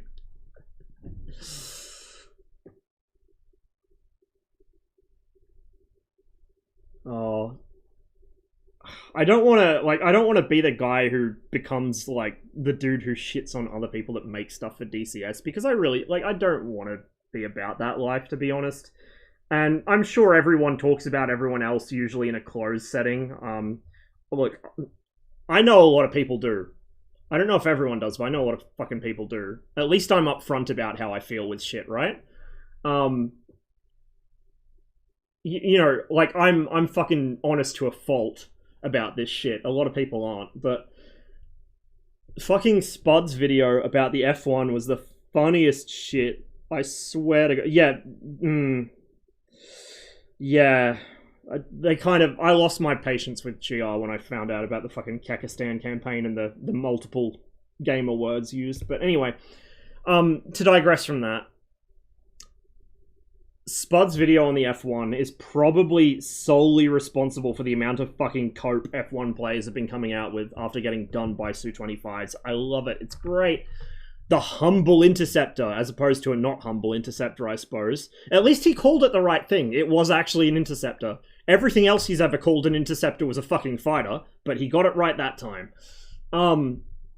The humble interceptor, which NATO feared. It wasn't the MiG-29 that they were worried about. No, it wasn't that. You know, the most modern fucking... Well, one of the most modern fucking fighters in the world at that point, which was known to be an absolute bastard at close range because they'd had the chance to train... Actually, no, they hadn't, sorry. They hadn't, because Desert Storm happened before the reunification. I think? I was really young during Desert Storm, so I don't actually remember. It was like 89, 90, wasn't it? Anyway, they knew it was going to be a bastard to fight. So, MiG-29, one of the most advanced fighters in the world at the time. Particularly, you know, if you don't have direct access to tell just how antiquated it is inside. Was it 91? Okay. 91. So they would have had, like, a year's worth of crawling all over the East German ones then. So they have a pretty good idea of how dangerous that thing is in close. Dude, look, there's been so many fucking times the US invaded that part of the world that I can't remember which year was which. Or the MiG-25, for instance, which is, you know, something that is so fast you can't catch it. Nothing you have can catch it. Not even your missiles can catch it if it turns away quickly enough. Those are things that the coalition was kind of concerned about. The F-1, don't know about that one, Chief. I really don't know about that one, Chief. And then like, oh, it killed Tomcats. It killed MiG-23s in Angola. No, it didn't. No, like, there were no MiG-23s shot down in air-to-air combat in Angola. Like, that's kind of the point. As soon as the 23s turned up to play, the South Africans stopped fucking flying. Like, it's kind of the whole reason the Cubans deployed their 23s is because the fucking F-1s were starting to fuck with the 21s. As soon as the 23s turned up, the South Africans just would not engage them unless they had numerical advantage. And in the, like, 1 or 2 cases they pulled off an ambush on a 23, the 23 fought them all off and fucking got home safely. The 23 claimed a single kill, which was Piercy's F-1, which was a crash landing at the airbase. At least one of the MiG-21s that was shot down by an F-1 crash landed at the airbase. Just belly landed. And I think the other 21... I know of 2 21s that were shot down. I think there was a 3rd or 4th claimed. But I know 2 of them were actually forced landings. And likewise, Piercy was a forced landing. I don't think there were really many aircraft outright shot down in Angola. And certainly not a 23 by an F-1. And then the... and then the fucking... Oh, they shot down Tomcats. Yeah, I think they did claim 1 Tomcat, maybe 2, but the majority of Tomcats shot down by Iraq in the Iran-Iraq war were by MiG-23s. Even the fucking... Dude, even the fucking MS got some. I don't think the MS got any Tomcats. I know the MF did. The MS got a few kills, though. But yeah, the humble interceptor that NATO feared, yeah, okay. I guess with the latest flight model whoopsies, then NATO sure would have feared that thing. One of the guys on Enigma server got up to over 1,000 knots on the deck, at which point the physics drive enabled, and it went to literally an escape velocity vector for Mars. So that was quite interesting. I don't know how they fucked that up, but very impressive. Anyway, food, drink, etc. Be right back.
Since I'm so far behind chat, I'm just going to leave the mic unmuted. You guys will probably hear all kinds of ungodly noises as I eat, but at least you won't have the video to go with it. I apologize in advance.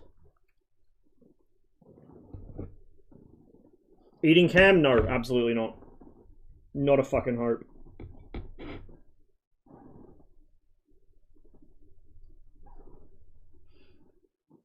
Incidentally, and completely unrelated to recent topics, I'll say that there's a very important reason why I go to great lengths to make sure I don't accidentally misrepresent myself to people. So if somebody thinks I'm a pilot, I'll be like, I'm a student pilot with about 50 hours, about 15 solo, and I haven't flown for several years. Or if someone's like, oh, you were in the army, right? I was in the Army Reserve, and I never went anywhere or did anything because I injured myself in training.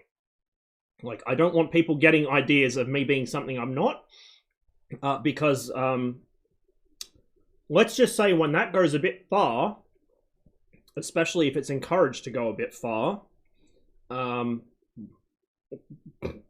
integrity is the only thing you have, and once it's gone, you won't get it back. Let's just leave it at that.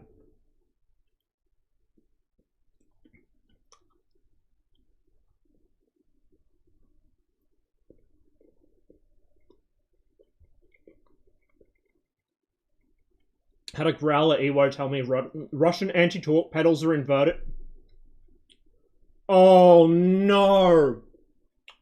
Bruh. You fucking know why? You know why? Because fucking Russian helicopters rotor blades rotate the opposite direction to fucking American ones. Oh my fucking god.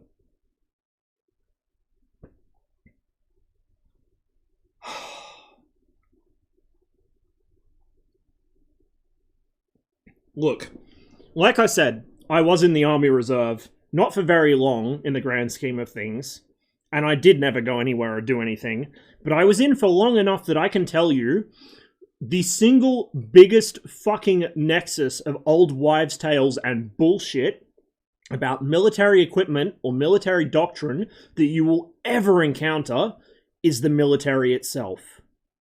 Just because somebody was in the military doesn't mean they fucking know shit. Especially if it's outside of their own job specialization. Holy fuck.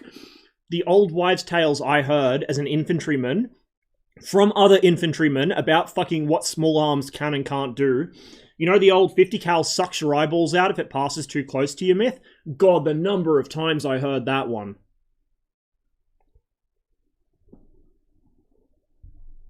Like, I don't know, like, I'm gonna say from my limited experience engaging with people who kind of big note their military service in arguments online, typically when I get into arguments with them, it's Americans, because I just don't hang out in places where there's that many Australian or British or whatever ex-services that like to make a big deal of the fact they were ex-services. And the ones that are typically will not try and like correct you by spewing bullshit myths at you. But I got into a couple of stoushes with people from the US who were ex-services, and they thought that because they had been in the military, they were like the arbiter of truth, and that I should respect them and thank, like, this is the thing, there's like two kinds of people, I guess, that were in the military. One is the kind that's really obnoxious and wants to make it their entire personality, and you bow down to them because they were in the military. And then there's like the well-adjusted kind of person that doesn't, and will actually get annoyed if you start trying to fucking hit them with the thank you for your service bullshit. I've gone on rants about this before. I am very firmly in the second category because I fucking did nothing. Like, if somebody calls me a fucking veteran or thanks me for my service, I legit get offended on behalf of the guys that actually did fucking go somewhere and do something. But there's always this small subset who are, you know, motarded, to use military slang. Boots, basically, who think that they're right about everything at all times and everyone should bow down to them because they were in the military. And it's really funny when they don't realize that they're talking to somebody else who was in the military and they start on with this shit and it's like, yeah, dude, we've all fucking been there. Shut the fuck up. Like, just fuck off, man. I can't stand people like that. Absolutely can't fucking stand people like that. Obnoxious. They're obnoxious in the fucking service and they're even worse out of it.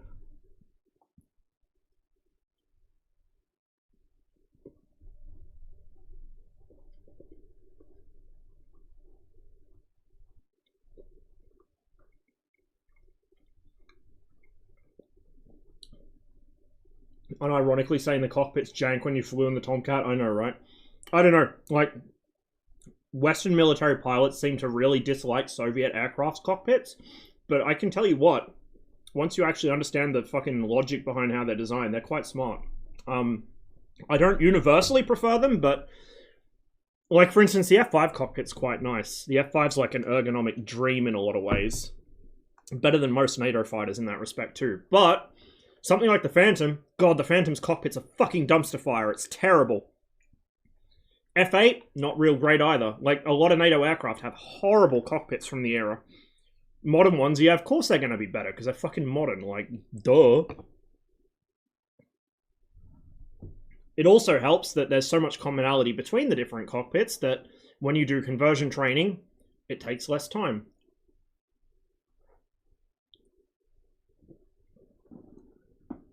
Cheers for the host, by the way, Urso. Appreciate it, man. Incidentally, and since you're here, our friend Darth Urso here needs some help from you guys. He has a pretty unpleasant situation going on with some teeth that need to be pulled. And unfortunately, the US healthcare system is not really the greatest thing on earth. So if any of you guys have some spare pocket change that you're not doing anything with and you weren't really having any plans for, go send some his way. Help him get that thing out of his fucking mouth so he can get back to full fighting condition.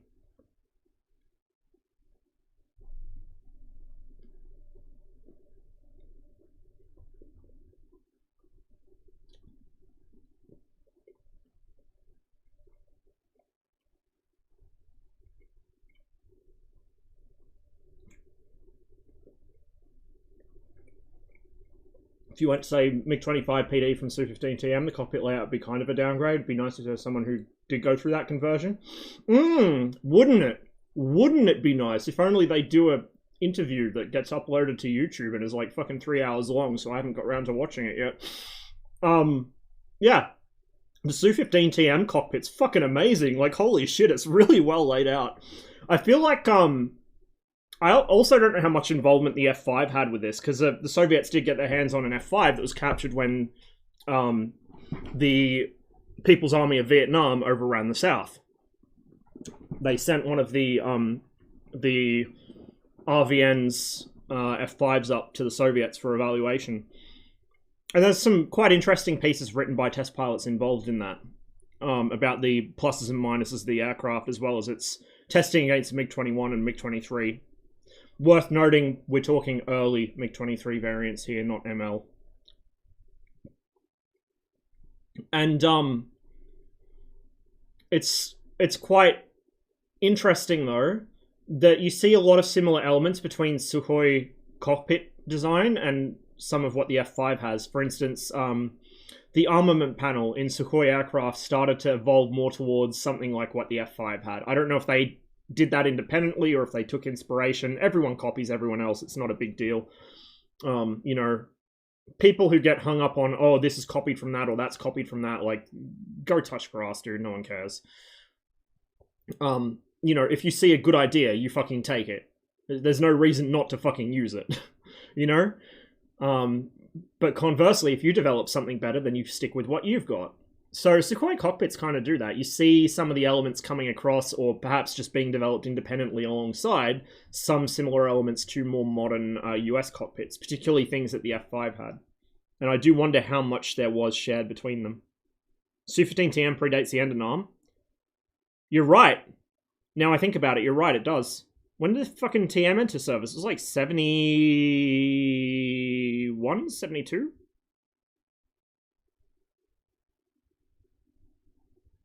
So yeah, you're right. They developed independently, I guess.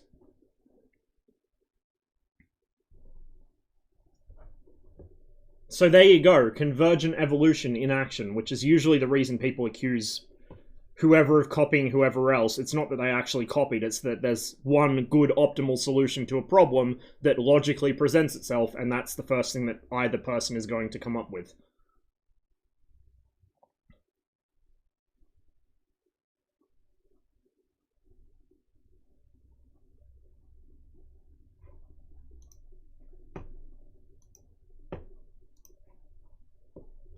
logistic aircraft are going to make DCS great. I agree. Think of a server like Enigma's, or like Blue Flag, or like DDCS. Think about what, or Trolling Thunder if it was still up, if only. Think about what a C-130, or a de Havilland Caribou, or an Antonov An-12, or something like that could do for that server. Instead of having to use the fucking TF-51 for logistics, or an L-39 or something, you can use an actual fucking logistics aircraft. You could drop paratroopers from it. You could drop vehicles. No more are the days of CTLDing a fucking 50-ton tank in your helicopter. Now you can just push it out the back of a fucking C-130 instead, you know?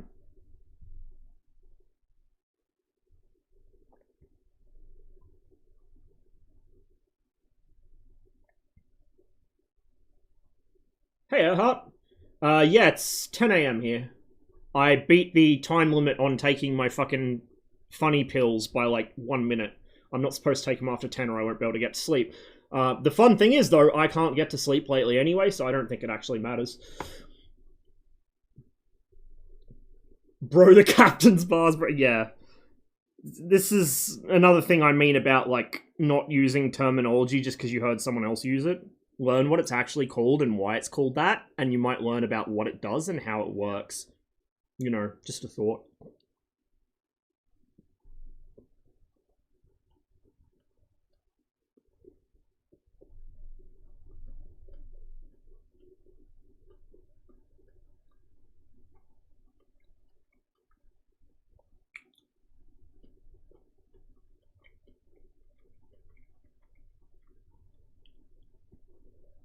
Oh, it's 3 by Mirages and 3 by MLs. There you go. See, I'm glad we have someone here who actually looks shit up and corrects me. It's a nice thing about having chat here live, I guess, instead of just having comments on a video, is you guys can correct my fuck-ups in real time. It's excellent. Which reminds me of the Blue Coat meme, still repeating the meme with Kill Death, claiming only 4 Tomcats were ever shot down. Yeah. Look, I've said this before, but people who obsess with, in fact, I think we said it last stream, people who obsess with kill-death ratios in any form of combat, let alone air combat, can be dismissed immediately because they don't know what the fuck they're talking about. They don't have any actual interest in learning about the conflict. They don't want to know why it happened. They don't want to know how those shootdowns happened. They don't care. All they're there for is to masturbate themselves over how good their side is. That's it. The moment somebody brings up a kill-death ratio, you can just ignore them, because you are never going to have an interesting or constructive conversation with them.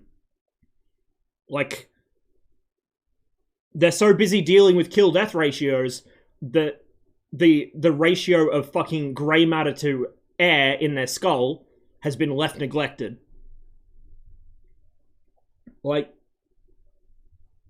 I think I've had this rant before. I don't remember if it was on stream or if it was in one of the Discords I shitpost in, but like I was saying to people, you can't just look at raw numbers and think that this jet's going to be better because it has better this or better that. Like, people have been doing this with the Phantom really badly, and they were doing it with the F1 as well really badly. Oh, it has better this or that, so it's going to win. It's going to be amazing. It's going to be the best dogfighter. Like, no, dude. Think about fucking context. What did I tell you guys with the F1? I told you the F1 would be a bad dogfighter. Well, I told you it would be, like, no better than the F5, put it that way. And according to Blue, apparently the F5 is a bad dogfighter, which is news to me. I said it would be no better than the F5, and the F5 would remain Blue's main air superiority fighter in Cold War settings in DCS until we get something maybe like the F8, and even then I think the F5 is still going to be better, just saying. But why did I think that? The F1's faster. The F1 has better climb performance. The F1 carries more missiles. The F1 has a better radar. Why would I think that the humble little F5, the humble light export fighter, why did I think that would be better than the F1? Well, because I understand context, and I understand that DCS context and real life context are two very different things. I also understand that the F1 weighs about 1.5 F5s. At best. It's a heavier aircraft. It's going to have more inertia to fight to actually maneuver it. It's got an extremely shitty engine with a lot of limitations on it. It's got very bad cockpit visibility. By the way, those of you hyping yourselves to oblivion for a potential Mirage 3 or Mirage 5, or the Kfir, same problem. it has horrible cockpit visibility, so get used to it. All this stuff, all these little things. The radar, for instance, the radar's actually overperforming at the moment in a lot of ways, and yet it's still a piece of shit. You know why? Because the symbology isn't very well thought out. You have to fucking fiddle fuck around with it to get it to actually lock something and hold the target. When you do lock somebody, it stays in B-scope, and so you have to figure out the height differential based on either where the radar was scanning when you lock them, or on the intercept queue, which is trying to put you into a lead pursuit, or not a lead pursuit, a stern conversion, or a leading position to turn into a head-on pursuit, or a head-on engagement, if I can words. Like, I still don't understand fully the logic that drives the intercept queue. The only thing I can tell you is it does not queue you towards the target, it queues you to a point in space near the target to set you up for an intercept on it. Which is great against something that's not maneuvering. As soon as the target starts maneuvering, it's fucking useless, because it will direct you to break gimbal on your own radar. Like, all these little things piece together and make the Mirage F1 kinda shit as a fighter. But quite good as an interceptor, which is what it should be doing anyway. Phantom's gonna be the same shit, dude. Same shit. Terrible cockpit visibility, janky radar, although, fuck, does the 120 stay in B-scope when you lock, or does it go to fucking C-scope? I think it goes to C-scope. I don't know. I'm not super familiar with early US radars. But anyway, same shit. You've got a fucking wizard in the back operating this piece of shit pulse radar just to lock things, right? You're a very large target. You can be seen from space. You smoke worse than a MiG-29. Like, you've got all this shit working against you in the F4E in particular. Excuse me. And people are acting like it's going to body MiGs and F5s left and right. Like, no. Really, no. Like, you... Holy fuck, no. You gotta be kidding.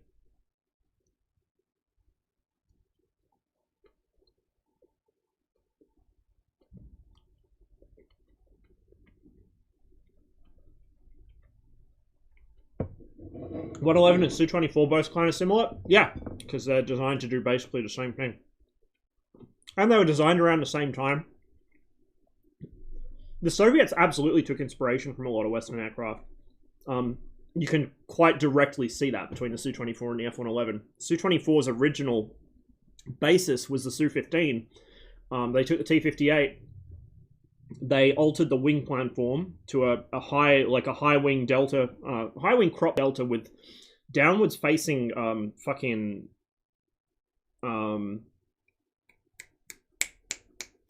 shit, what's the fuck?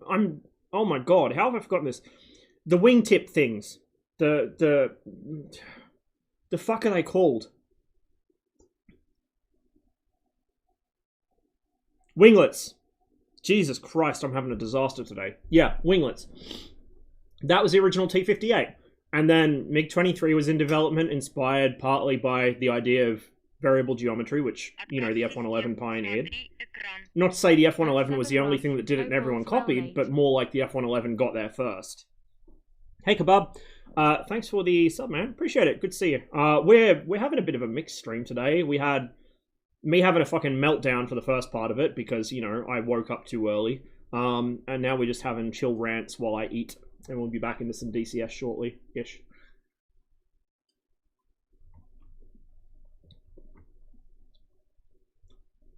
Snack break, you said 2-3 hours ago? Yeah, well, welcome to my stream. This is how they work now.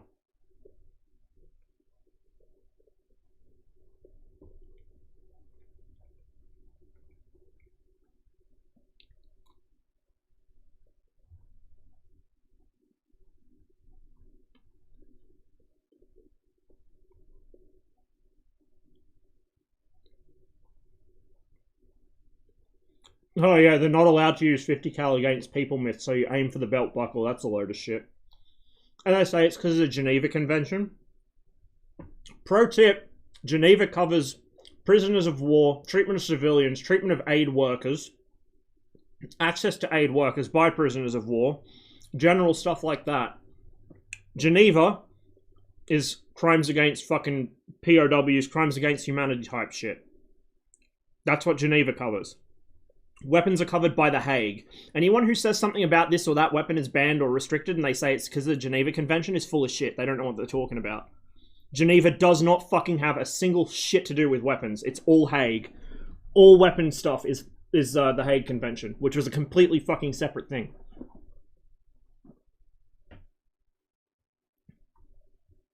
I did not study the fucking laws of war as a child just because I had nothing better to do those school holidays, just to be told by people, nah, bro, it's totally the Geneva Convention that says you can't fucking shoot people with 50 cal. Fuck off.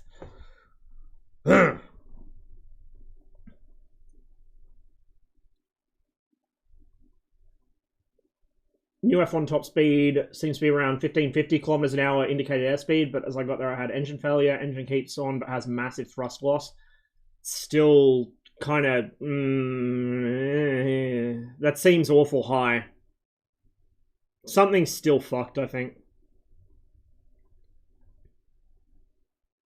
I mean, 1550 is past the fucking world speed record the Phantom set.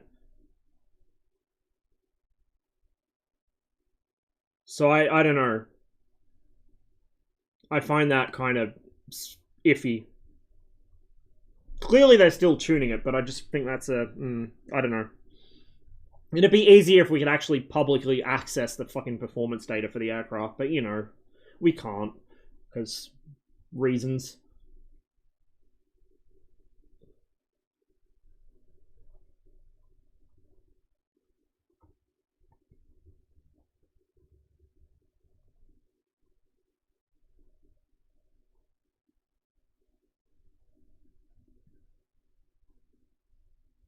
The MiG-29, do not buy Flaming Cliff stuff separately. Do not.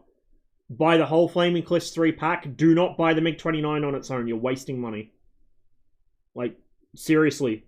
If you guys only listen to one fucking piece of advice from me, do not ever buy Flaming Cliffs 3 modules individually. There is no reason. Even if you don't think you're going to want the others, buy it as a pack anyway, because you will eventually want to fly the others when you get bored of what you've currently got.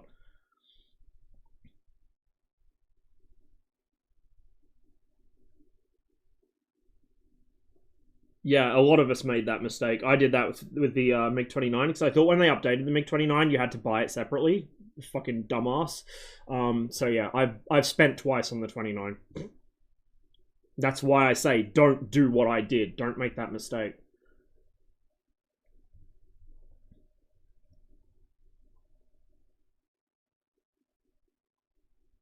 Just bring a kill-death ratio that disproves them. Watch them go blue in the face instead of just brain telling you cherry-picking. Yeah, I know.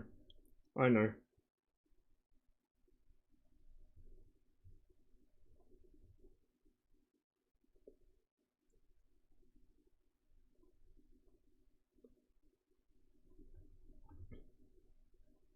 I think the bad visibility is overrated. In VR, I hear the visibility is not actually an issue.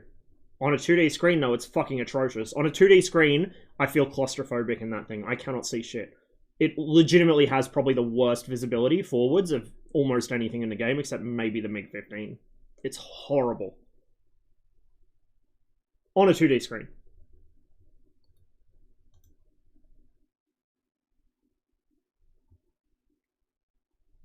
When you lock with the Phantom, you get the same shit as in F5, but better.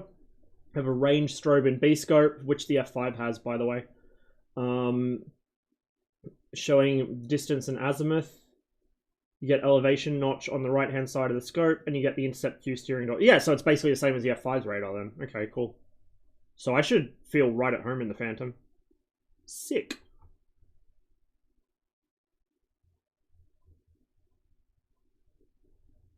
Been without internet for 8 days while moving house. Ooh.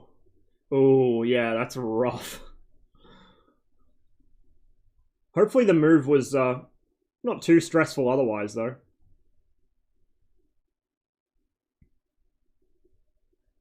Need to try get your ass over here for raid or something at some point. Dude, I miss the air shows in the UK. Like, that was probably my favorite thing about living over there, was you only had to drive for about half an hour and you'd be either at an air show or a museum. Like, there's fuck all here. If I want to go to a good air show, Bathurst had an okay air show every couple of years. Temora is like way out in the fucking sticks. So if I want to go to the air show at Temora or to the museum at Temora, it's a substantial road trip. Like, if I want to go down to Point Cook, I've got to go interstate. Like, this, it's just fucked. But in the UK, if we wanted to go to Duxford for the day, we went to Duxford for the day. It was literally just a day trip. But I do need to get back to the UK, dude. I mean, I was supposed to be there in 2020, but we all know what happened there, so... That was my one little holiday I'd saved up for, and I was organizing everything. I was going to go on my first, you know, actual trip independent of anyone else in my family. Just me, not having to look after my little sister, not having to fucking deal with my parents wanting to do this or that and being reliant on them for transport. I was going to go by myself, hang out with my friends, see all the shit I wanted to see, like, and catch up with, you know, the kind of places I hadn't been for fucking 25 years, and then COVID happened. I was so fucking pissed off about that. At the same time, it was kind of funny. Because I kind of figured the one time I actually organized a holiday myself, that would happen.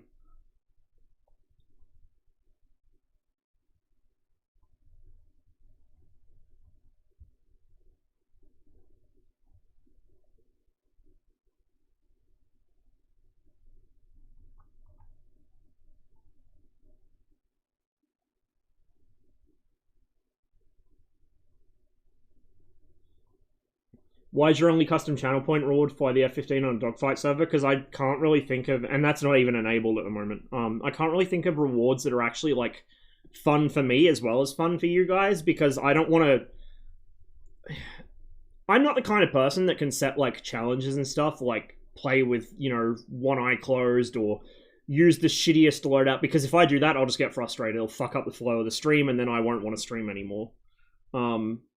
I get that that's fun for people to be able to interact with streamers that way. I totally get it. And I get that a lot of streamers are totally down with doing that, but I'm not that kind of person. If anything interrupts my flow in the stream, I get into a really fucking shitty sort of rut, I guess. It's one of the reasons why you won't see me dropping everything I do to go to a server that's got some event going on if I'm already in the middle of a mission somewhere else, because it will fuck with my flow and it'll like discombobulate me.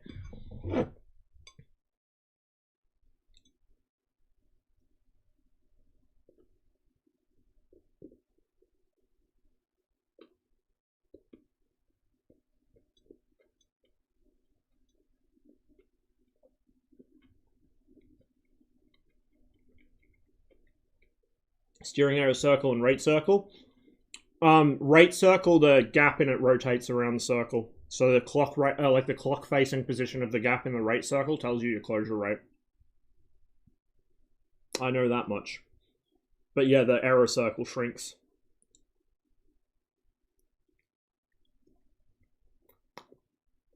Absolutely not. I don't even have it bound for my new HOTAS. I'm probably not going to.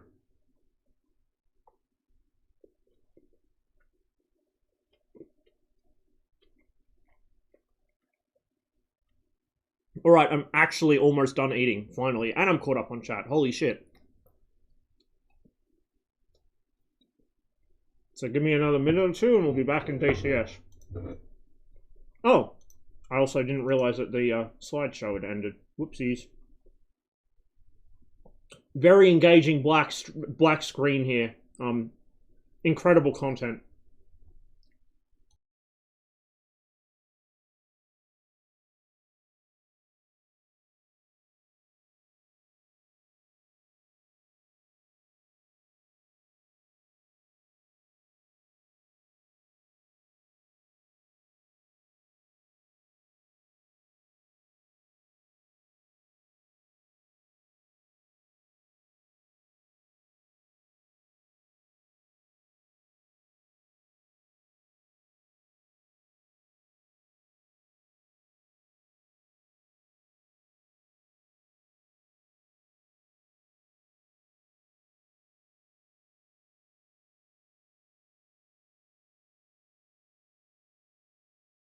It's actually a video because the native OBS slideshow feature has to load every image into memory, and so trying to load up several thousand images causes A, my PC to shit itself, And B, it won't play through them all anyway. It only plays through about 50 of them, probably not even that. And so it's just looping the same images over and over.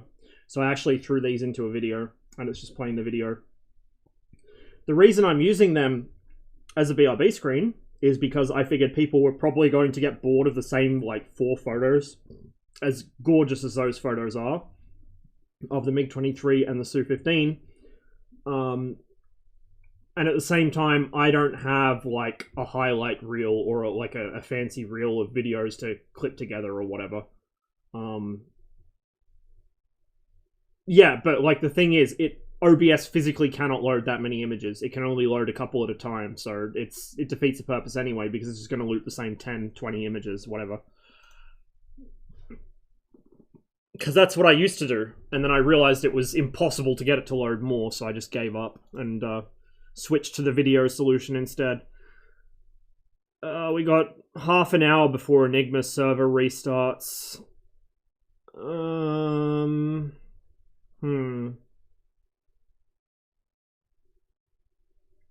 There's not really much for me to do for half an hour. I guess we'll hop on and fly the Su-25 or something for a sortie. That's about 1 sortie in the Su-25.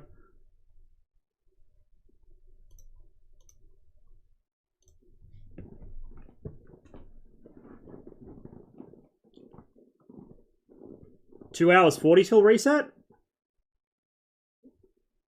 Huh. Did I misread the mission time then? Oh, I probably didn't hit... You know what it is? I didn't hit refresh while I was eating, and I also forgot to switch scenes there. I don't know, what is wrong with me today? Yeah, no. I didn't hit refresh, so it should be left. Or should be more than that then.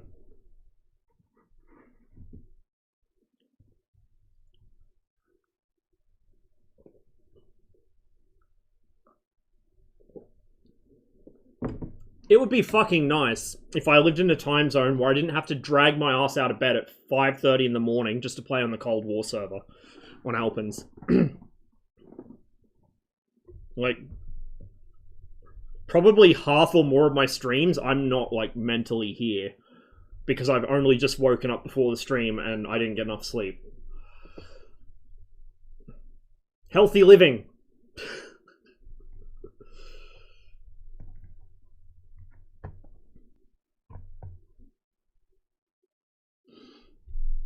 Back to the UK. I was considering heading back to initially the UK. I don't know now, like, shit's gone kind of sideways there from what I've heard. Or back to Canada, but then you share a land border with the US and shit's going sideways there too. I don't know that there's really any countries left in the world I'd actually want to move to anymore. But also, like, I do have a deep-seated compulsion to get the fuck out of this country. The problem is that, like, my immediate family are here. My parents are too old to move anymore. They're settled where they are. My little sister is even less able to move around than I am, because she just doesn't have the money. So, like, I'm kind of terrified of the situation where I'll move overseas and I'll be like, oh, I can just fly back home and visit my family, and then I will end up in the situation I always end up in where I have no money and I won't ever see my family again.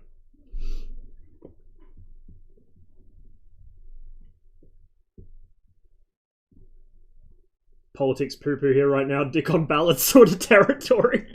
Still don't want to move. Yeah, no, I get it, man. I get it. I do really miss the UK. Like, even some of the bad parts, I miss it. It's probably changed a fair bit since I was last there, though.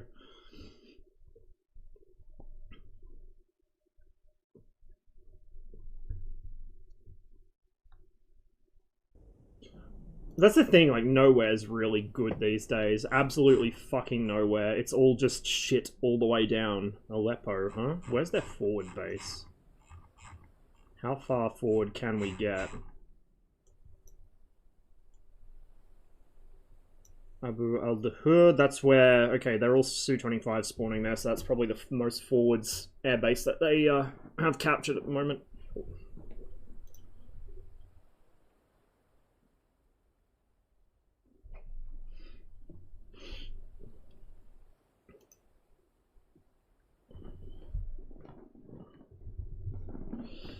Oh, the frames. It should settle in a minute. Syria moment.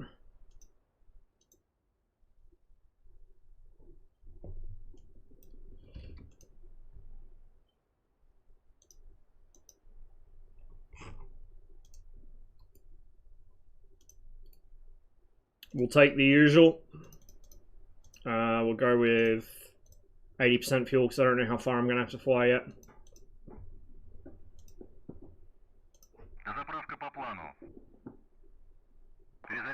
Get my tracker sorted out, get myself somewhat comfortable. To what extent I'm able to. Right. Power that. Get that switched over. I should be on...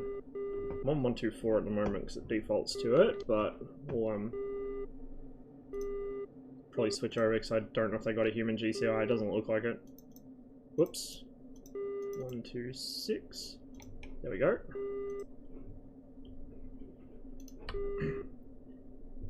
Overlord. Circus 1-4. Set tripwire 15.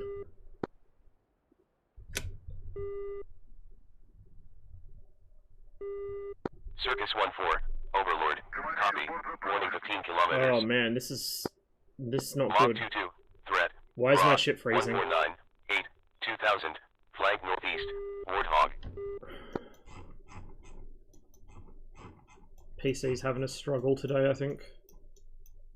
Probably should have restarted it before stream. Oh, we've got fucking Basel al-Assad. I could have taken off from there. Fuck. Also, shit, blue have really pushed.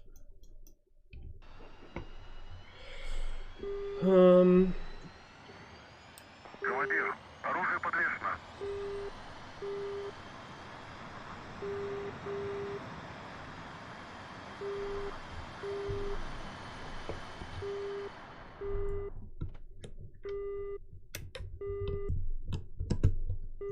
Yeah. Yeah, I switched over because Alpen's emptied out when I left. Well, before I left, really.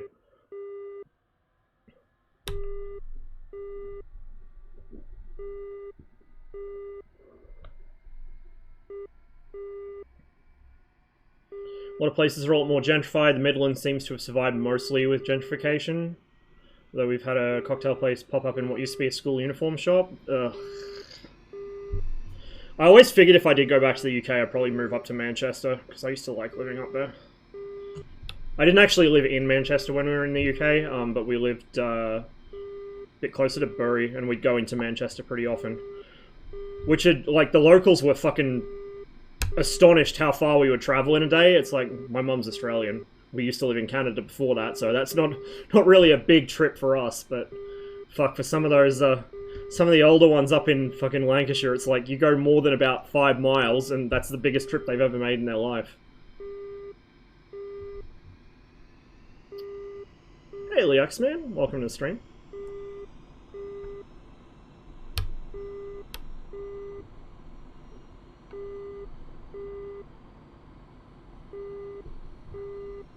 Log 22.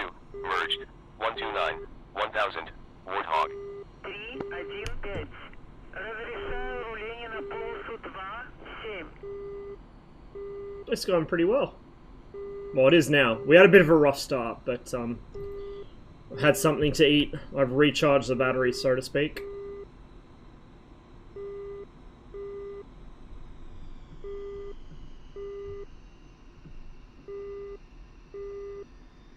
Took that corner a little hard. The nice thing about this loadout, particularly when you've defueled, is that it's not heavy enough to bust the tires when you turn. So people, particularly who take like all the guided missiles, like S-25Ls, Kar-25s, Kar-29s especially, you're carrying so much weight on the wings. If you try and make a hard turn on the ground, the aircraft just rocks out on the outer wheel and blows the tire instantly. If you do it hard enough, you can even collapse the gear leg. So don't do that, but also if you carry a more sensible loadout, even this is a bit heavy, but if you carry like a relatively sane loadout, you don't run into that problem. Go ahead and set up our text tripwire at 30. It's going to go off constantly because we're going to be right on the front line, but whatever. Ain't give a damn. Yep, topped it off. pizza for breakfast at 10 AM. Healthy lifestyle of a streamer.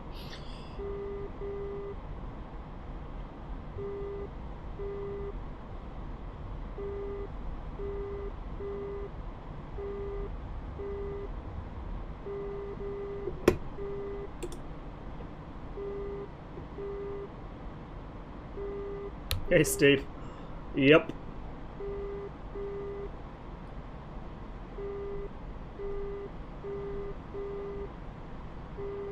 The music, it's the High Fleet soundtrack.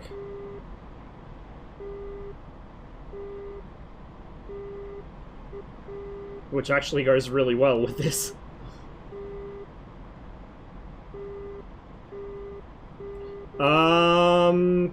We're pretty pushed back at the moment, so it's up to you.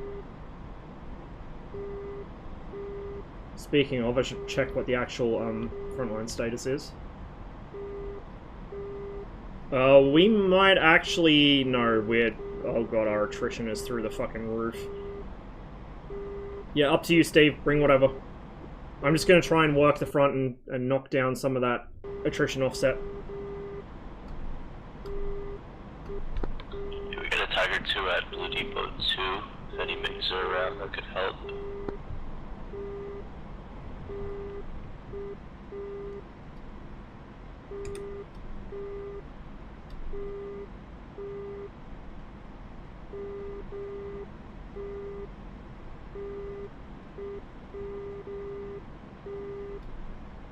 It might do. Yeah, it looks like somebody's done a run, but it's kind of spotty. So yeah, more reconnaissance would be nice.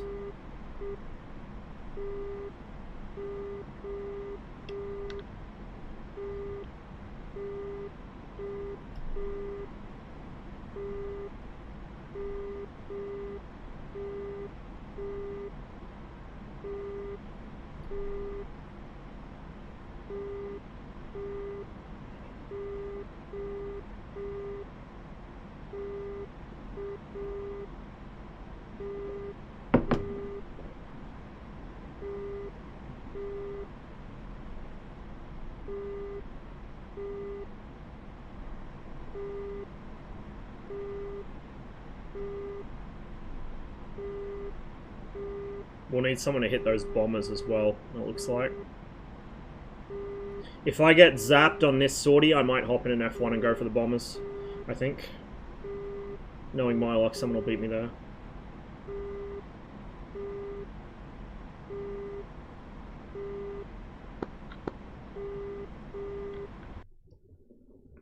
One more sector to go.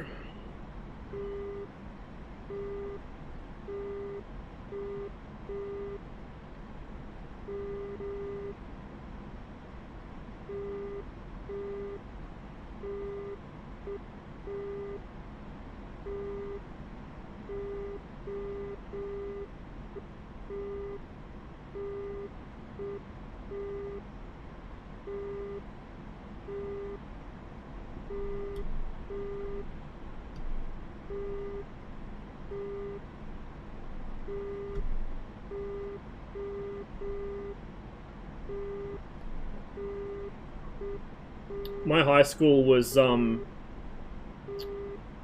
we did have blazers, but, like, they relaxed the uniform, like, a couple times while I was there. Because everyone was kind of getting sick of dealing with blazers and fucking shorts and long socks and shit. They just made it optional eventually. Like, as long as you were wearing a part of the correct uniform, it didn't matter which. So, I'm not really a shorts person, so I just... shirt and fucking trousers.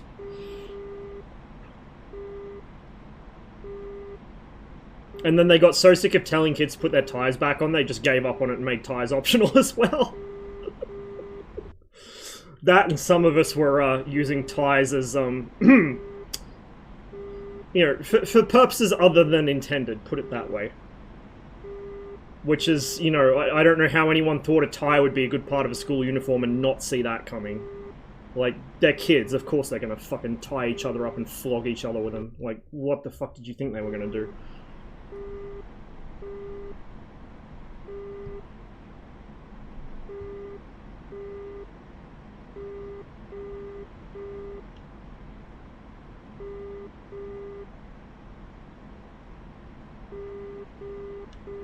the nice things about Syria is it has enough ground clutter that it's kind of hard to spot an actual ground target sometimes. Oh fuck, we're being intercepted. There's a ground target over there. We're going to go quickly dump some rockets on that, and then we're going to have to go self-defense mode, it looks like. Show some nerds what this froggy can do when it's angry. Yeah, that's that marked hostile target. I might have to do a long-range eat here. It depends how quickly these guys close with me. Circus 1-4. Threat. Bra. 125. 15. There's another frog there as well, which is good news. West. Fast. Tiger 2. Okay, well they might be off me. They're going for someone else, I think. Vulcan's still up, because old mate here didn't realize you should attack them first, or maybe you just didn't realize which one was the Vulcan. Circus 1-4. Merged. Never mind. 121. 900. Tiger 2. Circus 1-4. Merged. 126. 700. Begin.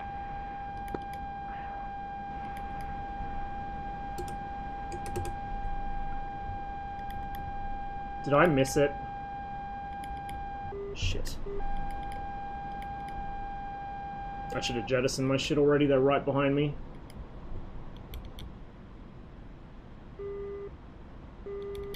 Oh my god, how are you this bad?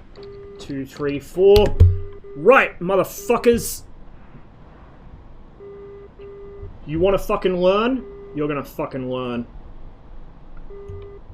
Come here, bitch. Come here, bitch.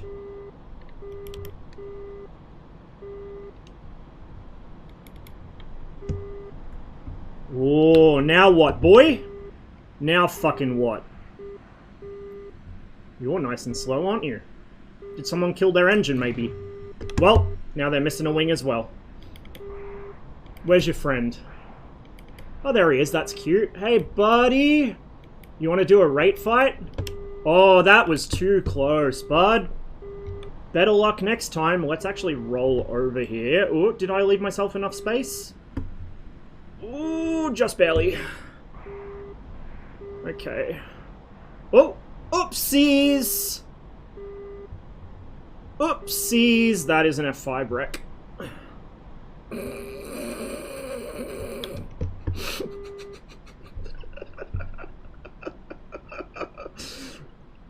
Fucking ribbit, motherfucker. You mess with the frog, you end up in the bog. Remember what I was saying earlier about, like, DCS players don't know how the fuck to dogfight? There you go. There's your fucking proof.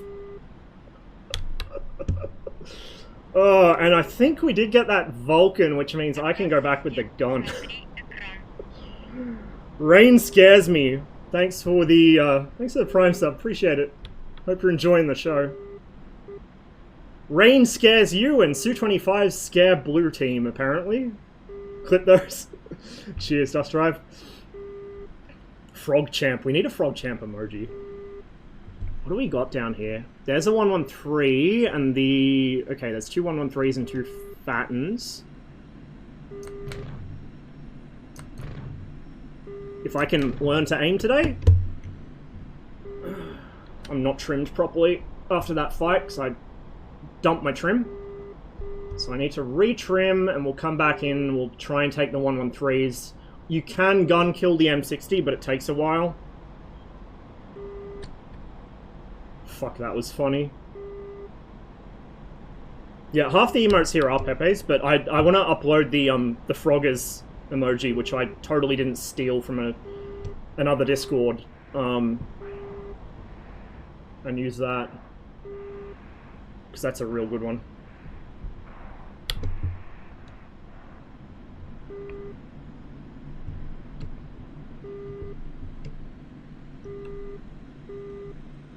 Let's give it a bit of nose up trim just to get the pipper stabilized.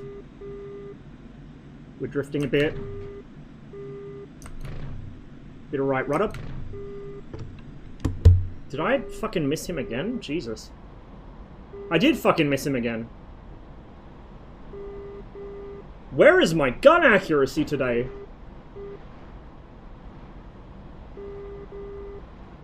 Yeah, I did. Oh, my flaps are damaged. That sound is flap damage in the Su-25. It's very annoying.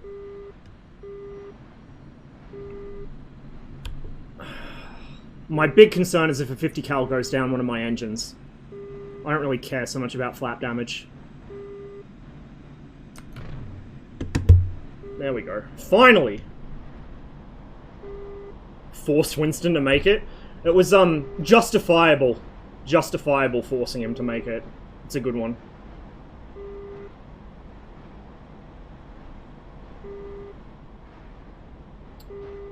What I might do is I might head back, repair... you know what? No, I don't really need to. I've got tons of fuel. I'm just debating whether I should try gunning the M60s or not, because I'm going to take a few more 50 cal hits doing so. I might even get sniped by the 105, because DCS AI is ridiculously good at that. Although, as you guys saw, it's not hard to hit a target flying directly at a ground vehicle. Sorry, Billy, if you happen to catch this, but you set me up for that shot perfectly. Bit more rudder, bit more rudder. There we go. We got quite a strong crosswind. You can see it from the smoke. I'm not aiming off enough.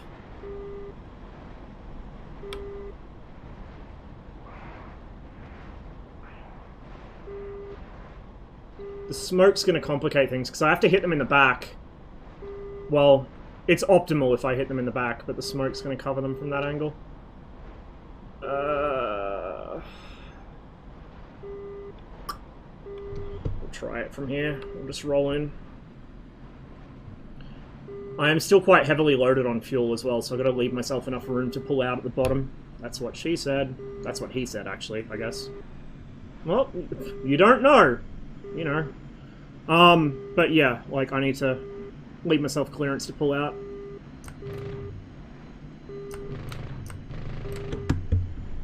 Which I barely did. I've also got to be careful, because with wing damage you can rip the Su-25 quite easily. By over-G'ing it.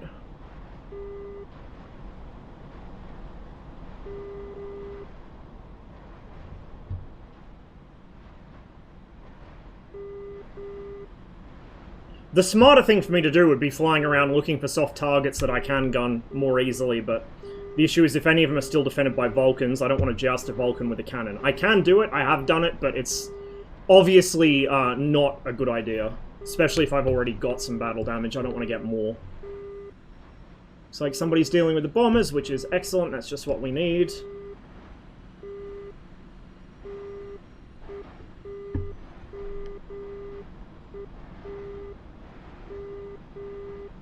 Wasn't Egg... No, Trip. Trip made the flog champ.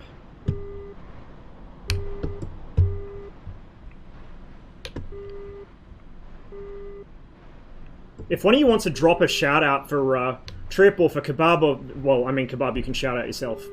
Like, any of you guys in my chat who also stream, feel free to, like, fucking promote yourselves. I don't care. If you're a regular here, you can self-promote all you fucking want, dude. We'll look after each other here on DCS Twitch. As long as, you know, as long as you're known to me and you hang out and chat, I do not mind.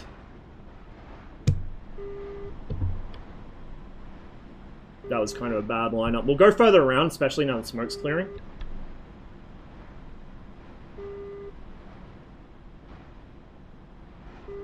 What do you think about using bombs in the Su-25? It's quite neat. It can be a bit of a hassle to remember which mode does what, because it is a Flaming Cliffs aircraft. You don't have the full fidelity controls, and some of the logic of the weapons system's a bit abstracted. But it's fun. Like, I've done, a couple months now ago on Alpen's server, I've got a VOD of it somewhere on my YouTube, I guess. Maybe even, I think I got a clip of it. I was doing CCRP bombing on an active Hawk site. Like, I was doing fucking destruction of enemy air defenses with bombs while they were shooting at me. In the Su-25. It was ridiculous fun. Terrifying, but a lot of fun. I mostly use the rockets in here because it's quicker and easier and more precise, but the bombs can be really good when you set up properly for them. And especially for area targets like cratering runways or like trying to knock out a whole SAM site at once, they're really, really good at it. So I definitely recommend the bombs on the Su-25. I just tend not to use them as much because I'm mostly in situations where the rockets are quicker and easier to use, and a bit more effective.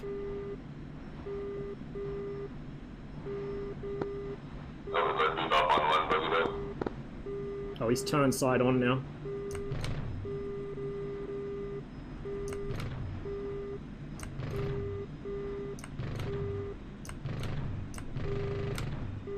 There we go, he's burning.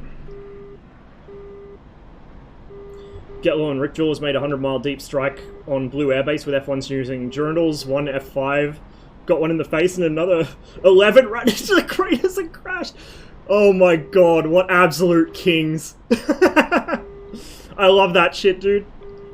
It's like, I really wish I'd recorded it. Even if I hadn't streamed it, I wish I'd recorded it because the track file corrupted. But I had a run in the Vigan in here a couple weeks ago, just off stream. Because Blue were outnumbered and they were also in the last few sectors, so I thought I'd throw them a bone, hop in the Vigan, show them how it's done. None of this fucking Space Cadet shit. I got in the Vigan, I closed down Wujar al-Hajar within an hour and 20 minutes of the server going back up. That airfield was fucking closed. There was nobody flying from it. The first thing I did, first sortie, I used ARACs to hit the taxiway. Wujar's got a sloping uphill taxiway, and it's the only way to get to the runway. So I cratered that. They weren't very big craters, but they were enough to break landing gear. So I got a bunch of people hung up in that, caused a traffic jam. Then I came back with high drag bombs and bombed the parking area. One stick of bombs landed directly on a Su-25 that was trying to taxi. And then I came back the third sortie with the ACAN pods and just gunned everything. That airfield was fucking trash, dude. It was awesome. I think, like, I totaled it up. I got, like, 13 aircraft on the ground just in that one session. It was awesome. A couple of air-to-air kills as well, because I caught someone taking off and hit him with a Sidewinder. I gunned a couple of other people that were taxiing. It was awesome. Attack view breakdown of that last engagement. I'm gonna have to do a attack view breakdown stream one of these days. Maybe, fuck, you know what? Maybe, after Armor on Monday. I was gonna see if I could hop on Alpins for a bit, because he's got an event going, but the event's gonna be mostly over by the time I'm awake. Or by the time I'm finished Armor, I guess. So I might do attack view, Monday. Don't let me forget. Don't let me forget, we'll do it. Also, because we are going to be going back into Daylight Savings relatively soon, the Monday streams are going to become a bit shorter again. That, or I'm going to start them before Armor, and Armor's going to be kind of like a in the middle of the stream type thing. What am I doing? F10 to F1. Yeah, he's still a ways out. He's not in a hurry to get to me, which is good news for me, because it means I can continue to harass this M60. I just got to make sure I leave myself something to kill him with. How am I on gun ammo? Very little. Okay, you know what? We're going to leave the other M60. We'll come back for him. Because I want some gun ammo for this F5.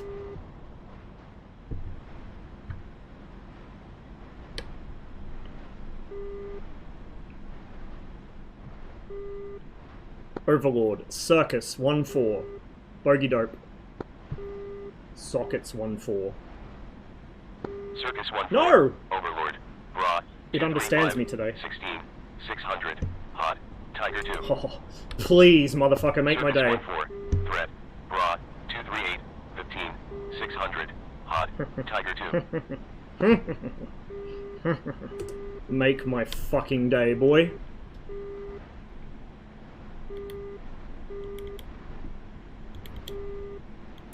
Circus 1-4. Merged. 247. 500. Tiger 2. Don't actually see him. There he is. Too close for P5, I can stop flaring. He tried to gun me, that's brave. Over we go. I'm gonna lose him behind the periscope for a second. There he is. Put him on my lift vector. I want 500. I did think it was 600 for best rate on this. It's actually 5 with the flaps out. Oh, look at us reel this boy in. Ho, ho, ho.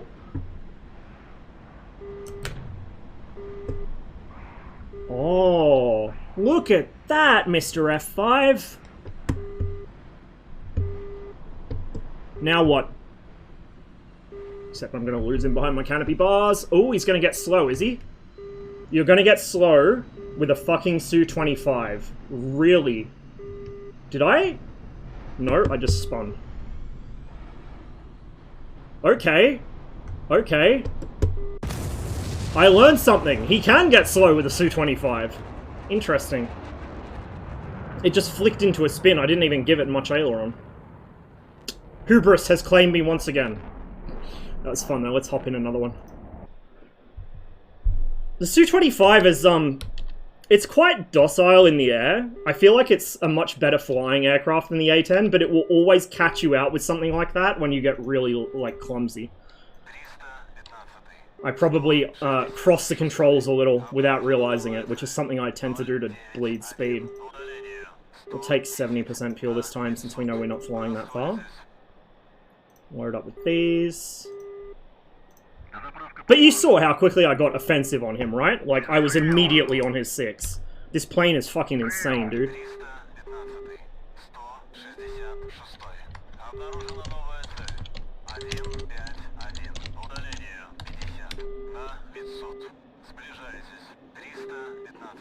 S5s are pretty weak.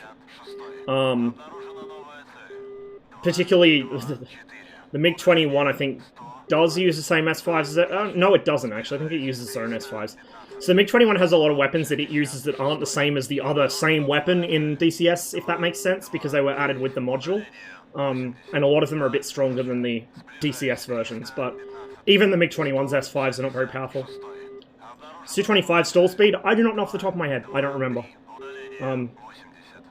Your landing speed's about 230, 240 landing speed clean, so below that, like 180 maybe. I don't often think in terms of stall speeds, I think in terms of angle of attack, which is how you're supposed to do it anyway, to be honest.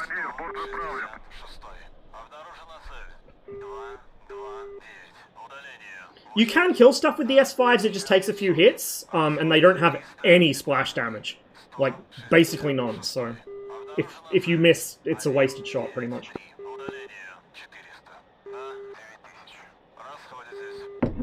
The S8s aren't too bad themselves. Like, the S8s, again, less effective if you get a near miss, but I think 1 or 2 S8s will usually kill most armored vehicles if they hit directly. But I just like the 13s. The 13s will one-shot almost anything if it lands on or near. So the S-13s are my go-to in the Su-25, plus they're just big, funny rockets. They make big booms.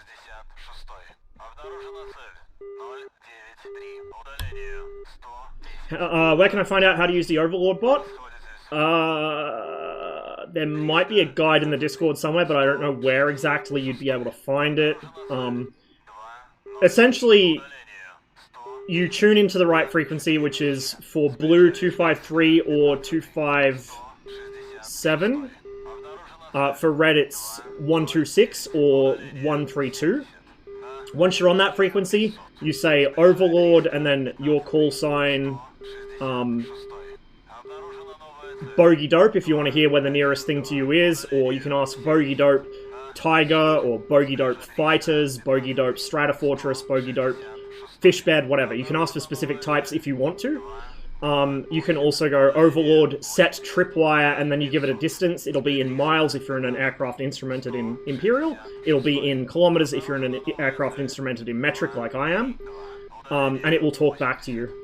But to make it work, you have to have a certain call sign format. So you see how everyone's got a common English language word, or at least something it can recognize, and then a number, and then another number, and then a pipe. That's how you do it. So you don't need the pipe in the second name, but that's generally how you do it. So I say Overlord Circus 14, Bogey Dope, and it will either mishear that as Sockets 14, because it doesn't like my accent, or it'll say Circus 14, Overlord, you know, whatever bearing range altitude.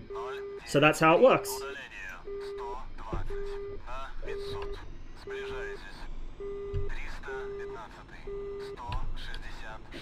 What does it use for text-to-speech? It was using Azure, but I think they switched away from that. I'm not sure, to be honest. It's expensive, though. So, like, generally, especially now with Text-Alord, you can set up a text tripwire, and then you only use the voice one when you absolutely have to, because it saves Enigma and Tempest money.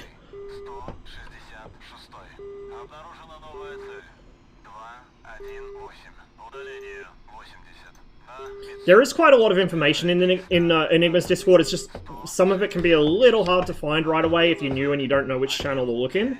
Like, for instance, the FAQ is easily accessible if you think to just type, you know, !FAQ in any channel, but a lot of people don't realize it even exists.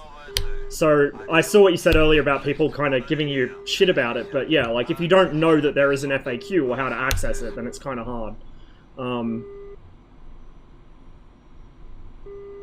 But yeah, there's a lot of info there, but you have to dig sometimes to find the good stuff.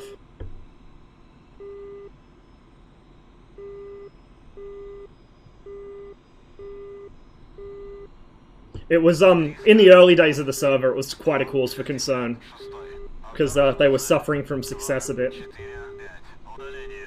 Set up a macro for the text bot, it might be better anyway. Sort of. There's a cooldown timer on it. If it wasn't for the cooldown timer, it would be perfect, because you could just spam the macro in a merge. I think that's why there is a cooldown, to stop people from doing that. Why is your camera so bouncy? FC3, the Su-25, for whatever reason, vibrates angrily on the ground. The A10 used to do this as well, until they fixed it. But the Su-25 has always done this, and it's never been fixed.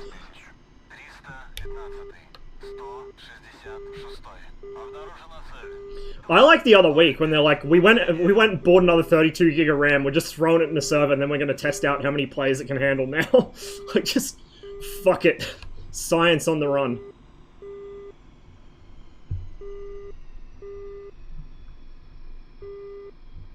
Did I remember to set my... Yes, I did. Okay, good. Where's the front line? Way back. Basel is on the front line, so it's at Latakia, basically.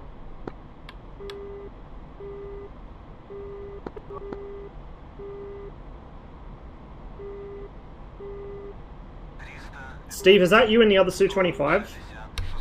Because I still haven't remembered to set up my SRS so I can switch between channels easily. So, I can only talk on one channel at a time.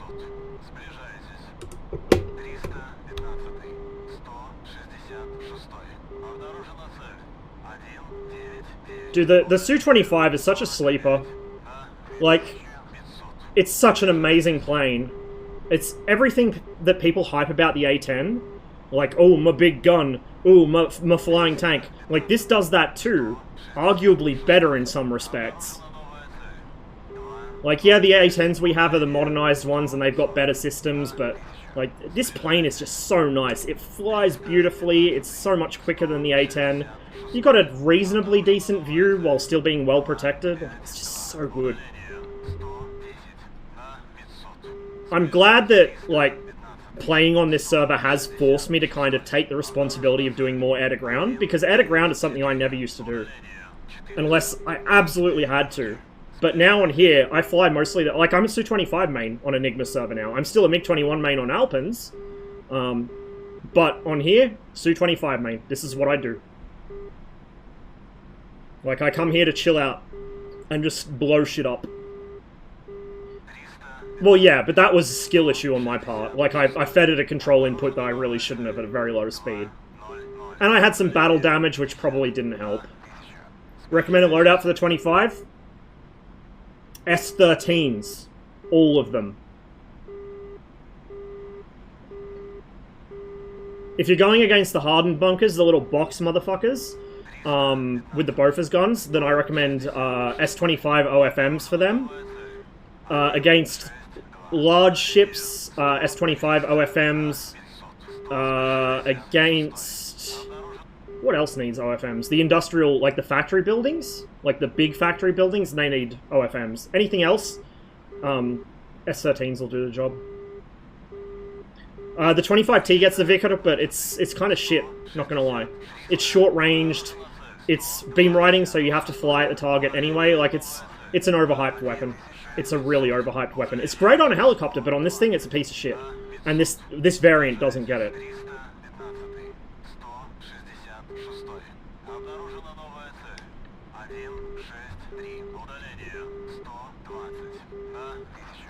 This song is never not topical.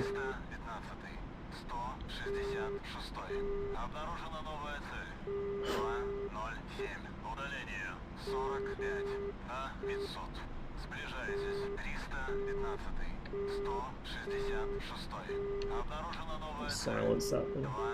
No, this is Phil Oates. One of the great folk singers who was unfortunately trapped in a world that he couldn't stand to be in any longer.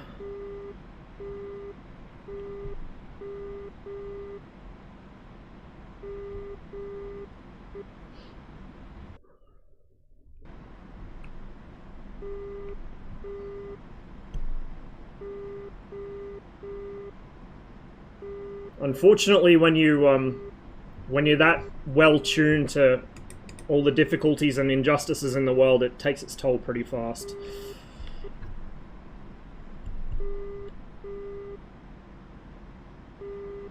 How do you talk so much without sucking some water every 5 minutes? I don't drink water. I'm a bad person. I only drink water when it's like summer and I'm actually dehydrated, or when I'm working outside. Like I don't know. For some reason, I struggle with water.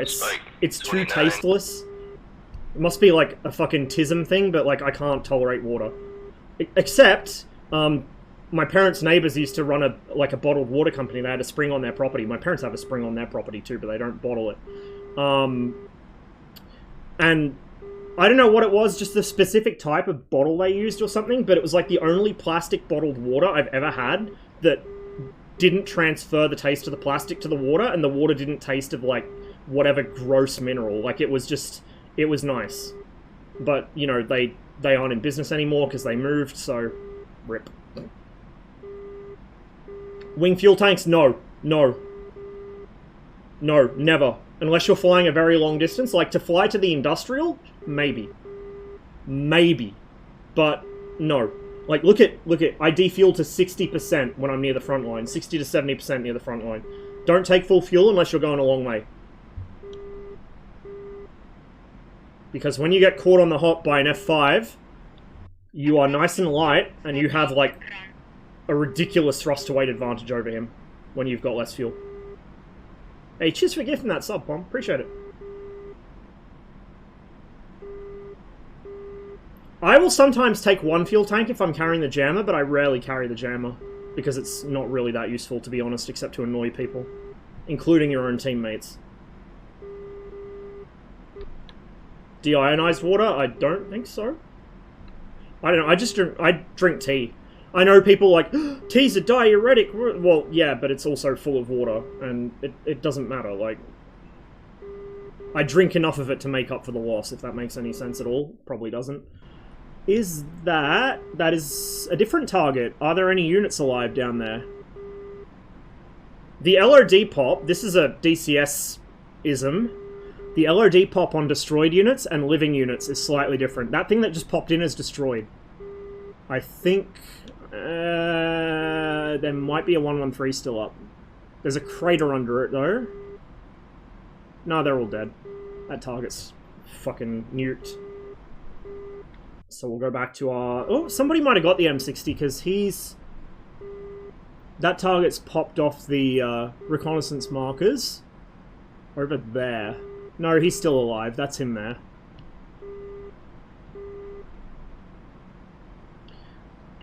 I don't really like it, Steve. I like the effort. Like, I commend the effort, and it's definitely useful for some people, but for me, it's kind of negative training because a lot of things are in the wrong place. Oop, that's... I see targets down there, and I've got somebody bearing down on me. I'm just gonna yeet these, and then fucking go air-to-air mode, I think. Where did I see that tank? I've lost sight of it. I just got boomed. I think we're gonna have to just jettison our shit here in a minute. Which I don't like doing, but... Self-defense is self-defense. Can't kill any ground targets if I'm dead.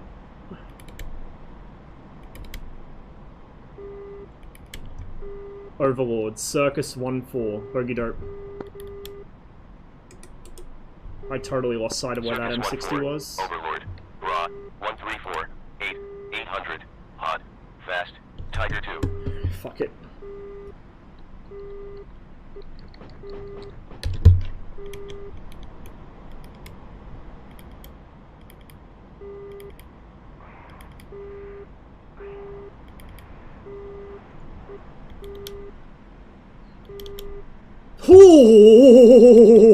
was a P5.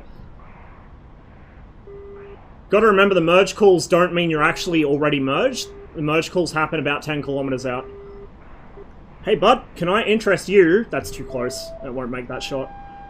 It would if I could uncage it. Yeah, yeah. Come on, turn, turn, turn, turn. Let's go. Let's go. Come down here and play with me down here. This one's clever. He's using the vertical. Wonder if it's Magpie. He does that. He knows.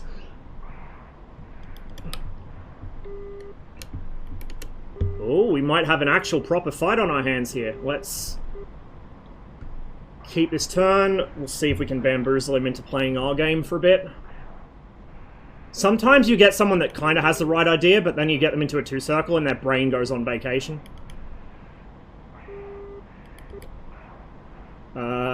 Which might be what's about to happen here. Hey bud, you want to go vertical again? If he goes vertical and I'm this close behind him, I can probably just gun him. He might reverse or extend. He's reversing. Okay. Bit close for an R60 still.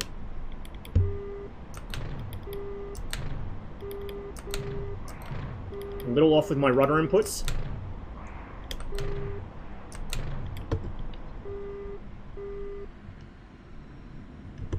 Gotta be careful not to make my same mistake this time.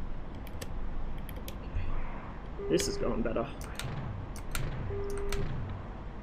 The gyro sight's not much help in this kind of situation because it's calibrated for a certain distance and he's way too close for that sight. So I'm just kind of guesstimating based on tracer. Got a hit there, knocked a stab off. Maybe even pilot killed. I think we pilot killed him.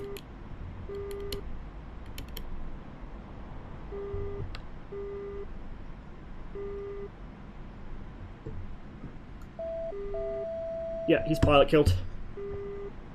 No, it was Reese Cups, wasn't Magpie. It was a good fight though. He started out with the right idea. He started out with the right idea, but he just hesitated and went into the two-circle, which is never what you want to do against a Su-25. Never ever what you want to do against a Su-25. You want to get above him and stay above him. Especially in the F5, because if you get down to their level and stay down there, and suddenly you want to go vertical, they have more power than you do. More raw thrust and more thrust to weight ratio. Same with the F1. You cannot get on the same level as them and get to their speed, you know, be in a slow turning fight, sub 300 knots or 350 knots, and then decide, oh, I'm going to go vertical now because it will follow you up and it will kill you. As one of the Spanish guys on Enigma's Discord discovered recently, much to his astonishment, there may have been accusations involved. Overlord, Circus 1-4, Bogey Dope. We're now an air superiority fighter for the time being. Raw, 251, 60, 1400, hot, Tiger 2. Another one coming from a ways out. Oh, hello! There's my targets. There's the M60. I see ya, bud. I see ya.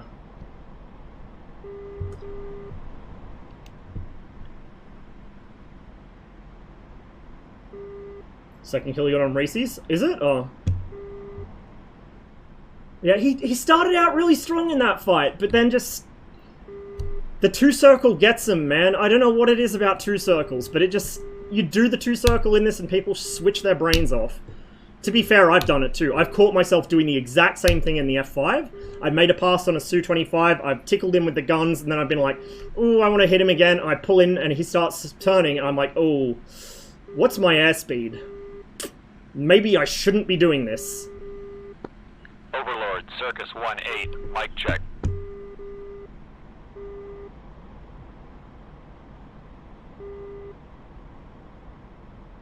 I heard you, Steve. I don't know if you're on the right channel though, because I can't check which channel that was transmitted on.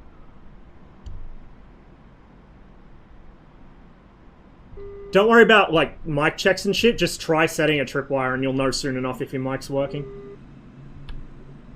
Did I hit my cutter burst selector? Yes, I did. Oh, okay.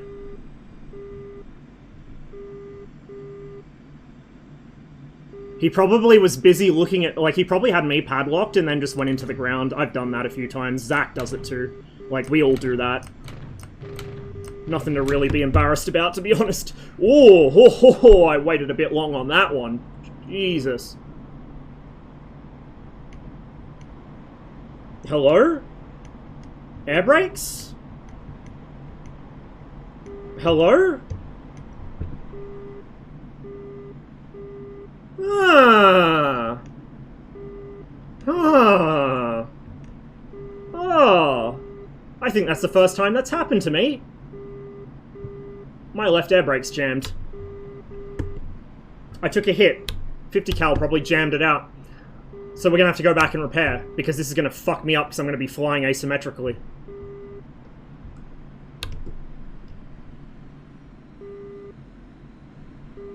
Normally, you may have noticed I glanced at the hydraulic pressure gauge, because that's normally the cause of the air brakes being stuck out. Overlord, smoke 1-1. Where'd he go?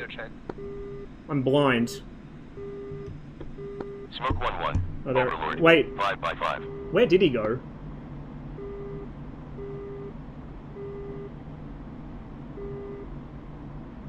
Oh, we pushed. Duh, frontline reset. Okay. Not with it today. See how badly out of trim I am because of that air brake? Overlord, smoke 1-1. Set tripwire 12 miles.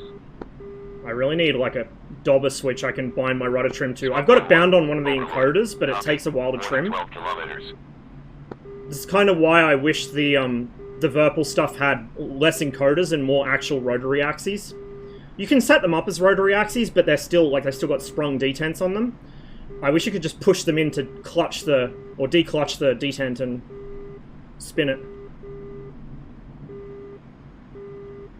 The FC3 damage model is actually surprisingly good. Like, between this, you can get fuel fires in the Su-25. So if you've ever noticed the cockpit suddenly becomes illuminated orange and you explode in midair about 30 seconds later, that's a fuel tank fire. Your main fuel tank is behind you. Yeah, like, the FC3 damage model is actually surprisingly good. It's probably one of the better ones in DCS, aside from the new World War II stuff. But, the F-15 gives it a bad name. It is. It's, like, ground attack planes usually aren't very nice to look at, but something about the Su-25, it's just... it looks right. There's something about a plane that just looks right.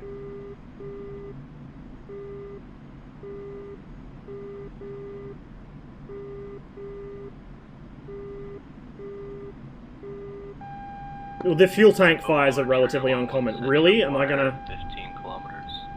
I mean, we can do this. Oh, that's... Trigger 1-1. Overlord. Copy. Warning 15 kilometers. That's a Tomcat.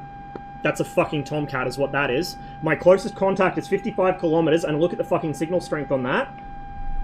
Look at this shit. That is an AUG 9. Nothing else in the game, except maybe a MiG-31's Zaslon, is going to light up that much of the signal strength bar from more than 55 kilometers away. That is absolutely 100% guaranteed a fucking F-14.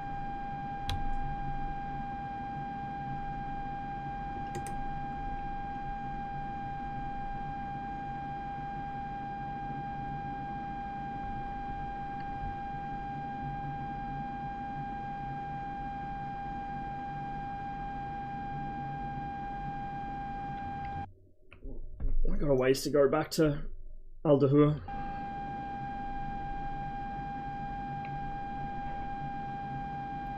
Oh, I already drank all my tea. Disappointment. To make myself some more. Yeah, no worries, Darth. I experienced that one myself when it was still relatively new and it was only compatible with a couple of the FC3 aircraft. I found that out the hard way, so... Yeah, I kind of got sidetracked there. I was talking about why I don't use the clickable FC3 cockpit mod myself. Two reasons. One of them is negative training, so... a lot of the functions the mod adds, they can't add new binds, they can only use what's already there, which is fair enough. But a lot of things are mapped to the wrong controls. So for instance, in the, I think it was the Su-27, some of the radar automated intercept controls were used for like the autopilot or some shit. Like it was really ass backwards if you actually understood what the control panel did. Like, and the nav system here, like, it has clickable stuff for next and previous waypoint, which is not how this works. Not how this works at all, so... it's kind of negative training if you get a full fidelity version of that aircraft or an aircraft which uses the same control panel. which this is the same as the nav system in the MiG-23 and MiG-29 and etc, etc, etc, or broadly similar, basically the same panel. The other thing with it is it does cause issues with other mods or with new modules that it hasn't been made compatible with yet. So you'll see an overlay of the Su-25T cockpit clipping through the actual cockpit of the aircraft, which is what Darth Urso had with the Eurofighter mod, if I can speak.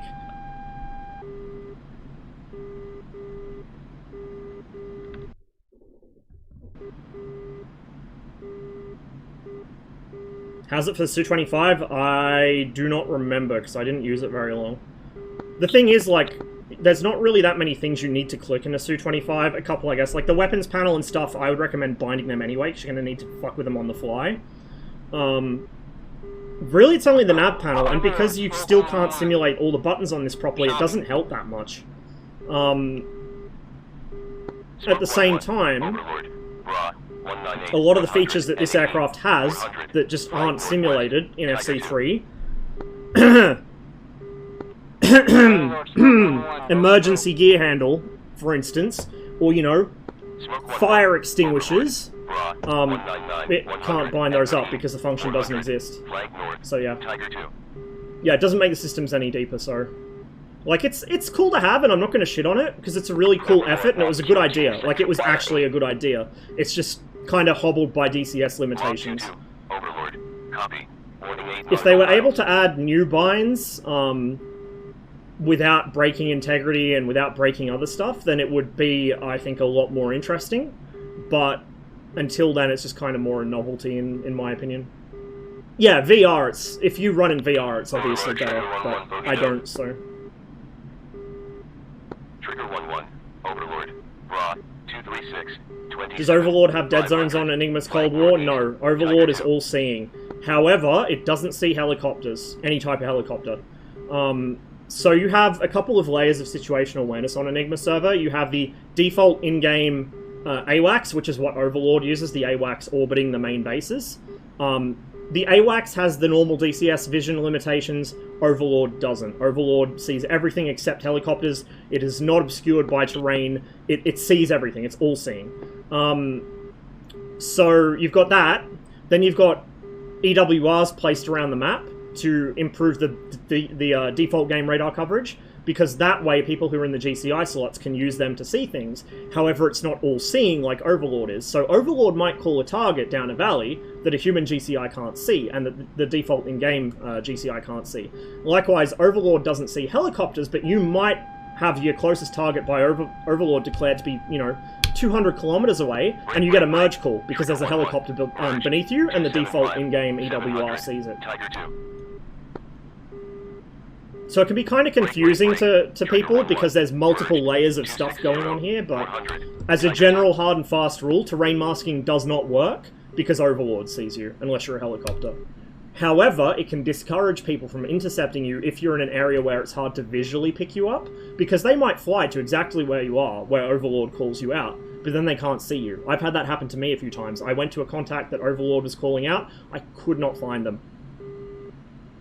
In fact, just recently, I was trying to engage, I was in the Vigan, I was trying to spot a Su-25 over water that was attacking Blue's Industrial. I could not see him. I had a human GCI and Overlord, both at the same time, talking me onto the target. I could not see him for a good 5 minutes. I don't know how he didn't kill me. I really don't. Krasic, thanks for the follow, welcome to the stream, and Kamov, thanks for gifting those subs, man, I appreciate it. Merci beaucoup. Overlord, Smoke 1-1, Bogey Dog, Tomcat. Overlord is a server-side script, yes. Oh, this is going to be an unpleasant landing. I waited a bit long to do that. The other thing is, I think that air brake's not fully deployed, it's stuck like 3/4 of the way out. Which is less than ideal.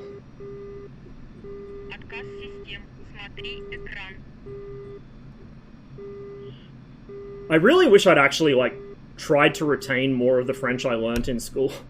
I barely remember any of it. I was never fluent, but I could speak, like, conversationally. But I just, living in Australia, there's not much chance to use it. Other than our car mechanic, because we used to have Citroens. Our car mechanic Frank was French, so like I'd speak French to him, but other than that, there's not much opportunity here, unfortunately.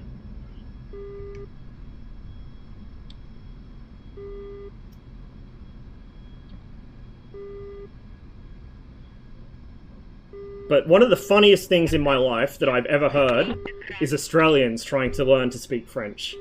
I still have a bit of an accent. Obviously, I can't get my stupid English-speaking tongue to make the right shapes. I have the same issue with Russian and German.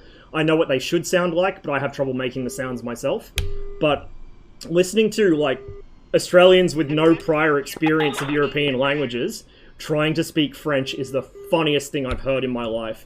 Because you're taking a language that you don't pronounce half the letters, and you're getting people who overpronounce every letter of every word to speak it.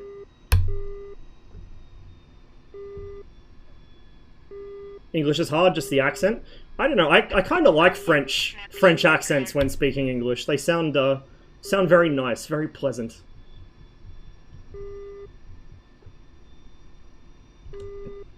English is a mess of a language, dude. Absolute mess of a language.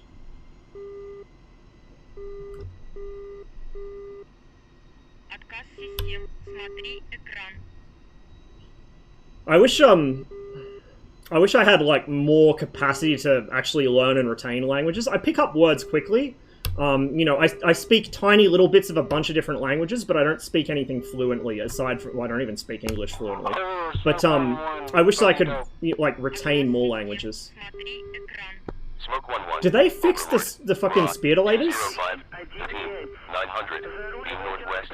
Tiger 2. Did they fix the speardolators, or is that just Smoke 1-1. dumb luck that it's actually projecting the right effect? 12. 900. Beam west. Tiger 2.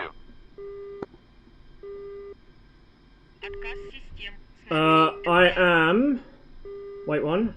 Shut down so I can rearm and repair. Yeah, I'm at Abu al-Duhur. Duhur? I don't know. Arabic pronunciation is beyond me.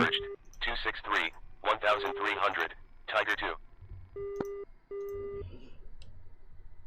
All I know is that the numbers in front of letters signify like what tone you use for that letter. Because there's one, it's either 3A or 7A. I can't remember which, but it's an ah sound. Specifically an ah sound. And if you don't say the right sound, it's really fucking obvious.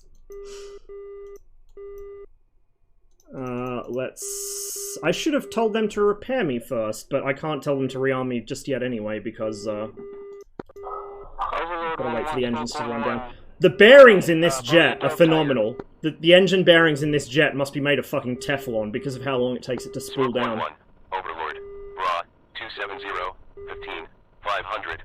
Beam north. Begin. You know what's interesting to me, Kamov, is, I don't know, so I've been kind of chilling out, Smoke 1-1. you know, with Twitch playing in the background, just hanging out in different DJ streams to get some music going while I'm doing stuff, off stream, playing other games or working on textures or whatever.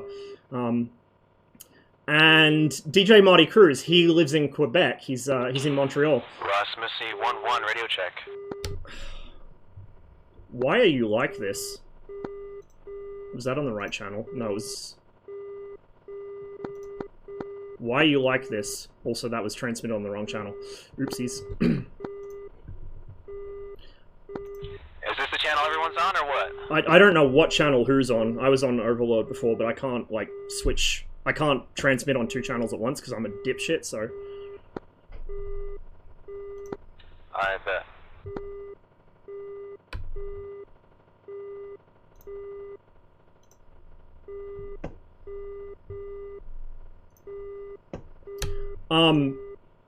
Yeah, Marty Cruz. I don't know if it's just because of his particular accent, or if it is a Quebecois thing, but when he speaks French, I know Quebecois is like it's a very archaic form of French, because, you know, when you're separated by an ocean for that long, the language develops differently, but it's really interesting, like, I can't really understand a lot of the stuff he says, even though I should be able to.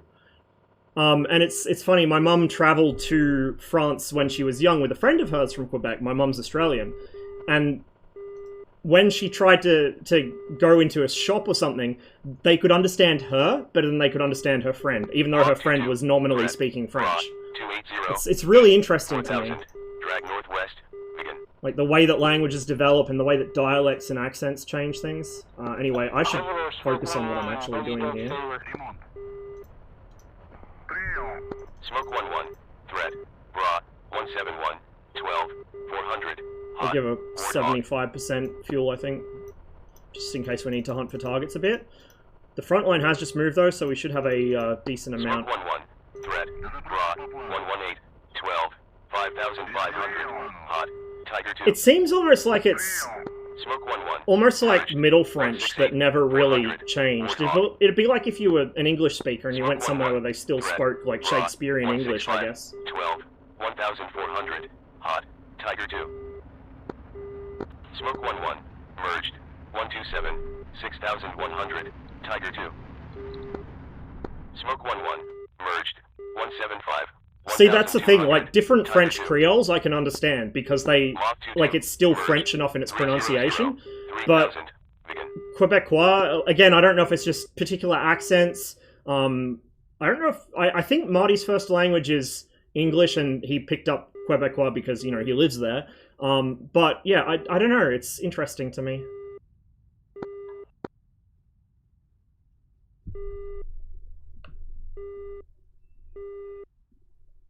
Hey Ross.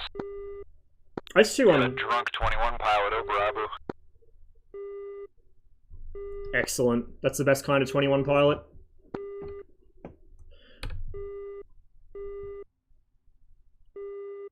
Wait, was that you that took off with the spear delators? Negative. I'm still on the tarmac. Oh, okay. Somebody took off with spear delators, and they actually seem to work this time. Must be down the other end of the runway. I'm gonna be down for another couple minutes. I gotta repair a stuck air brake. Copy. If the ground crew actually repair it. Ross.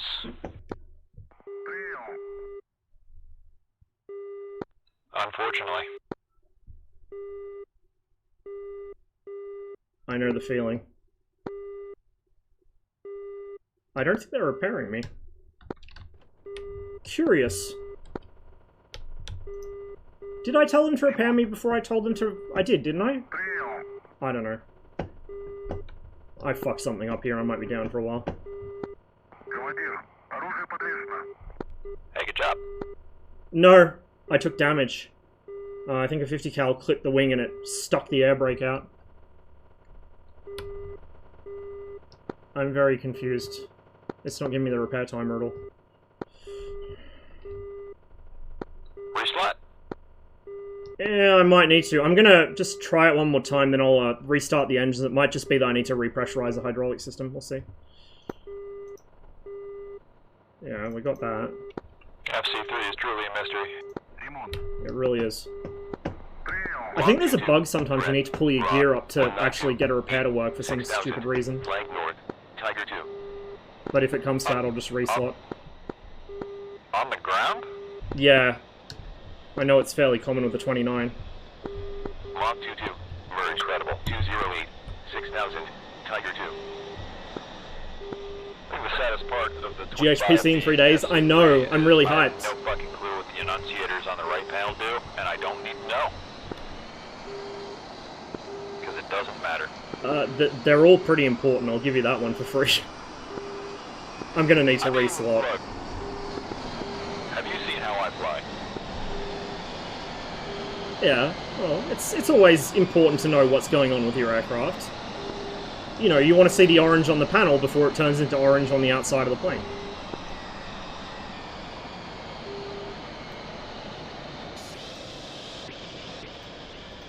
Yeah, it's fine, I got 2 engines. Yeah, you brought a spare. I gotta reach in my radio, that was on the wrong channel.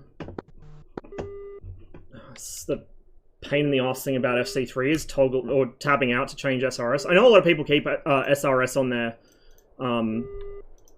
like the overlay on so they can see which channel they're on. I don't like having shit on screen, it's distracting. Overlord, trigger 1-1, boogied out. I'll wait until trigger 1-1's call goes in. 1-1, Overlord, raw, 210. So I don't talk over Overlord. 2,800. Never Pulling fun. the oil to a campaign for Tiger 8, and I gotta say, it's really making me love the systems on the 8. Overlord, Circus 1-4, set tripwire 15.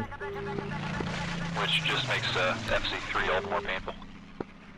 Circus 1-4, Overlord, copy. Warning 15 I need to fly it kilometers. more, it's an awesome helicopter. Hey, we got a raid!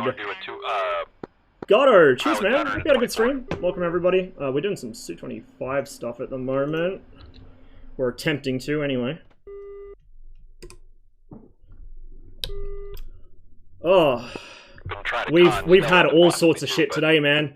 We had bad MiG-21 flying from me. We had some combined arms with me getting tilted about bugs and just generally DCS.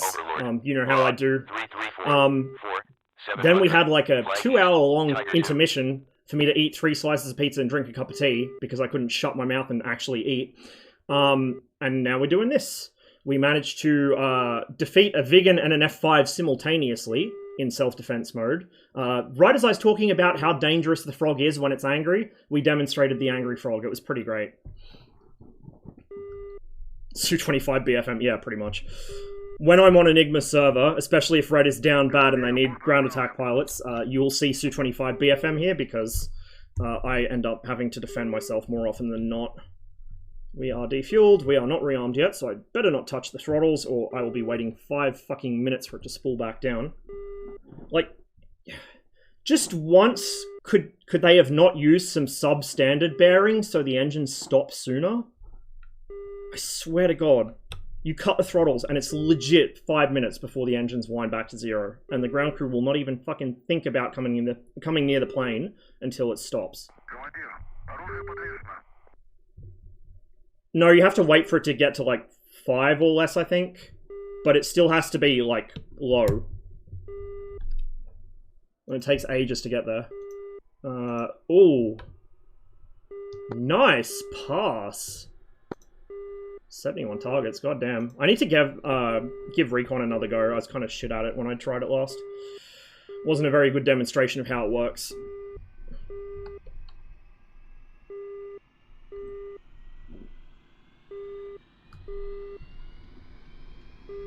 There's my neutral trim. Steve, are you watching? Are you watching, Steve? Okay, Steve. Fire. Reduce revolutions left engine, reduce revolutions right engine. If that comes on, the engine's dead. Cut the throttle to idle. Well, shut the engine off. Idle cut off, you know what I mean. Fuel pressure left, fuel pressure right. That's the 2nd gen DC, 1st gen DC, 2nd gen AC, 1st gen AC. That is... I can't read it. Top lever. That's fuel. That's your low fuel light. Then this is left start, right start. Reserve is your fuel reserve. That's like your service tank light. If that comes on, you're in deep shit. Trigger 1-1, Overlord. 275. Pedigriv is Tiger 2. heating for something, I think. I don't remember what. That's probably icing. It's probably telling you to turn your de-icing shit on. I don't remember what that is. SRO is your IFF system.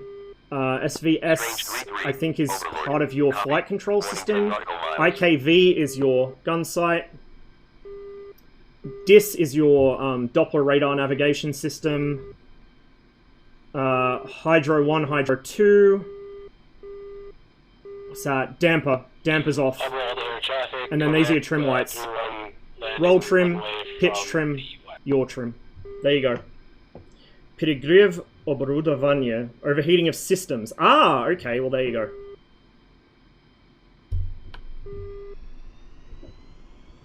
Yeah, I pick up little bits of every language I come into contact with, but I'm not actually fluent in like any of them, including English. Taxiway landing. Like God intended. Man, if the LARPers saw that shit, they'd lose their fucking minds. Oh, and there's a Pepsi MiG as well. Excellent. You know shit's getting serious when you see the Pepsi MiG roll out of the hangar. 3-1-5. Разрешаю руление на полосу 2-7.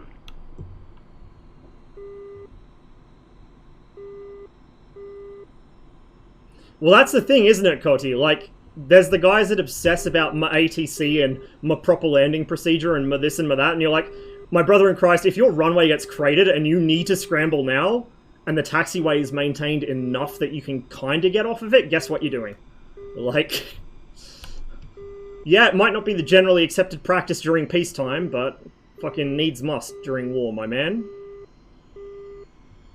That was a great pass, Colin. Good shit, man.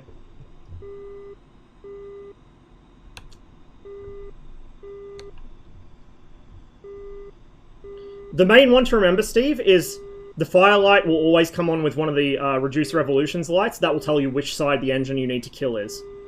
So that's that. The other one you need to know pretty much is your hydro lights. And then you just look at the gauge. Wow, rude. Rude. Look, I know how the Soviet Union works. We all fucking hate each other. But we hate Khrushchev more. Little do you know, my S-13s are actually loaded with corn cobs.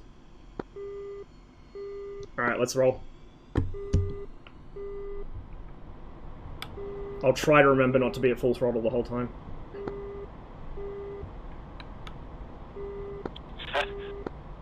There's 21 there. Your throttle and my APU.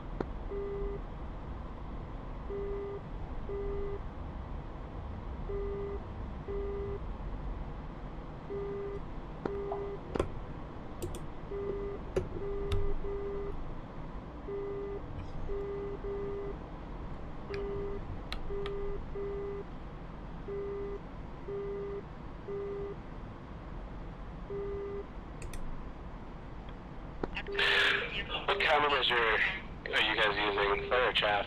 Gennaro, thanks for the follow. Mostly flares. Like, I'm carrying a couple chaff just in case a tomcat turns up, but mostly flares. My understanding was chaff basically doesn't work for shit in DCS, right? It depends. It depends. It works. It doesn't fucking work. There's no point bringing it in. No, it does work. It does work. Including on things it shouldn't doesn't. work on. Don't listen to Ross, he's wrong. Look, Jack, all I'm saying is, only one of us has a record of being right on pretty much everything. And one of us flies a flanker competitively.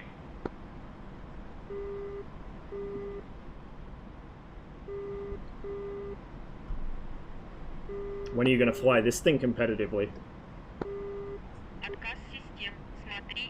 Cut him some slack, Jack. He hasn't really done much yet. Cheers for gifting those subs, Camel. Appreciate it, man.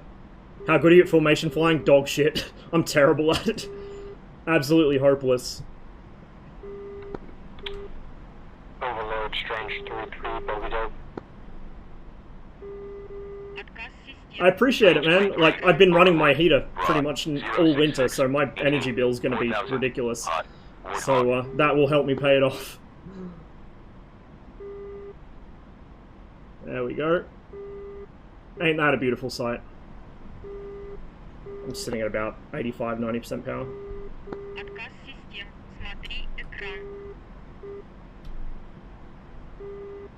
Copy. I wish I knew what that was. No, you don't have to have the cockpit open for the ground crew to respond. You never have. That's a common myth that goes around DCS, but you've never needed to have it open. Especially not for FC3. For the helicopters now, you have to use the intercom, and for the warbirds, some of them you have to have the cockpit open, which makes no fucking sense because how are you going to yell? Like, how are you going to hear someone yelling over a fucking Merlin running at idle? But yeah, like it's not a thing for jets. We'll start at the eastern tip and work our way in, I guess. Strange 3-3. In a Mirage, it might be simulated differently in the Mirage then. It could be different between modules. But in the FC3 stuff, in the 21, none of that stuff cares. I think I need to set up my switch weapons bind. Overload Spoke 1-1, set trip Generally a good plan. Air to ground mode, bullshit. Smoke 1-1, Overlord. I could not find you on scope. Might move to Spain for the winter. Yeah, but if you move to Spain, you'll have to deal with British tourists. It'll be like all the people that made the UK what it is now, except worse. Strange 3-3, merged, 087, 2000, Warthog. Smoke 1-1, Overlord, 5x5. Had an N124 land on a taxiway once, Ops was not pleased. Yeah, I'd imagine they weren't. I mean, like, aside from the safety hazard of potentially running into someone, it tears up the fucking taxiway. It's not designed for it. It's not meant to take that kind of load, but it's doable in an emergency. Savage 1-1, Buggy Dope. Something's... Was that you blowing your load a bit too early, though?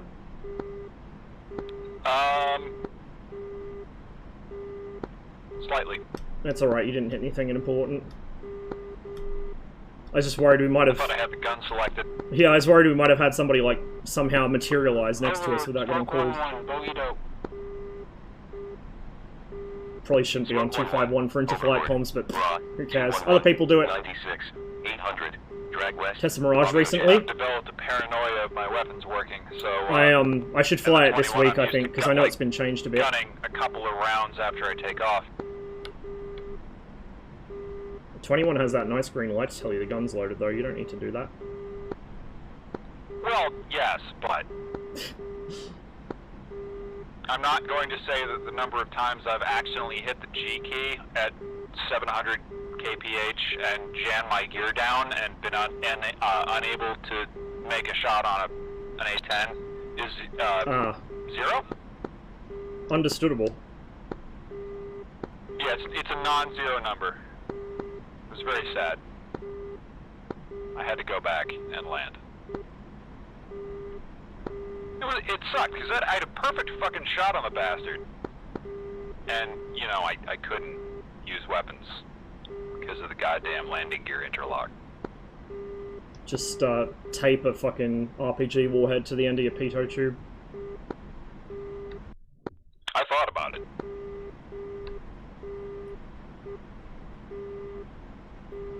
No, they've changed the flight model a bit, and I haven't tested it since.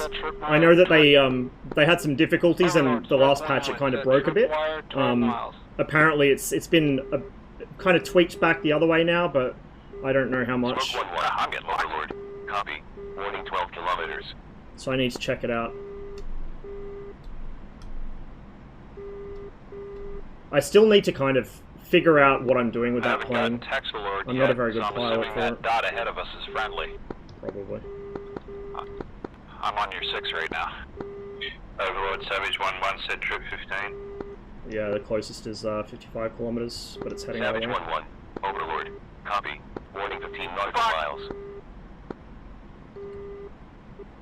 That's a good noise. Yeah, it's okay. When in doubt, use me as bait.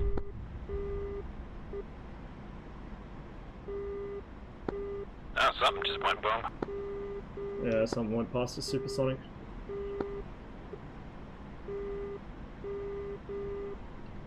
Also, to everybody else stuck on the default FC3 radio channel, I am sorry that you have to put up with this. But it's your fault for not binding the mic button to tell me to shut the fuck up. Y'all's fucking lazy red should be on 124 as your general comms anyway, motherfuckers. Hey, I'm just on 251 because I heard you transmit on that, and it's not the fucking Overlord channel, so I can bullshit on it without costing a lot of people. A lot of people use 251 to do general comms because some of the aircraft you can't tune 126 and 124 at the same time. Text Alert is so much better than the voice bot. The only thing I don't like about it is the cooldown and fumbling for keys because I don't have any macros set up. But the cooldown makes sense, otherwise people just spam it non-stop, it'd be fucking ridiculous. Sounds like a skill issue. Be like real-time SA. I am in VR right now, I can't fucking see my keyboard, and I still manage to use text alert. It's skill issue. Yo, Steve, you see 2 o'clock? Some targets coming. Literally a skill issue. Say again, was that important chatter, Russ? Yes, it was. My right wing now, 3 o'clock, just past this road or whatever the fuck it is. There's a cluster of ground units. Oh, we got targets, copy. I'm gonna see if I can snipe the Vulcan, if I can figure out which one it is. Vulcan's up back, I think. I'm literally just following you. Maximum throttle. That's the way. Fuck, they're hard to see. I nearly lost sight of them. That just flew over Al Basel, headed north. Something's logged me. Vulcan.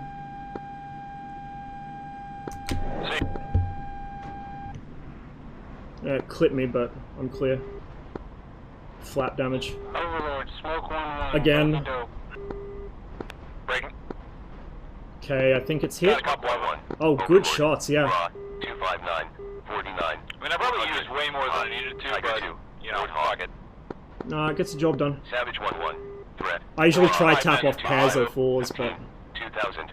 Flank it's a bit riskier doing it that way. Circling around. I lost Savage you, 1-1. we can figure that shit out later. 235.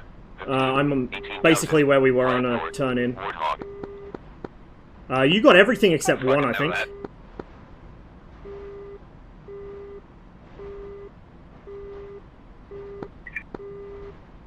Savage 1-1. Threat. Raw. 235. 15. 2000. Flank northeast. Fast. Begin. Oh, I don't see anything that isn't on fire, so... Actually, no, you're right, because there were 4 other units. Yeah, they're all dead. Good shot. Savage 1-1. Threat. Raw. Alright, where the fuck are you? 15. 2000. Behind. Tiger 2. Look on your lift vector. Set up a sec. Raw. 208. 15. Say again? Look on your lift vector directly across the circle. Tiger 2. Oh, hang on. Yeah, you're turning towards me, nose on. I'm slightly below. Savage 1-1. Merged. Now under you. 236. 2000. Just keep going straight. Savage 1-1. Merged. 252. 2000. Tiger 2. See that other target on the map further to the east-southeast? Let's go for that. Merged. 213. 2000. Tiger 2.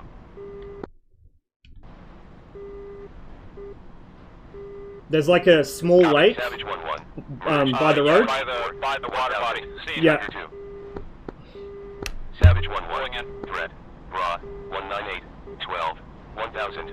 I didn't fully fuel it up. I usually carry 60 to 80% fuel when I'm doing short-range stuff, so it's nice and light. I don't fill it all the way for short missions. So it's like the A10 or the Hind. You don't need all the fuel. Recommended attack angle in the frog. Oh shit, I see you. Savage I usually 1-1. do 20, 30 degrees, something like that. Raw. If 215. the pip is jumping, it's Flank too north. shallow. Tiger 2. That's my kind of rule. Savage 1-1. Threat. Raw. 198. 15. 3000. Some Hot. issues Tiger here 2. because of that damage flat. Savage 1-1. Threat. Raw. 204. 12. 1000. Beam west. Tiger 2. Smoke 1-1. Overlord. Raw. 322. 24. Good luck. 400. Flank south. Vulcan, I'm Warthog. breaking off. Got shots on it. Get rid of the empty pods, which are the outboards. Oh shit, hang on, I got a phone call. 14. God, not good time. Merged. Hello? 3000. Warthog. The west side of the front. Smoke 1-1. I'm streaming at the moment. Raw. 299. 12. 1000. Hot. Tiger 2. Warthog. Yeah, okay. Yep. Bye.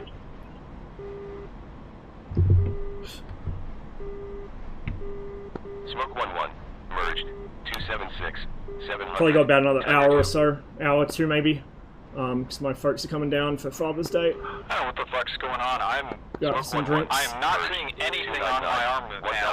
Just my wingtips. Warthog. Did you accidentally jettison them? I still see them. They're still on my wings, but I only see 2 lights Are still you, on my wingtips. are you sure you're in air to ground mode? I'm pretty sure I pressed 6. Double check. Vulcan's still up, I think. Overlord Savage 1-1, bogey dope. It's kind of hard to aim when the aircraft's not trimmed properly. It's rolling because of the damage. 189. 15. 6000. Hot. Tiger 2. Savage 1-1. Vulcan should be down. 304. Maybe, yeah, Vulcan's down. Flank south. Warthog. Savage 1-1. Merged. Yeah, my 04. 2000. my weapons are dead. Warthog. Interesting. Smoke 1-1. Merged. Is your nose still It's attached? working, but rockets are out. Like Delta, cheers to the raid, man. Hope you had a good stream. It was a good fight we had earlier. Raw.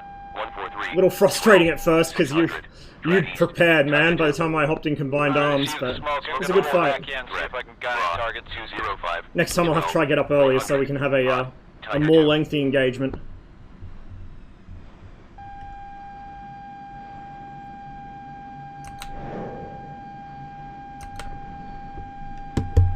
Savage 1-1. Merged. 193. 1000. Tiger 2. Nearest target, 68 km out. Not headed to us. 12. 500. Yeah, we're good for a while here, I think. Jet. Tiger 2. Smoke 1-1. I got some asymmetrical flap extension here from battle 500. damage, so I'm just gonna Tiger 2. not use flaps. Smoke 1-1. Man, that 222.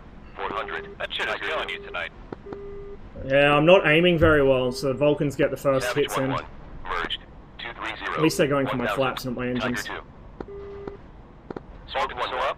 Merged. Shouldn't be. 225. 1400. Avio jet. I think there's one tank, maybe another vehicle. Most of them are dead. Copy. Savage 1-1. Merged. 217. Yeah, it's been pretty good so far. I tally one target. And, like I said, family's coming down. I don't know if that was before you jumped in with the raid or not, but I got family coming down for Father's Day, so I'll be heading out probably in a couple hours. Savage 1-1. Threat. Raw. 155. 15. 28,000. Hot. Fast. I'm out of Tiger rockets. 2. Copy. Just one I swear to Christ, Ross, that is a virus. I almost said the G word. 113 left. I think I got it.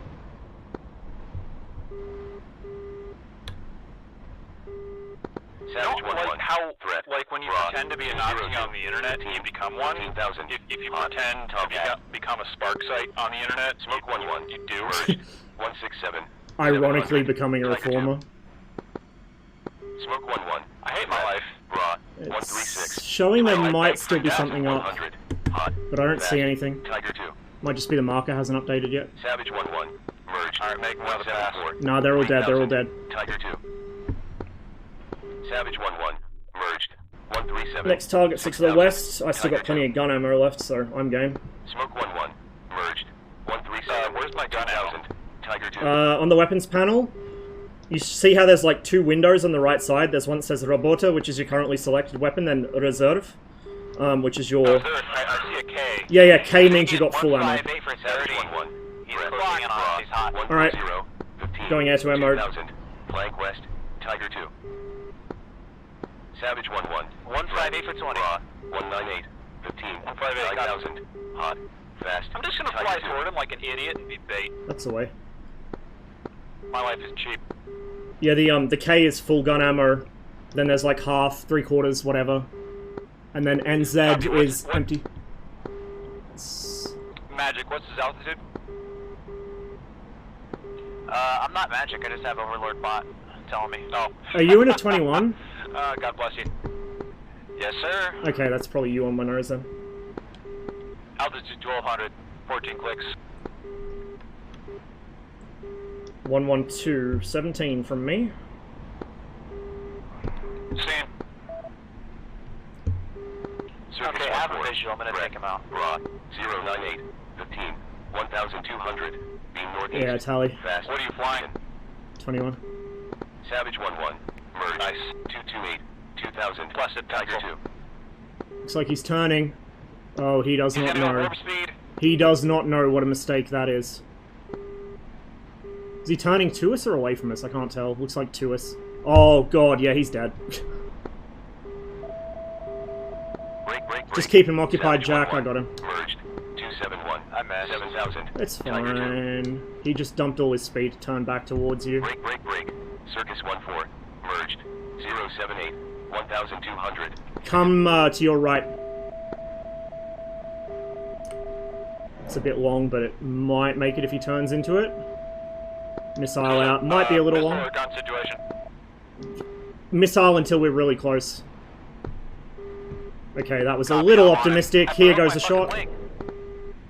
Oh, he's fucked. Oh, shit. Good kill. Double penned. He ain't going home. Yeah, I broke my wing turning. Wow. I keep telling people you can do that. Off, but that doesn't mean he can't fly. This is the Vegan we're talking about. The ARU can't keep up at, like, transonic speed. Hey, look, correct as is, says Eepler. I keep going, I just can't turn. Alright, let's go for the other target, so let's head west. Copy, I'm behind you. Oh, did they change the size of the Durandal craters? Or are they still, like, visually small, but physically massive? But yeah, we were told about that in chat. Really Sounds like it was awesome. I hope you recorded it or something. Silhouette looks like. You look like an F5 to me for a second. You know, because I'm bad at this.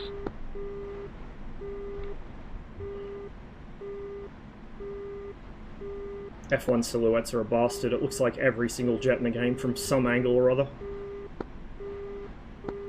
Fucking French. Alright, we're pretty far off, so... our next target... Okay, let me unfuck my trim here. 272 for 36 for the next ground target. Copy. Yeah, hopefully I'll be able to get up in time for it. So you breaking left? Pretty early for me, but Or I'll turning try. left? Yep. I got daylight savings starting Copy, relatively soon, so I should be on the server a lot more often. I'm a ways back, so I'll just be the second But pass. for the time being, getting on at the time where everyone else is on means waking up at like 4 AM, so it's a bit rough. That's why I haven't been on Alpens as much lately. World's worst time zone, GMT I plus gotta say, 10. VR does really help with the spotting. Plus daylight, well, minus daylight savings at the moment. I've heard conflicting opinions on that, it's interesting.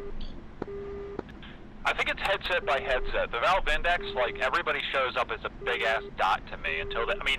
I think the once you hype's get- died off for the there F1. is, like, an There's still people intermediate range flying where it, they but I pop think a lot of the in, hype is and then faded. they're harder to see, but it's definitely a lot easier than track IR. Отказ систем. Смотри экран. Domino, thanks for the follow. Welcome to the stream.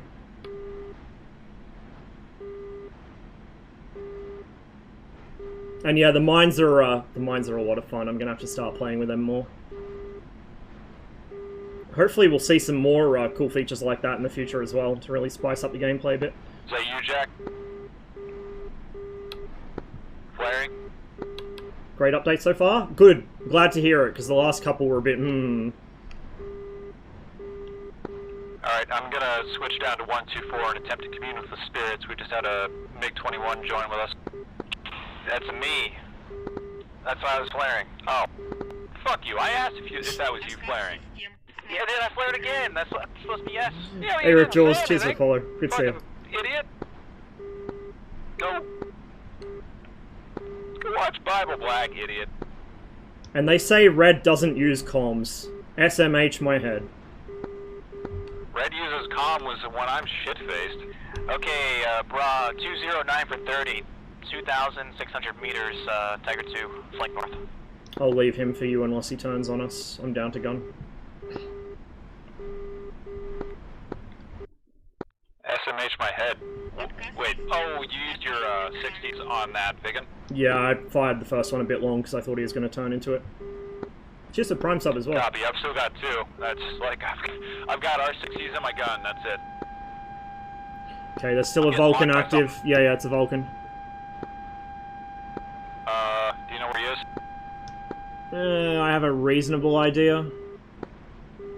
I don't physically see him. I'm on your... Oh, yes, I do. He's, I'm on your 6 now, but... Yep. Okay, so reference, like, the sort of low shrubbery in the area in front of us. He's just past that. There's a group of targets there.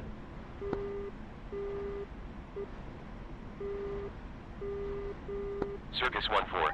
Threat. Bra. 218. 15. I cannot see a goddamn thing. Hot. Tiger 2. Don't worry, I see him. You mean the town below us? The trees beside No, the no, no, road, no, or no, what? no, further up. Oh, I see. Okay. There's a straight road heading towards it. There's a... Okay, so follow the road. See where the road goes off in a T intersection. Oh, never mind, we're merged. 1400. Tiger 2. Oh, fuck. Flash. He's dead? Okay. Never mind, problem solved. Yeah, Steve, look on my nose right now. See the two clumps of trees? The near one and the slightly further one? It's directly between those. I'm just gonna roll in after you and shoot whatever you're shooting Well, at. remember the Vulcan's still active, and we're both guns only, so...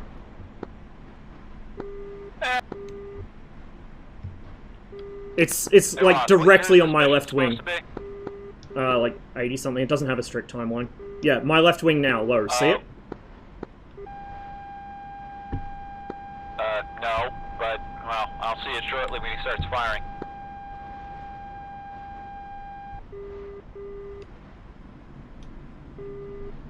This is a really dumb idea. Which is why I'm doing it. You guys know me. I love dumb ideas.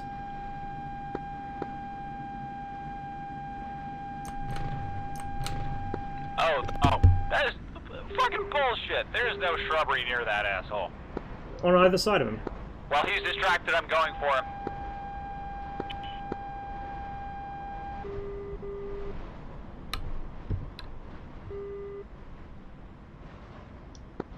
Are you alright, Steve? Do we need to talk about this? No. I think you got him We're at not least. talking about anything. Shut up.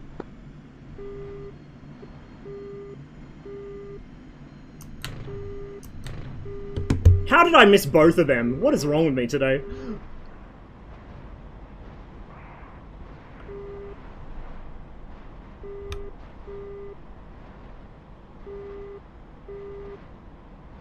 Come back around from the right.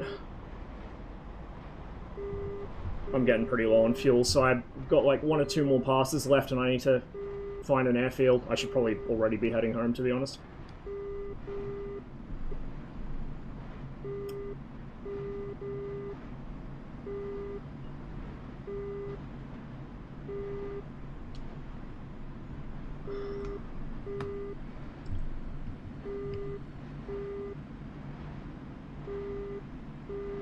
This is fine. How did he tank that? What are these 113s built of? Jesus.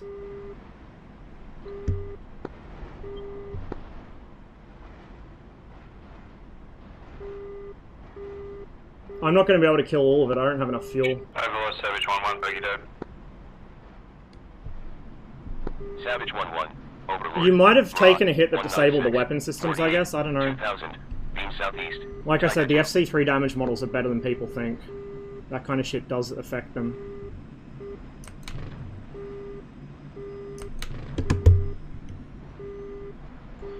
Alright, I'm RTB.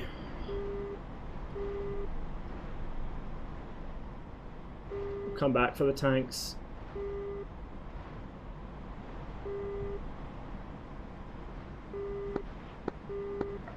Overlord, smoke 1-1.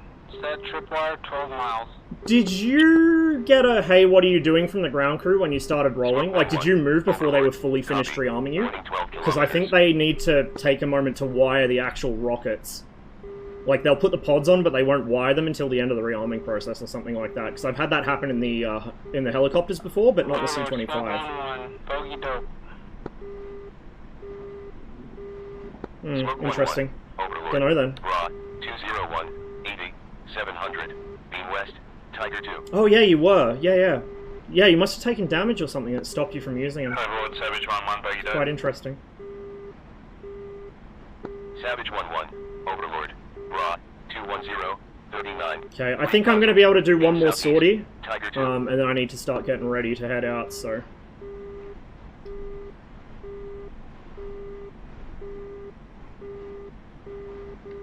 Come back, I'll probably have to grab a new Su-25, because... looks like the repair crew are on strike, and it's, you know, not really any quicker to repair than it is to just get a new plane and start it up.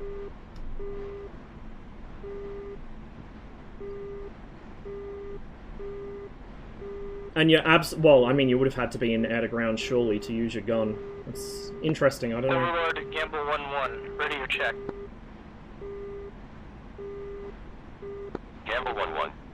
Overlord. 48 555. PAP 100s. Oh, Jesus. Overlord, Campbell 1-1, set threat radius to 20 kilometers. Gamble 1-1. Overlord. Copy. Warning 20 kilometers.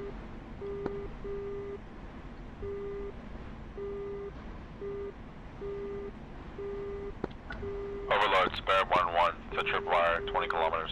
Oh, look at that blue for fucking frontline health. Their Seesaw's doing a good Skew job 1-1. though, Overlord. keeping their attrition Copy. down. Warning 20 nautical miles. Got a lot of troop insertions too. Their helicopters are really carrying them today. I mean, they're not able to really make up the difference with us doing frontline work, but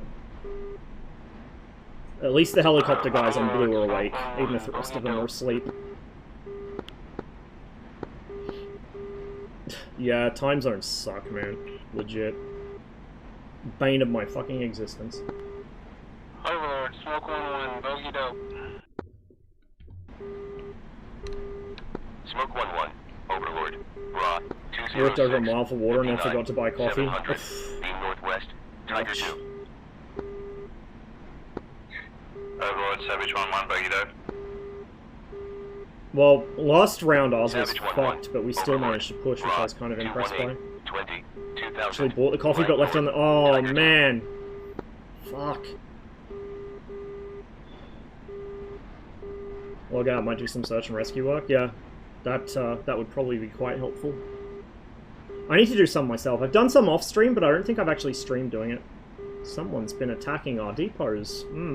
Who's that Pokemon? Not much I can do about it at this point. I don't got the fuel. Overlord, Gamble 1-1, bogey dope.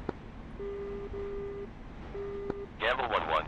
Overlord. It's a fucking good strike. 38, They missed the buildings, though. 500. Flank north. They're probably using Tiger 2. mavs. Oh, they got more than one target, maybe not. Just don't know if a 75T would splash all of them or what, but the buildings are still up.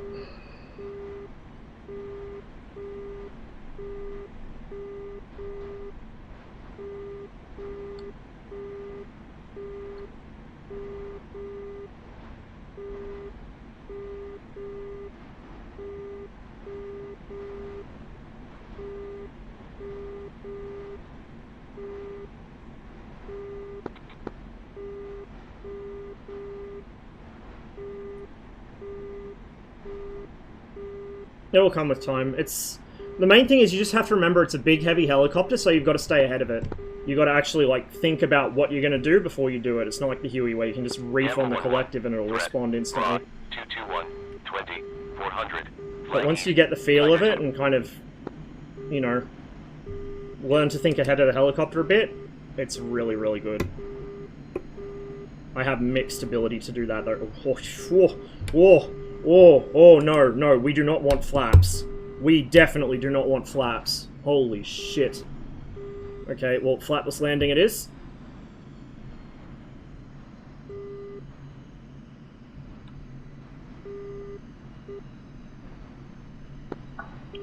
We're going to be fast, though. So we're going to crab it in. Left rudder, right stick. Here 1-1. Overlord. Raw. 198. 33. 4000. Hot. Fast. Tiger 2. Gamble 1-1. Merged. 187. 500. Tiger 2. Start letting out the rudder a bit. Gamble 1-1. Savage 1-1. Bogey dope. Raw. 157. 19. We're still going to touch down fast. We might lose a tire here. Tiger 2. But Gamble we 1-1. might even overrun Red. if I've Raw. lost my chute, I'm not 117. sure. 20. But 1900. we'll find out. Flank northwest. Fast. Tiger 2. Come on, settle. Gamble 1-1. Threat. Raw. 187. 20. 2800. Hot. Tiger 2. Well, we did in fact have a chute, but I deployed it too fast, so we don't anymore. 168. 500. I always forget the rip speed for the chute on this is much lower than the MiG-21. Merged. 124. 900. Tiger 2.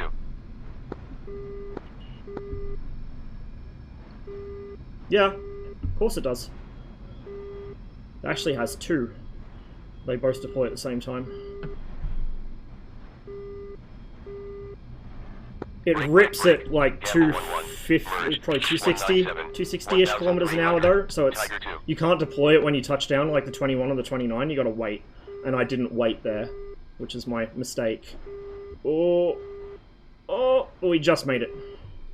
I'm going to grab a new plane because this one's a little fucked up. And we did lose a tire. What am I doing? What am I doing? Wrong fucking menu.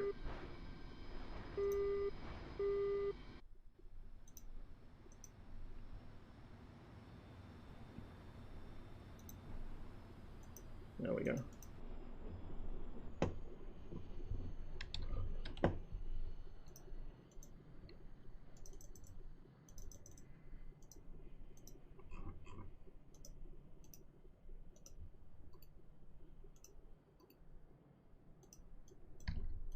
Заправка по плану. Перезарядка по плану. Прием.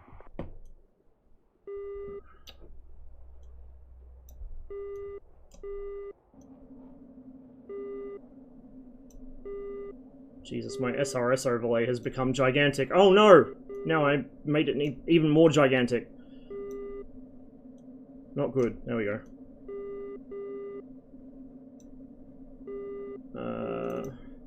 221, 2000. Let's jump up to 132 because there's a bunch of people on 126. Overlord, Circus 14. Set tripwire 15.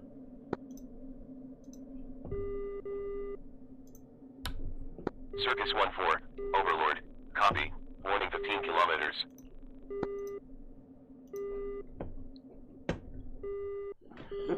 It'd be nice, but I don't think we'll get either of those, unfortunately. Especially given current events. Командир, борт заправлен. 1, 3, there we go, we're trimmed. Flaps set.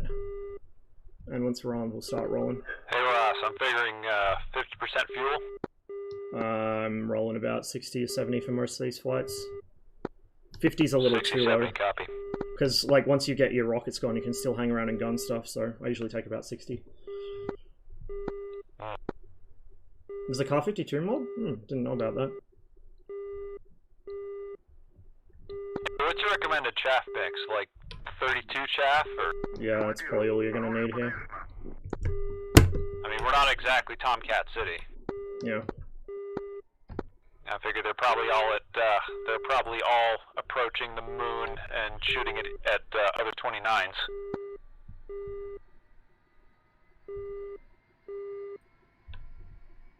Ooh, nice. I have to keep an eye out for that one. The Bronco should be a lot of fun. That's coming pretty soon. Any day now, actually. It's a mod, but I'm hoping it does well enough that they can make it into an actual official Yeah, it throws me module. off because I had to turn my That's something I'd love to have in this server or an Alpin server. Do some FAC A work. Because in FC3 aircraft, AWACS won't shut the fuck up. Right shift M. But yes. 315. Разрешаю руление на полосу 2-7.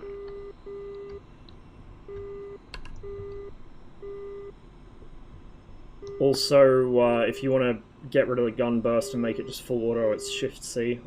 You might want to bind at those in VR.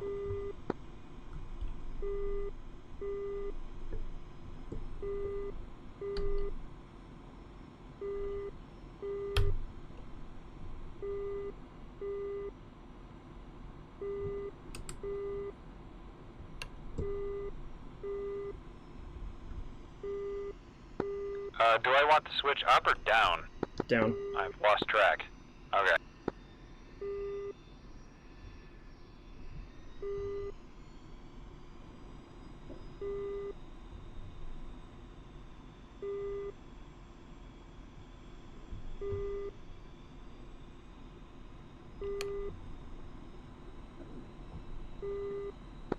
Still waiting for Stanislav on my ground crew to finish unfueling my aircraft.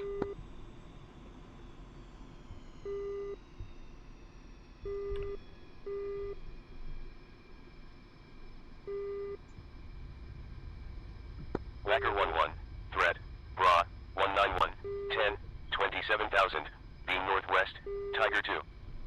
Something to note on the Su-25, there's a delay on the brakes. Because my FC3. I'm pulling.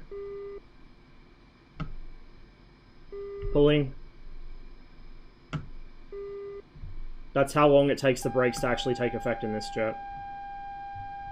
Again, because my FC3. It is pneumatic, so there would be a bit of a delay, but I think it's a bit exaggerated because of FC3. And it's only a button, it's not an axis. You can't set it as an axis. See the Frog rolling out with a load of blessed S-13s. Uh-huh. Whoever just started taxiing, you should fly with us. I'm gonna start lining up. Where y'all plan on flying to? Eastern side of the front line, just working our way west. Record 1-1. Threat. Top rod. 230. 10. 2000. Hot. Fast. Tiger 2. 251. Red 1. Radio check. Loud and clear. Charlie, This is Enigma's Cold War, yeah. I started out on Alpins today, and now I'm on Enigma's. Front line, eastern side, south of Basel, Al-Assad at the moment. Record 1-1. Merged. I'm heading there. 2000. Tiger 2. F5, F86, limited number of F14s, Vigan, Huey, Gazelle. Record 1-1. Threat. Bra. 191. On the Caucasus mission they get the F1, on the Syria mission we get it. Let's call it I feel... Oh, C101. I knew I forgot something. 69, and it's southeast of... And the A10A. And about 10 mics if you're available.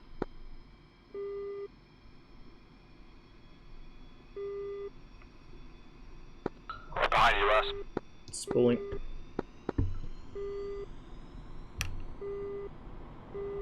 And brakes off.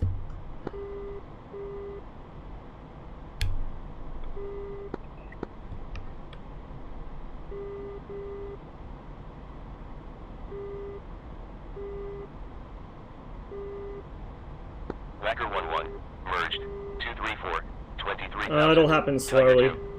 A lot of Cold War modules been announced from third parties, a lot of maps that maybe aren't set in the correct period, but are like in areas that are really relevant to the Cold War, so I think Cold War is going to be the future of DCS, to be honest with you.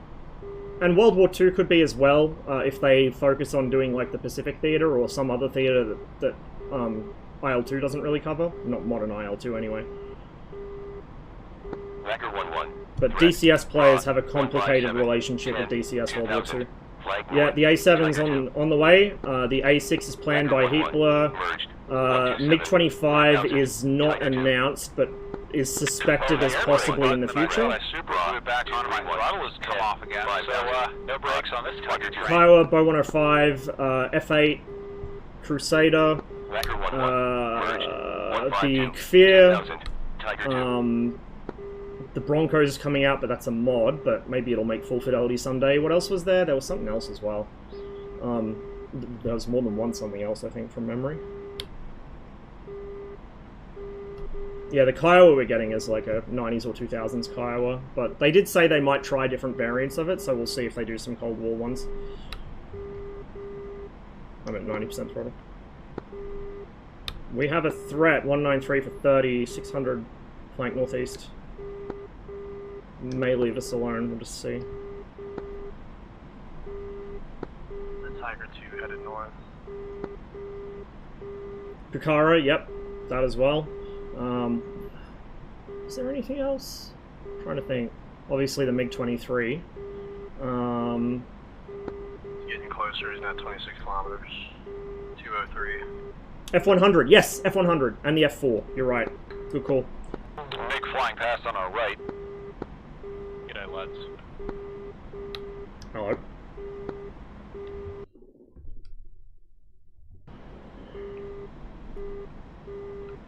I think someone's engaging that Tiger, I think I see it.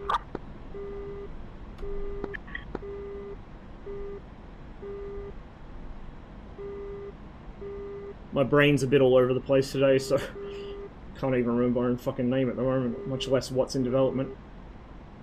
Somebody just got splashed there. We got some somebody's fighting on our 3, but... Yeah, let's see that. Yeah, we got a Tiger still headed west, 20 kilometers. Overload Riker 1-1, bogey dope.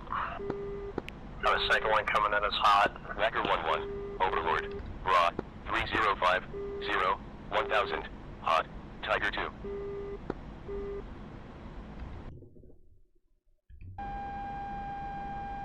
I'm getting locked by something. Friendly air defense. I think that's our own air defense. I got a lock as well.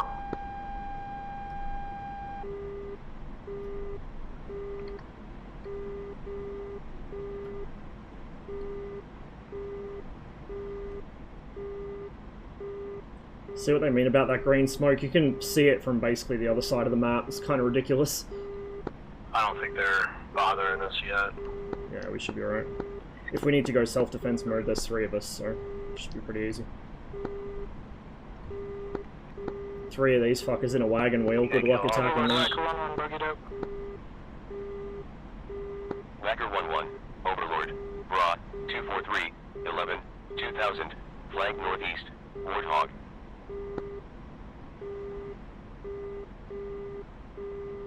Oh, they're sitting behind me a bit.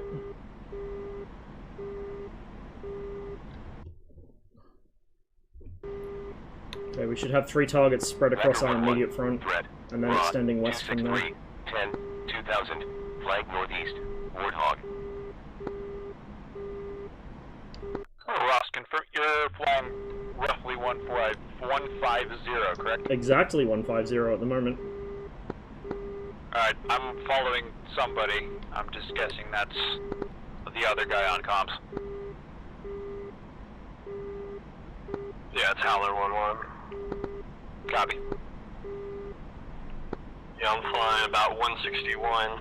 I think it's the 4th group of targets from the west. Alright, I'm on your 6. Copy. I lost Ross. Flares up.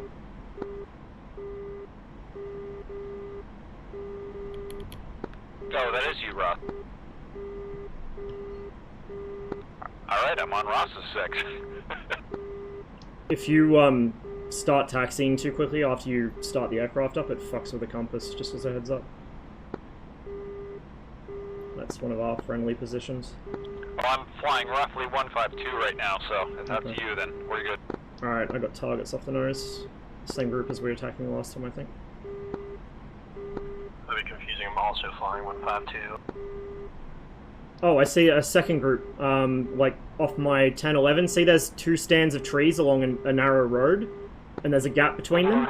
It's in that gap between the 2 roads. Racker 1-1. I see a group past that gap. 185, 11, 1000, hot, 2-ship Tiger 2.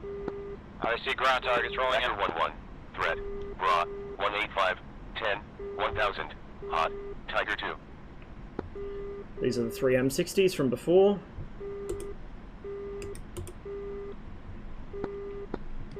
Racker 1-1, merged. See the pop-in? The destroyed units pop in much later. Makes it easy to spot which are alive and dead, which is kind of gamey. I kind of hope they fix that at some point.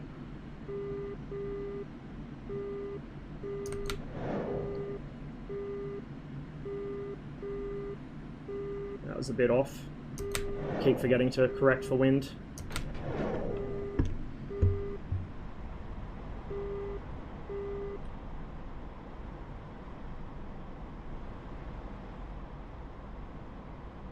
Racker 1-1, threat, raw, 200, 10, 2 still up. Started my attack round. fast, Tiger 2. Yep, no kills for either of us.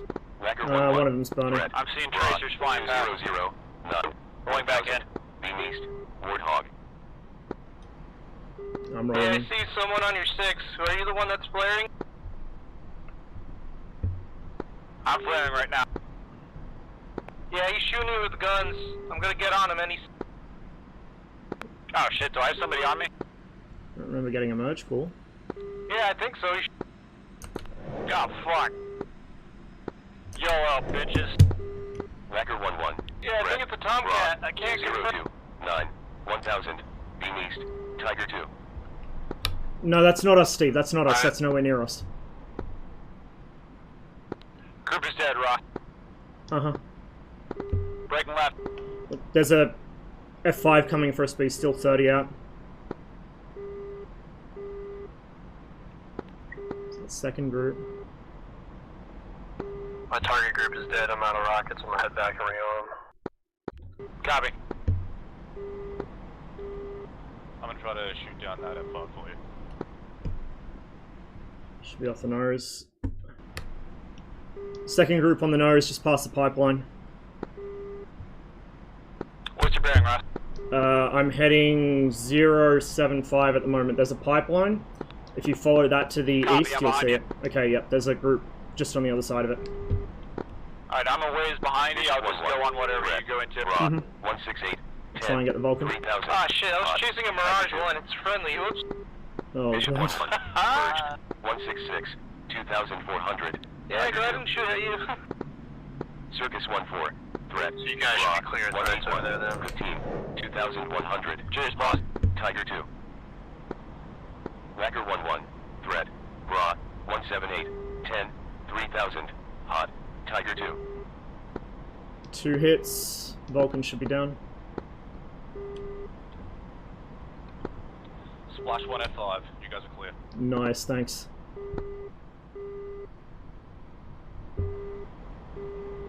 I'll come around from the right to give myself some more space.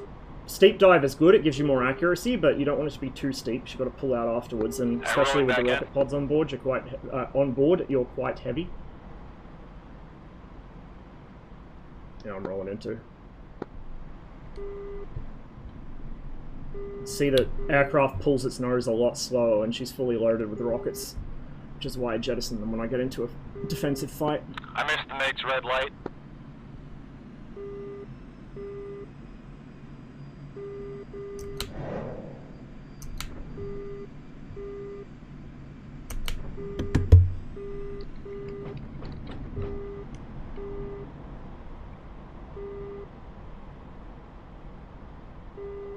One tank still up. Look, we're not going to talk about that. 2 tanks still up, actually. Jesus. Oh, did you have a whoopsie? I'm not saying no. Ah.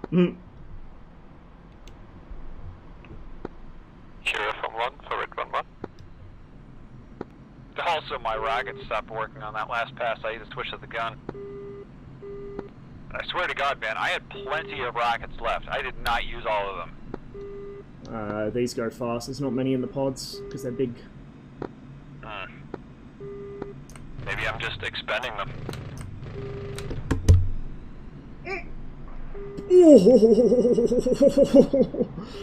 Oh, I think I've got some sand stains on my tail. Hello? Ah, I have another stuck air brake.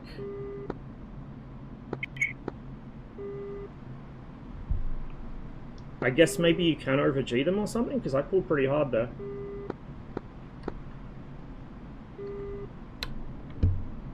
Interesting. Отказ систем. Смотри экран.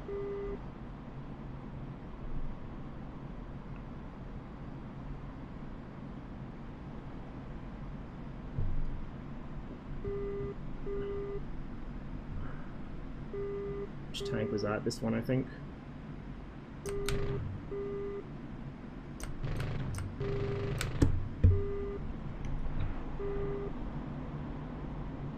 Okay, he's burning. So we got one left. It shakes because I've got an air brake jammed out on my right side. Also, when you get too fast, it shakes. Also, when you're on the ground, it shakes. I think it's mostly just FC3-isms. It probably does shake a bit in real life, but yeah, like FC3 kind of exaggerates shakiness, I think. Because it is, as Vladinsky said, it's the camera that shakes instead of the aircraft. 286, 10, 700, beam southwest, Tiger 2. Why the fade out on that song is so long? I have to find a different version of it. Bishop 11, merged, 296, 900, Tiger 2.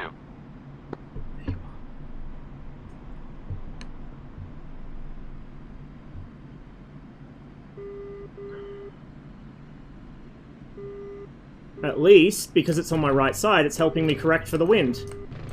I barely even have to touch the rudder. Okay.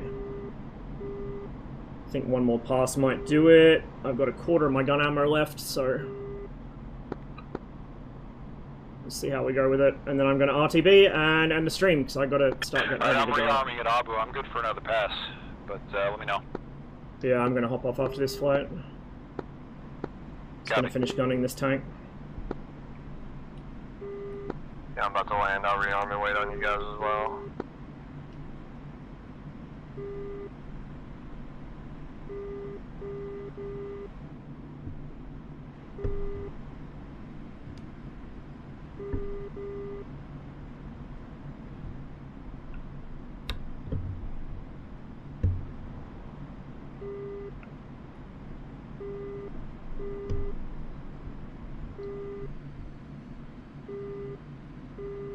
Little low on this pass. See how the reticle's jittering up and down, because it's got a disagreement between the slant ranging unit and the laser rangefinder, and it can't decide which one's correct. Okay. M60 down, I'm RTV.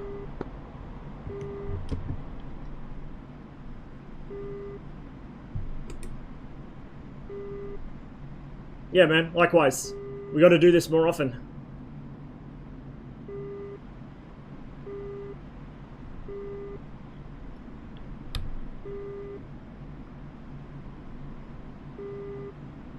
I'm not going to bother rudder trimming it, because it's going to become a problem when I go to land, so I'll just boot the left pedal. Almost full left pedal to fight the fucking drag off that one air brake.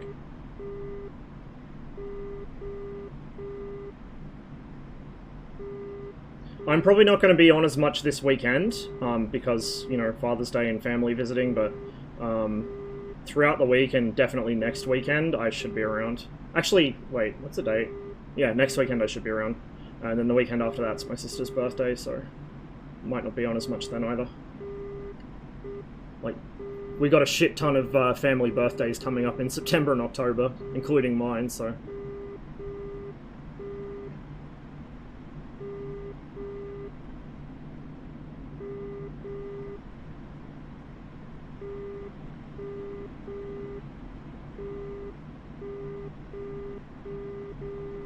I also have an assignment or two to get done through the week, but I should be able to do that. I think it's, I got just under a week left to do it, so yeah, I'll probably start it, like, early next week and finish it later in the week or something. It'll be fine.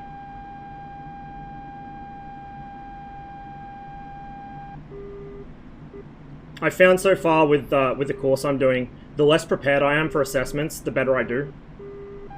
ADHD moment, I guess. It's kind of annoying, though.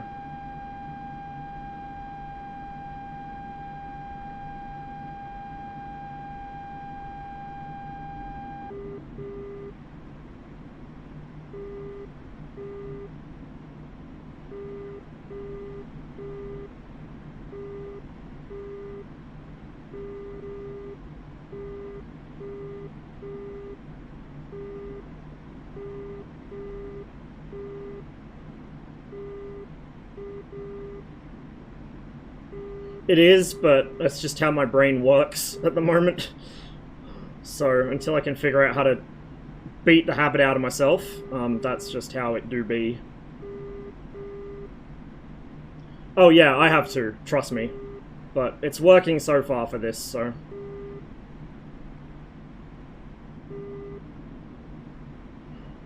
I'll worry about addressing that when I actually have the time and the mental energy to do it, but for the time being it's a bit full-on with things being due 1 week after the other pretty much, so... I'll just get the immediate bevy of assignments done, and then I can work on it over the holidays, I guess.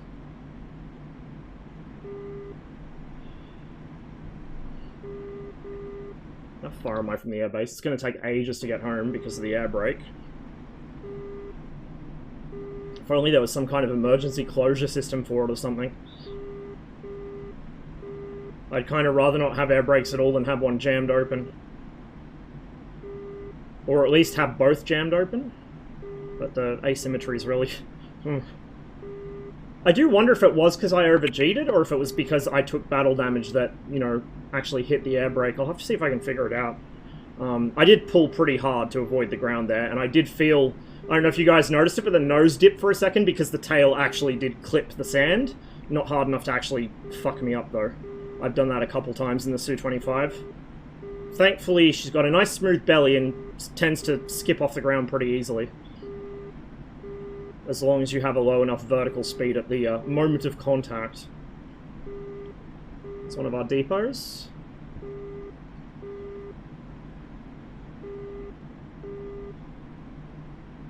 Hey, Chocolate. You caught me just at the end of the stream. We're going to fly home, land, and then I'm going to raid out to somebody. Hope the MCAT went well, though. I'm not sure if you'll get the results yet, or if that's like a long-term waiting game thing, but hopefully it wasn't too stressful. They come later? Yeah, I figured. Seems like the kind of thing where they wouldn't give you the results right away. I'd be a bit worried if they did.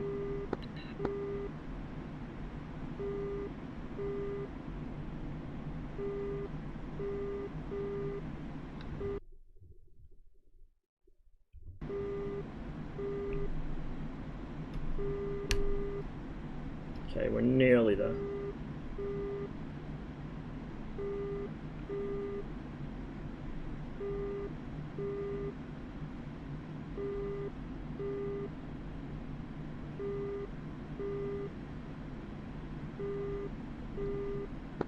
I'm about rearmed and ready to go whenever you guys are. DCS Vietnam sortie, you fly over the Ho Chi Minh Trail but don't get any targets. Your mission changes, drop your munitions over random villages and head back to the carrier to rearm. Too spicy, call it the Kissinger Patrol, oof. I'm gonna target the group and We don't have functional napalm in DCS yet though, you'd need that for that kind of mission I think.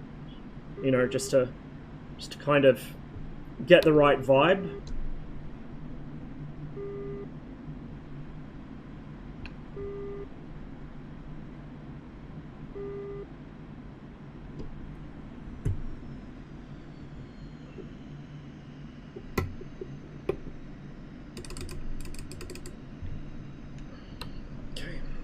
Handbrake's fully out.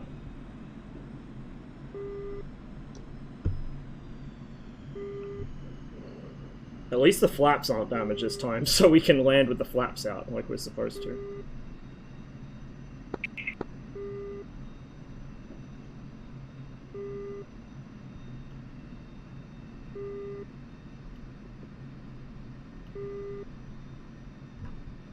Bit of side slip.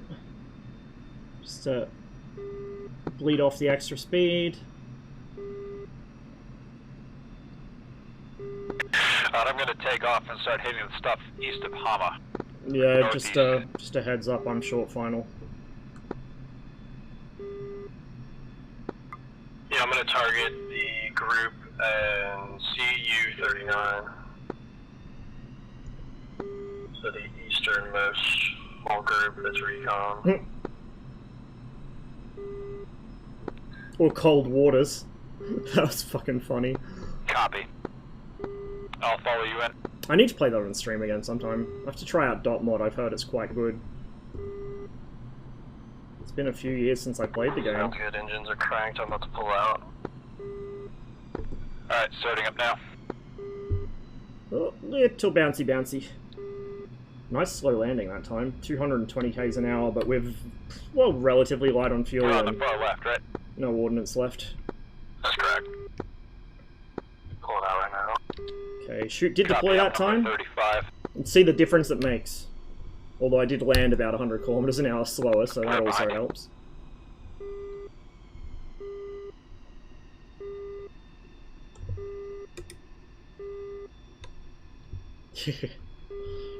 I don't have it on the playlist. Might have to add that version of it. Like I said, the original's always the best for me, but it's a pretty decent cover. Pretty decent cover. I also need to make sure I got the right version of this playlist added to the music bot, because I realized I didn't have Ataman on it. I thought I did, but I didn't. So I went and added that pretty recently. I don't know if I've updated the playlist since then. Because I got the playlist on YouTube, and then I've got to actually update it through the bot, so the bot uses the correct one. Because the bot basically just loads the list of URLs from the playlist and then uses that internally.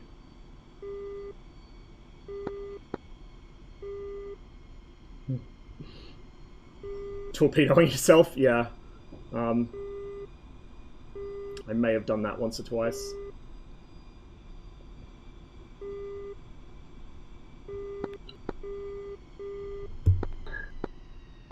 that you landing, Ross? Yeah, I'm just on rollout.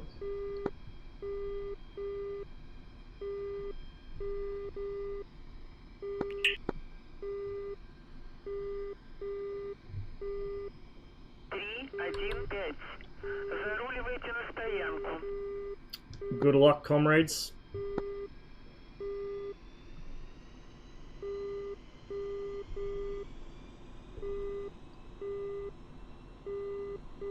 Damascus by this time tomorrow, inshallah.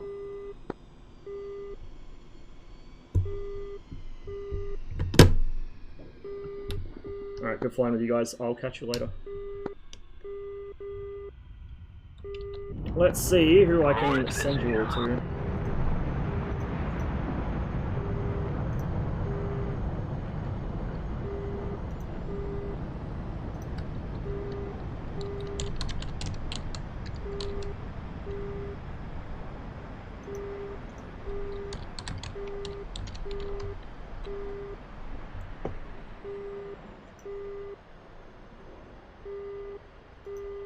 I fucking love this song.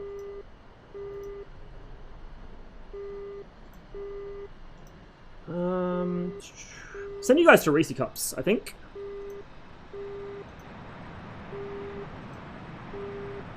Give me a moment here to unfuck myself.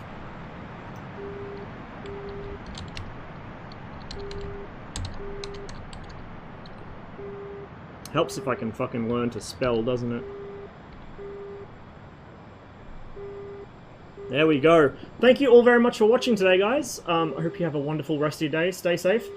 Thanks for sticking with me. I know I was a bit grumpy this morning, as usual.